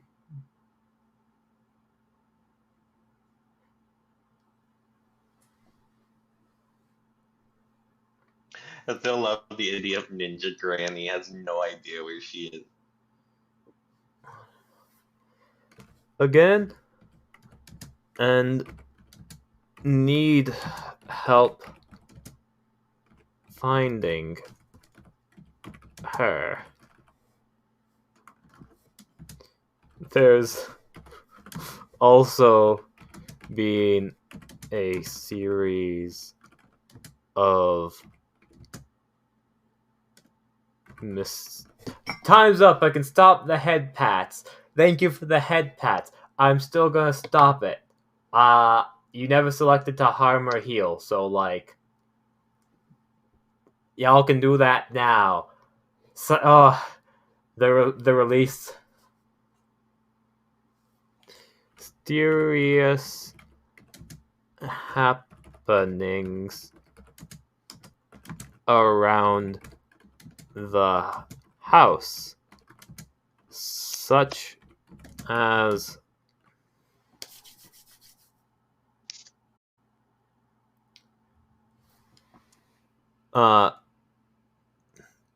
cups moving around while we're not looking, food disappearing, and items being dropped on the floor.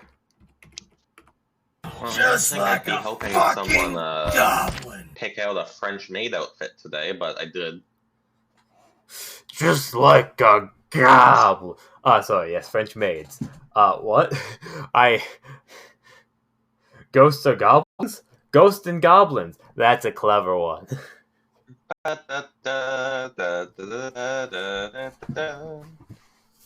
We fear the worst, and that only a body will be discovered.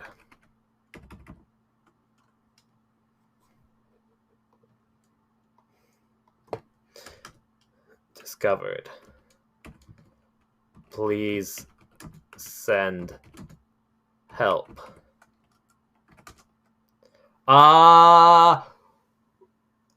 Question for chat. This granny's household, are they rich? Are they poor? Are they middle class? How is this? How is Probably the rich? Yeah, I mean, if they're skilled enough to evade capture, even dementia, then they're probably A retired either pretty well adventurer. trained or a retired adventurer. I Yeah. love the idea of being like a level 20 like rogue. They probably have very high ability checks in some aspects, but like if they're so old that they have dementia, then their physical stats have likely degraded so much that they wouldn't even be able to beat level 2.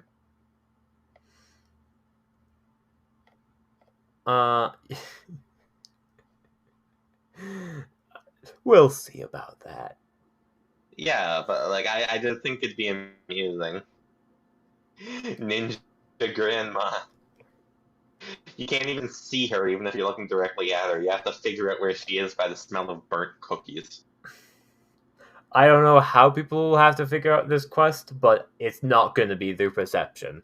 You probably will not be able to use a perception check to find her unless you get extremely lucky. But I just imagine traps. Bear They're quest. not even traps that hurt you. They're like childish pranks. So like, oh, you're covered in feathers now. That type of stuff. So like, there's no danger to your life. It's more just, how embarrassed are you when you return to the guild? That type of stuff. Because like, this is a fun scenario rather than a fight for your life, like it was against the orcs. Yeah. Lord Lyra Kordek, Lady.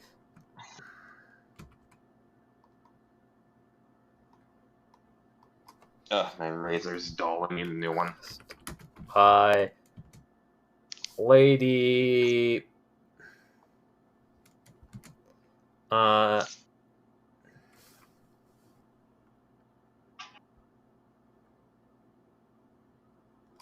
Lady Bear. No, how dare you say that? That's like a horrible swear you just did. That's the joke. While playing Nononoke, somebody said bear, and I'm like, what?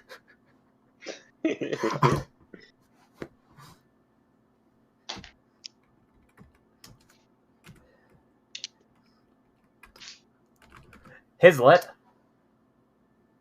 Requested by a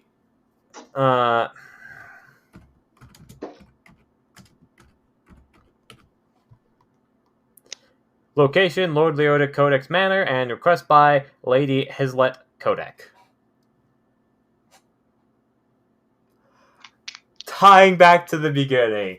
Pulling up old NPCs you've never talked to. Woo! Speaking of which, if anyone in chat wants NPCs added to the game, whether they are one-off characters or a part of the guild, feel free to redeem some lores. So the granny thing would likely just be a cash reward. Because like rather than deal with it themselves, they're hiring help and whatnot. It's like, oh, here you help us take this money, get out of here. Yeah. Nice and easy. Pay money, get all that done.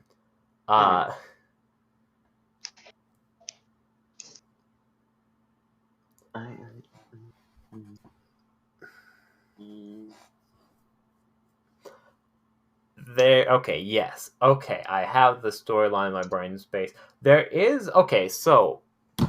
I'm gonna bounce this off of y'all. We are going, like, because I still need to... Once I get, like, the... Actually, before I talk about my maid dress, I want to hear about your maid dress. What's up, Alan? Tell me about the maid dress as I'm waiting for Alan to respond. I'm Maestro. Who did I call you? You called me Alan while you were waiting for Alan. Ah! My... Gosh darn it. It's because Yeah, you, so- like, look at a name, you read the name, you think you say a different name, but you say the name you read. Oh, golly. Anyways, so I got DM'd a few minutes ago, asking, with an acquaintance asking me for help on picking out a maid dress for their stream because I cross-dress. And so naturally I have more experience with that stuff. Damn it. And so I was just typing out some responses a few minutes ago while you were typing out Granny Do, where are you? Yes. Makes sense. Cool, that makes sense. That's another idea. A talking dog. A talking dog? What are you talking about? How is that an exciting quest? We have a talking badger. We have a talking lizard. We have a talking metal clump. We have a talking statue. No. See, it's the family of this talking dog, right? And so they're like, the dog keeps speaking. They're just like, okay, so do we just have to live with this now, or? The plotline would be as if that actual, like, animal, like, person, like, Brian from Family Guy just walks in holding a cup of beer. It's like they're pretending to be a dog when they're not actually a dog, and oh golly. No. I have another idea. I'm just spitballing here, but. Alright, but before you do that, Alan, I need to actually set things up. I'm moving, so that's being delayed a bit. I'm gonna wait until after the move before I figure out and do anything with Beat Saber, because moving is gonna suck. And then you go. What's your other idea? Bigfoot. What about Bigfoot? Bigfoot sightings. Are people surprised by a big fairy animal person? Are people like, oh wow, this is weird? Is it like a bugbear? Do people know what bugbears are? Are people amazed by Bigfoot, a giant monkey with big feet, when there's literal stone statues that move? And like, wouldn't that just be like, oh hey, look, it's some random person wandering through the woods? What is the connotations of Mothman and Bigfoot inside the D&D world? You don't understand. When I say Bigfoot, I mean big foot. Oh, like a one giant. No, I'm thinking of like in my imagery is not what you're imagining, but I imagine like one giant foot, torso, head. No, when I say Bigfoot, I mean like people think that there's a giant walking around, and somehow not like breaking the trees as they walk. So you just see these massive footprints that logically shouldn't be there. Okay, And everyone's freaked out. solve the mystery of Bigfoot. Yes. It's Granny, don't you know?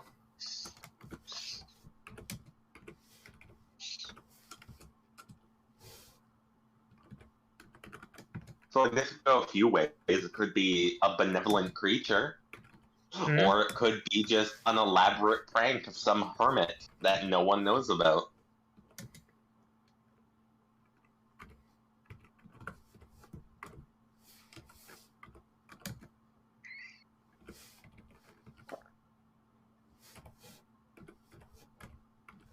Oh my goodness, I accept this under one condition, because I have footprints.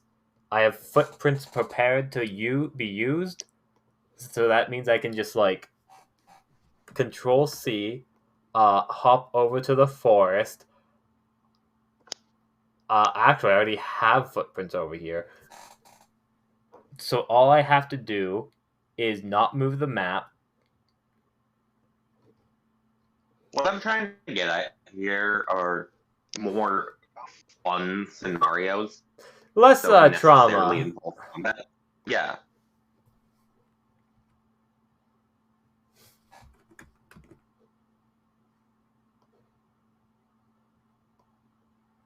I guess the Sistine Chapel is still around.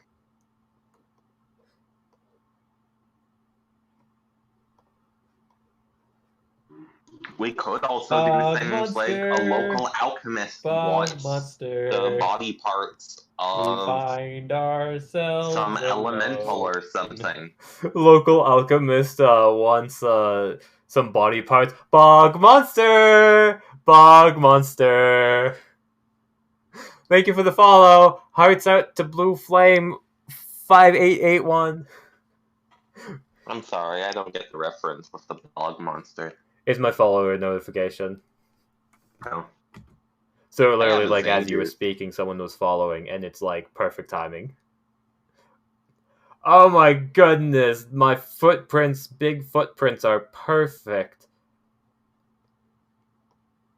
There we go. It's like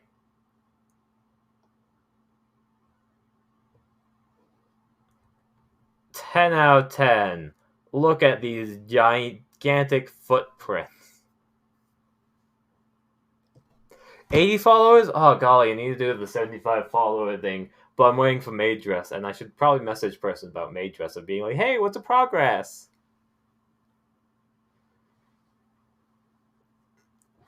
Which, speaking of which, okay, so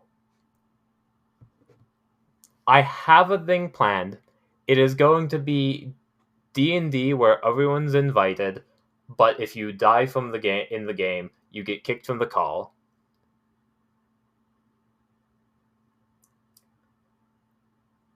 I have it was going to be like improv too, but now it's turning into much more of a, oh hey, there's plot to this. Cool. I mean, there's no plot. What are you talking about? Sort of thing. What's a plot? Chat. Wow. I know, it's impressive. Your answer is fully answered, isn't it? Yeah. Definitely. Quests. There have been spawnings of massive footprints among the Among Us. among the forest.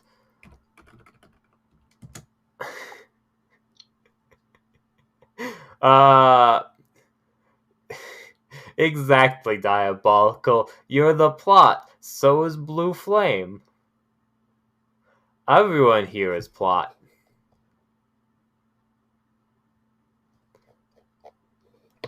There have been spottings of massive footprints among the forest. No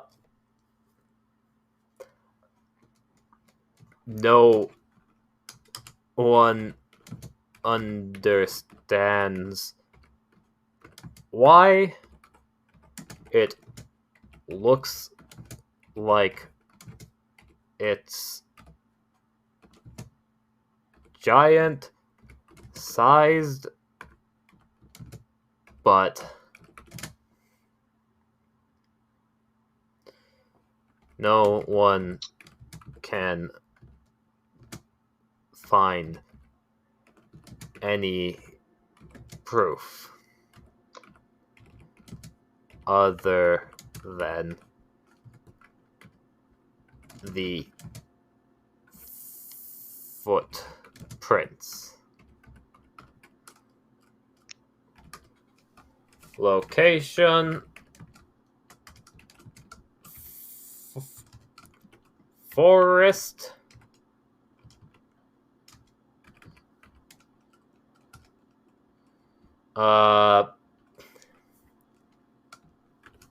Request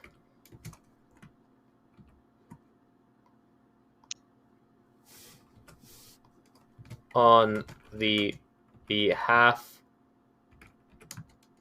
of concerned citizens.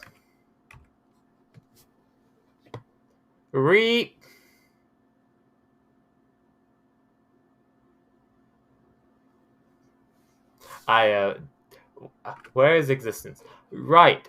Anyone else have any plot twists, threads, any NPCs, anything along those lines of things they want to add to the world of the Wayfarers Guild to be incorporated? There's a message over there.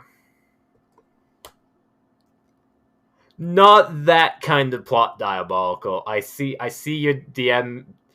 Not that kind of plot. I did not even think about that kind of plot when I said plot.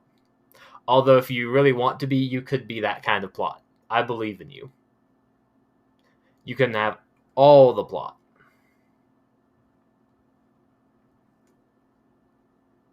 Right. You just followed. I should probably actually explain stuff. I'm very bad at, like, piecing it. I'm very delayed with a lot of my responses. Like, someone will say something, I'll finish my sentence, start moving on to something else, mid-sentence, cut off, and then start doing something else.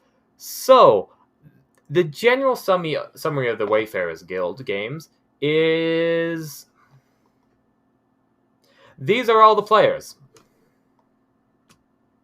There's also NPCs over here, and people have started to make NPCs for the game. I need to make the character sheets a lot more, like, pretty looking. But, like, pretty much people have started to make NPCs as well. And my whole idea is an interactive D&D game where whether you're a player or an NPC, you'll be able to do things such as say, hey, I want to go shopping for bees. And maybe make a bee farm. God is chat. Hmm? The only true God is chat.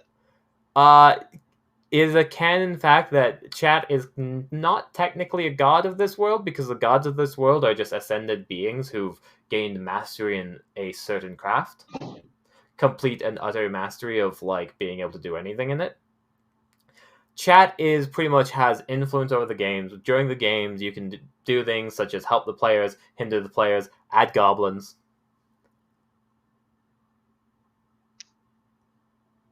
As yes, that is essentially the summary.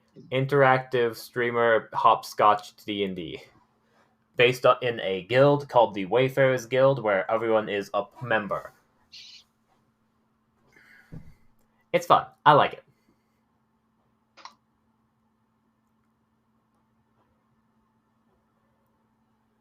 Oh golly, if you are, oh my goodness, D&D, I'm such a huge fan of. Oh golly, I don't know, I assume you're looking at fifth edition, 5e 5th edition. Oh golly, I'm the DM, so this is like all the Google Docs I've like filled up with like just information about the world. I've been over all my streams slowly just adding and adding and adding and adding, and it's great. Takes a lot of time, but it's great.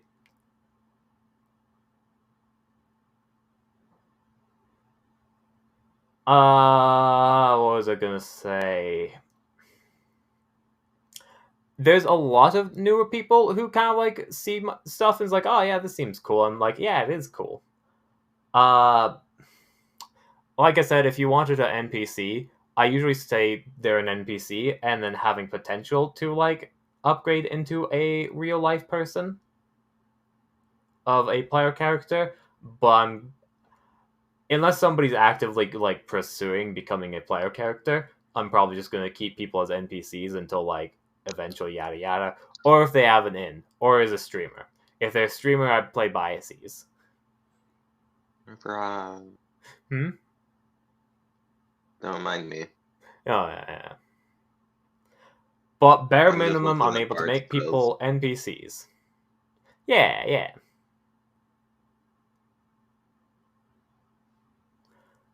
Oh golly. Have y'all ever played D&D before Blue Flame, or are you just like at the baby steps of looking in? I feel like y'all might have been about earlier, and in the middle of, because I was playing a personal game earlier of like Nononoke, where that way I don't get to interact with people as much. But like right now, I can talk to people and be like, "Hey, chat, how's it going? Anyone got ideas?" As for the other thing, the anyone can join D&D campaign setting thing, the essential thing I have is what I'm probably going to do is level 1, level 2, level 3, so on and so forth, but have base fighter, as I've made so many characters as this is kind of just like the line prep work, so I can just like copy this, set to whoever is joining for the game, and then they can play based off the stats I'm going to write down. And then pretty much just have a nice and easy characters already created, let's go sort of a concept of going about that. I know a bit enough to build a character. It is hard to find a group. The way I started was literally Smile. Smile.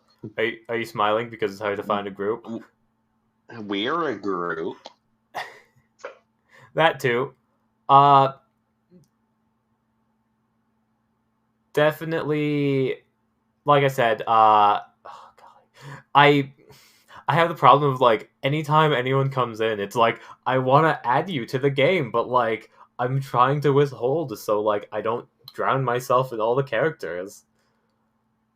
Too many NPC characters, not enough themes. Yeah. There's like going to be openings for text-based role playing. Hopefully, once I get my Discord like under control and reorganize it completely, because right now it's a mess. But I'm hoping to make my Discord into a one just pretty much saying, "Hey, the D&D game is going on this channel," or "Hey, this is on this channel," and pretty much a RP server of like mix between of like, oh, if you have questions, here's people can chat, here's people can RP. This is like gonna be, because we have on the map a physical like, this is the guild hall. I was thinking of doing something like making a text-based channel, which is like front entrance, dining room, kitchen, and pretty much make all the different areas as a RP places for people to go and hang out and be like, oh, my character wouldn't be there, so they wouldn't like be there. Make it so there's one in the forges, stuff like that, and have fun like that. I'm not too experienced with like text-based RPing though, so it's like gonna be a fun figure out. Shenanigans will be had.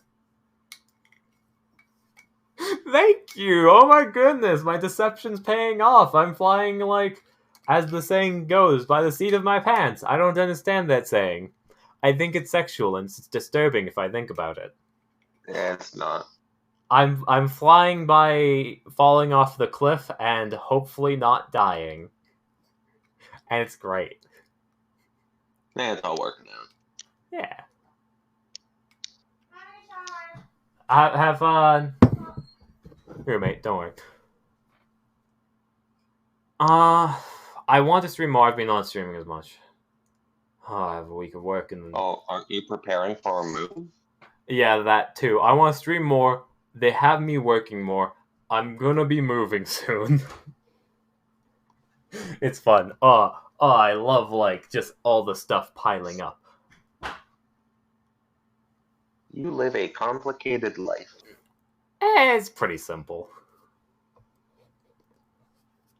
Oh golly, You know what else is simple?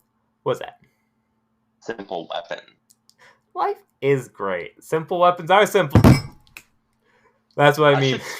I should steal the heavy crossbow that's in the guild armory. Yeah, you can do. Yeah, you. Oh, absolutely, you should. Yeah, you know what? I'm gonna do that. Are you proficient in that? Armor. I am now. Wait, what? Oh, Valor. Oh, I still need to edit my character sheet with that. 1 second. No worries. Oh, because you probably have a different character sheet. That's not this. What? No, I just haven't put it down yet. Oh yeah. Ah!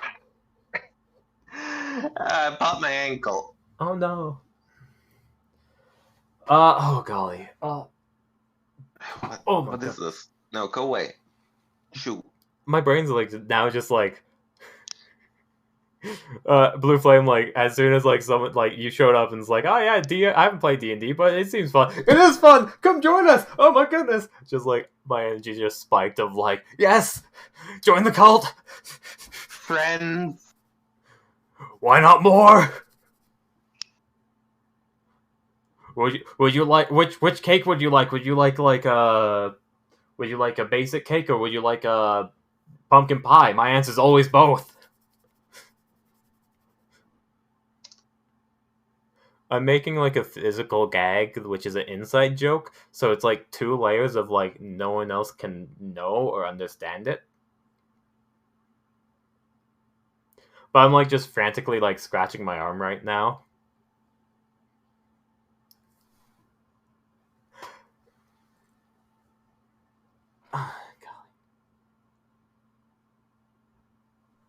Gotta change my proficiency. Have fun, Blue Flame. Medium Oh, right, there armor. is something that I didn't do after the last game that I'm going to do, which is specific to my games. Wrong section. Wayfarer's Guild, and we want to go to the Piety, Secret DM, Specialty, Unrefined, Untitled, Roster, Evolving Weapons, Everyone Plays. Characters and Players.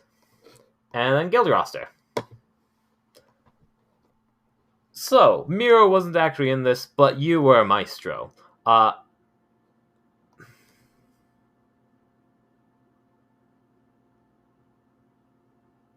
Maestro, did we ever give you another trait? No. Did I ever say you got a trait? No. Well, you might have, and I could have just forgotten, but... I think it was forgotten about. 85. 1d10.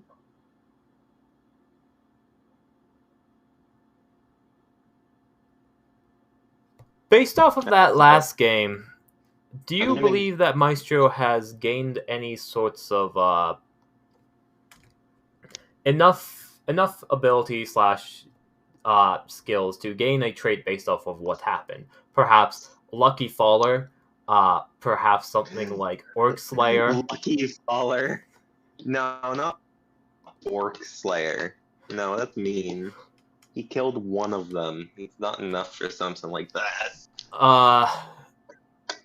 Unyielding urge for death of all orcs. No. I'll think about it. Alright. Welcome back. Hopefully you had a fun time. Diabolical has been in 2 games. This is like a overly complicated system that I have added.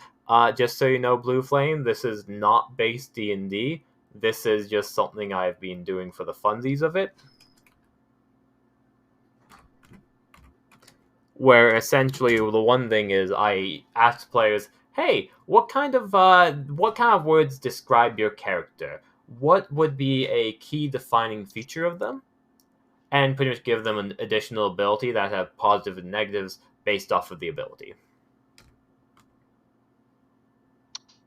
Canon actions. Maestro. Some point in the night. Sorry, Alan. Maestro Dweller. goes Okay, cool. and swaps out his crossbow for the heavy one in storage. Let me pull up them. I should probably. It's too late. Not too late. But let me pull up the Wayfarer's Treasury because I don't think anyone can edit it other than me. Yeah. As I will. You currently have like a light crossbow, right? Yep. 0 heavy, 2 light. Plus 13 pounds, so I have 56 weight on me now.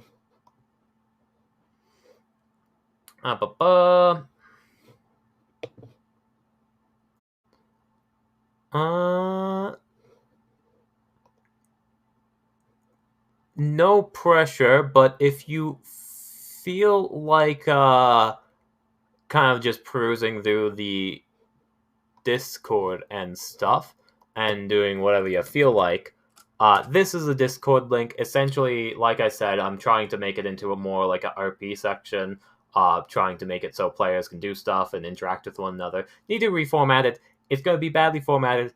And if you don't feel like hearing me at people, I usually just like do at everyone. I feel guilty about it, but I was told to do it by Maestro, so I will. What? Why do I feel guilty? Is that what? I think we're both confused about what's going on. Probably. Hi there. Azazel, Fabumusu. Nope, not that one.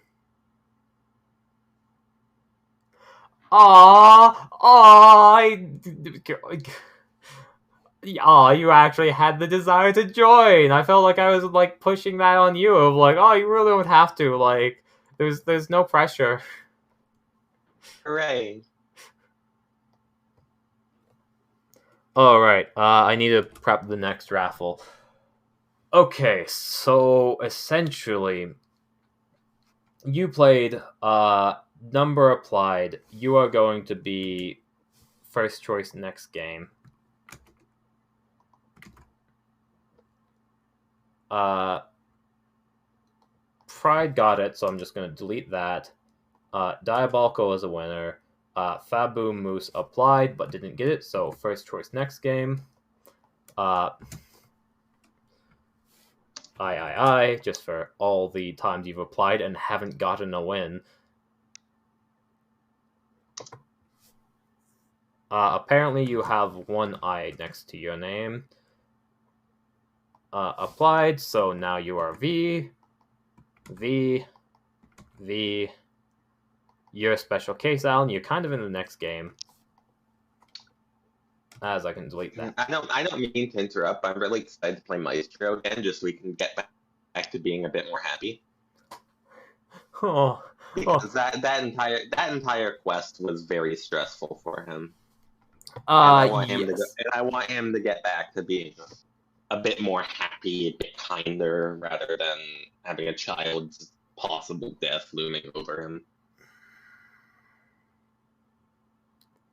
Okay, I'm just going to read the in-canon actions right now. Maestro, upon arriving back at the guild, Maestro relays the quest success and locks himself in the room for the night, studying by himself out of a sense of desperation and fear. Oh no. having not taken the event said quest well, he might be crying. I'm sending a butter to let people know I've seen it, but upon arriving back at the guild and having his measurements taken by Pyrus, he tries to get anyone to help him learn how to grapple better. Athletics training. Butter.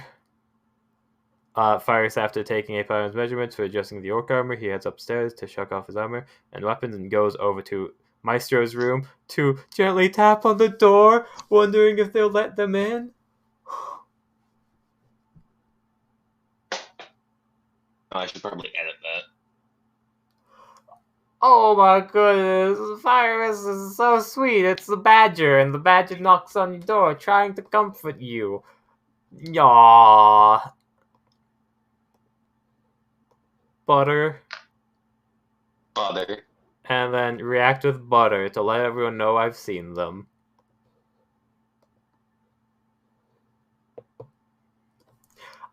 I don't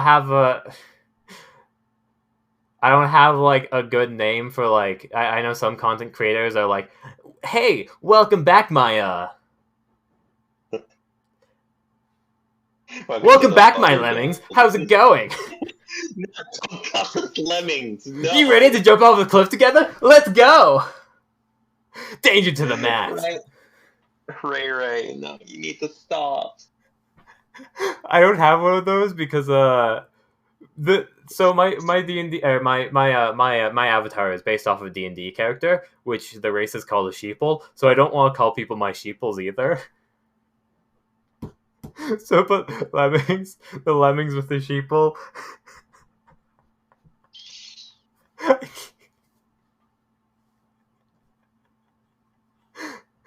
Oh, that's.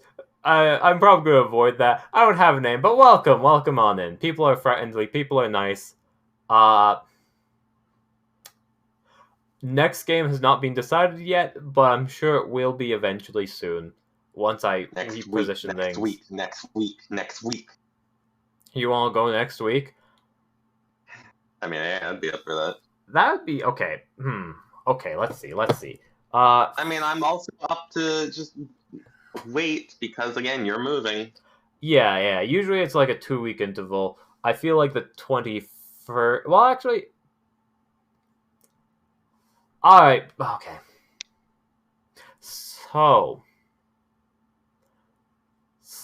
So what I am going to do is I'm gonna look at Discord for like 5 seconds, get overwhelmed by all the nonsense which is like piled up there, and get lost in the overwhelming despair and anxiety, which is reorganizing something that you know you gotta reorganize, and my brain starts to want to get distracted and look somewhere else, so I will do that.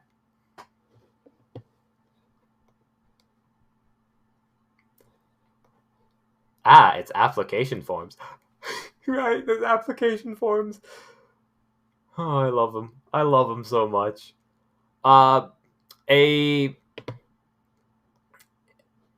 person I use as an NPC device, my DM, which I've been using constantly to just like give exposition, also created a application form for the Wayfarers Guild, and I absolutely love it.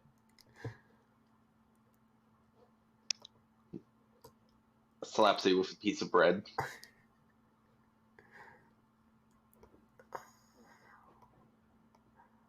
I must inquire. What is Maestro's opinion on, like, Levy? He's very fond of Levy. Aww! I remember when you thought he was sketchy.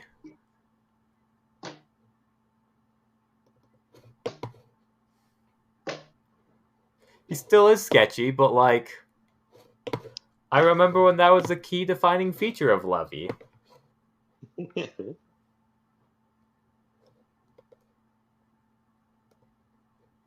Memorandum.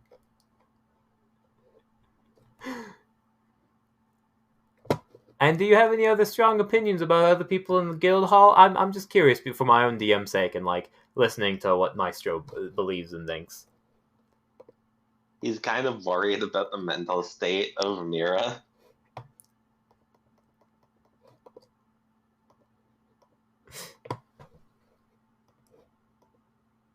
Yeah, But he that's tries not to say understandable. anything.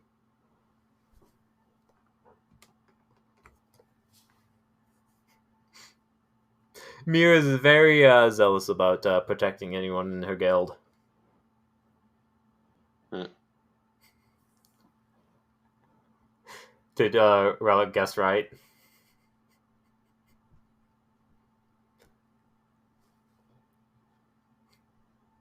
Kind of. I mean, he's not happy with how rude she is, but at the same time, he believes there must be a reason behind it, and so he's willing to be at least tolerant of it unless it goes too far. Oh golly. I feel like you've probably met most people of the guild. Maybe not all of them. Have you met? Yes, you met Alcis, the moose person. Alice's say, were they at your service, eh? Yep, Alcis Survey at your service, eh? Have you met Levy's cousin Mayfair? Possibly? Hmm? I said possibly. The big, beefy, meaty tiefling. Doesn't ring a bell, honestly. You'd remember Mayfair if you met him. He's like a puppy. You've definitely met Oka because that was like the first mission. Mm-hmm. Fires Badger, first mission. Levy, NPC exposition device. Apiron and Sega, you were literally just met. Cass the Necromancer. Yes. How? You've been on? Yeah, you've been on. Have you been on a mission with him? Yes. Cool. Oh golly, my phone I'm is not burning really a, hot. I'm Oh not, no. I'm not really a fan of the whole zombie thing. He does appreciate Cass's personality. Cass is great. Oh my goodness. I need to figure out where Mira has all of the stored sessions. For now, I think I am going to probably be calling it there, just so I can probably do some light packing and get ready for work. Okie dokie. I'm hoping my brain doesn't go all Burt Mushy mode throughout the week. Oh, don't worry, you're smart. You'll do fine. Video producer. So far, there are 2 options when it comes to people to raid, including my phone falling. Wait, no, that's not an option. That's just what happened. The 2 options. Hold on, I need to fix my face. The 2 options are a person called Fluffins, and I'm not entirely remembering who they are, and a person called Mojoloki, and I'm not entirely remembering who they are. I might be bad at memory, people. As Okay, we all. oh, my face is still not working. I need to fix that. There we go. I'm back. I'm alive. Ha ha. I said we all have weaknesses. Where Mojo Loki is playing XCOM and Fluffins. Ooh, that's like 28 people. That's intimidating. I'm scared of 28 people watching. But they're doing art, and they also have Sheepy. They have Sheepy avatar, and I think that's the only reason I've subscribed to them, because I saw Sheepy, and I'm like, Sheepy? Sheep. Sheepy? I can relate.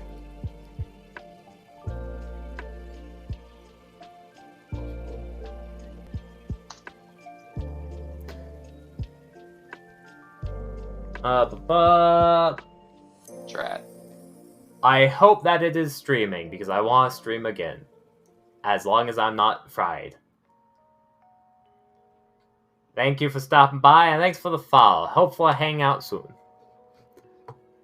Farewell, friend. I think what I'm going to do is leave it up to the dice gods.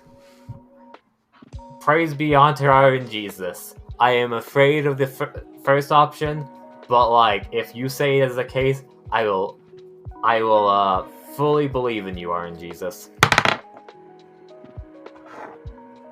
Alright, I don't have to go outside my comfort zone.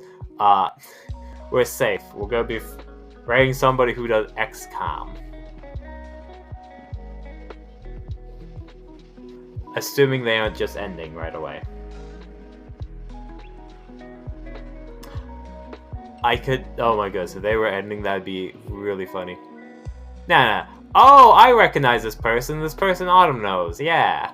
Shapeshifters. The worst way possible, which is walk up and try to rescue a civilian. And then boom, shapeshift. I can't hear them over anything, so I'm just gonna turn that down and start the process.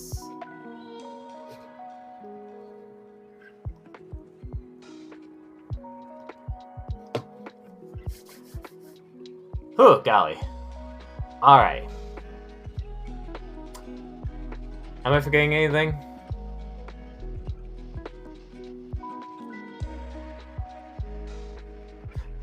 Maestro? Am I forgetting anything? Hello? Snake? Snake? Snake? I see.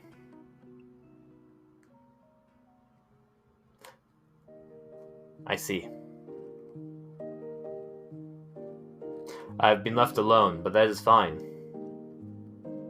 Thank you for coming by. I'm really bad at the goodbyes. I'm just going to keep on saying things. I'm going to keep on blabbering the words until eventually I hit the raid button now. Something, raid message? Right, yes. If anyone is around for a raid message. RN Jesus has descended. RN Jesus has spoken, I'll say. Has spoken, because I'm not spoken.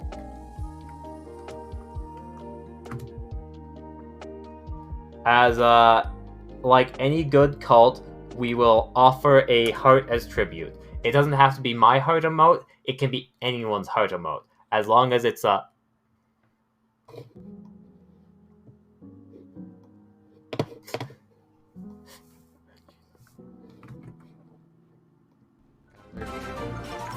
Oh, hi, Raylan. Thank you for the raid. RN Jesus has spoken. Alex, fair enough. I need to remember to wish my mother a happy Mother's Day. Thank you. Alright, Jesus has spoken. How was your day streaming, Raylan? A shout out for you. Did... Hey. Also, it raided without me realizing it. I didn't press the raid button. I was gonna keep on talking. Did you kill God today? I know last time you raided me, you were talking about having to kill a god. Haven't... okay. We did a strategy What are you wearing as a mask, sir? RNG is a very cruel mistress in XCOM. out 90% chance to hit at kill point blank, and your guns like going through them. Nah, that's a miss. and then So we that'll be a miss. chatted about everyone plays the and the concept 90% but hit rate? 90% miss when rate? Yeah. you die you get kicked Powerful from explosions. the call idea. I'm still in Discord. Yeah, No one's around. Maestro is not around to do that. Cool. No one makes fun of me here. All right. Thanks Strategy for using stopping how to by. kill Thank you, God. VOD watchers. And you chat about Peace. everyone plays D&D concept, but when